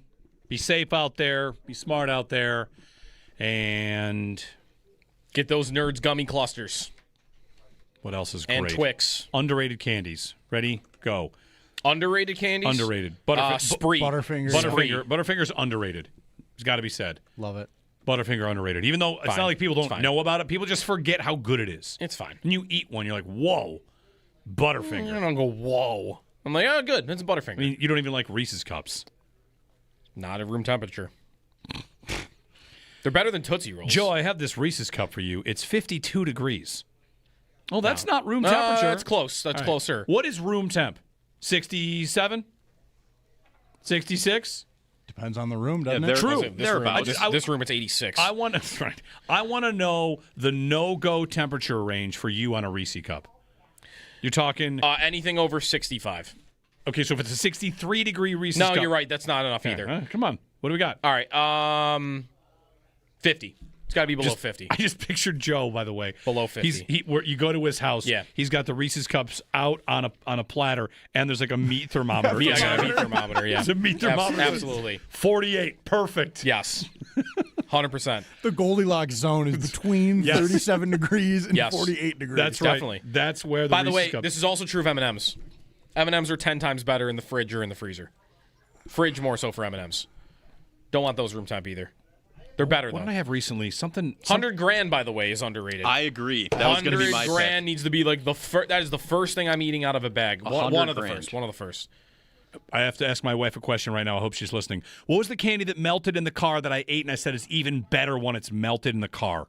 Oh, Baby Ruth? No, it might have been like Sour Patch what Kids. would be better Something melted in the car, and I thought, like, Three you know Musketeers? what? I'm going to eat this. Oh, and it was fruit candy? It was definitely something like that. What would melt? Oh, Starburst. It was jelly beans. They were like melted jelly beans. They were awesome. There's no way. Hot jelly beans. Sal's here. I've dressed as a Syracuse Orange fan. Love it. Who talks on the radio. Perfect. On a night they play North Carolina. Oh, it's tonight. Belichick, Yes. huh? Oh, let's go. Belichick's in Syracuse tonight. Let's That's right. go. By the way, melt some jelly beans. You won't regret. Hot jelly beans. They were. I don't know what. They were Yeah. great. They were so good. We got to Meanwhile- try candy corn with peanut butter, too. Oh, Gotta that's give that right. a- Oh, yeah. We had somebody in the chat say candy corn and cream cheese. Whoa. I'm done. No, you're. That doesn't sound any better than the peanut butter. to Sounds me, like a though, cannoli to me. Also, Heath Bar. I'm Sugar cheese. Heath Bar is good. Heath Bar. Heath Bar and Runts. All right. We're back Monday. We're also back Full of sugar. We're also back Sunday. Yeah, I got to stop eating Monday candy. means there will be candy out there. People will bring into work their leftover candy. Yep. Sal's coming up. He's got Sean McDermott. He's got Pat Hammer. We'll keep getting you ready for Sunday's game, 425 Bills Chiefs. And, of course, you'll hear it here on WGR.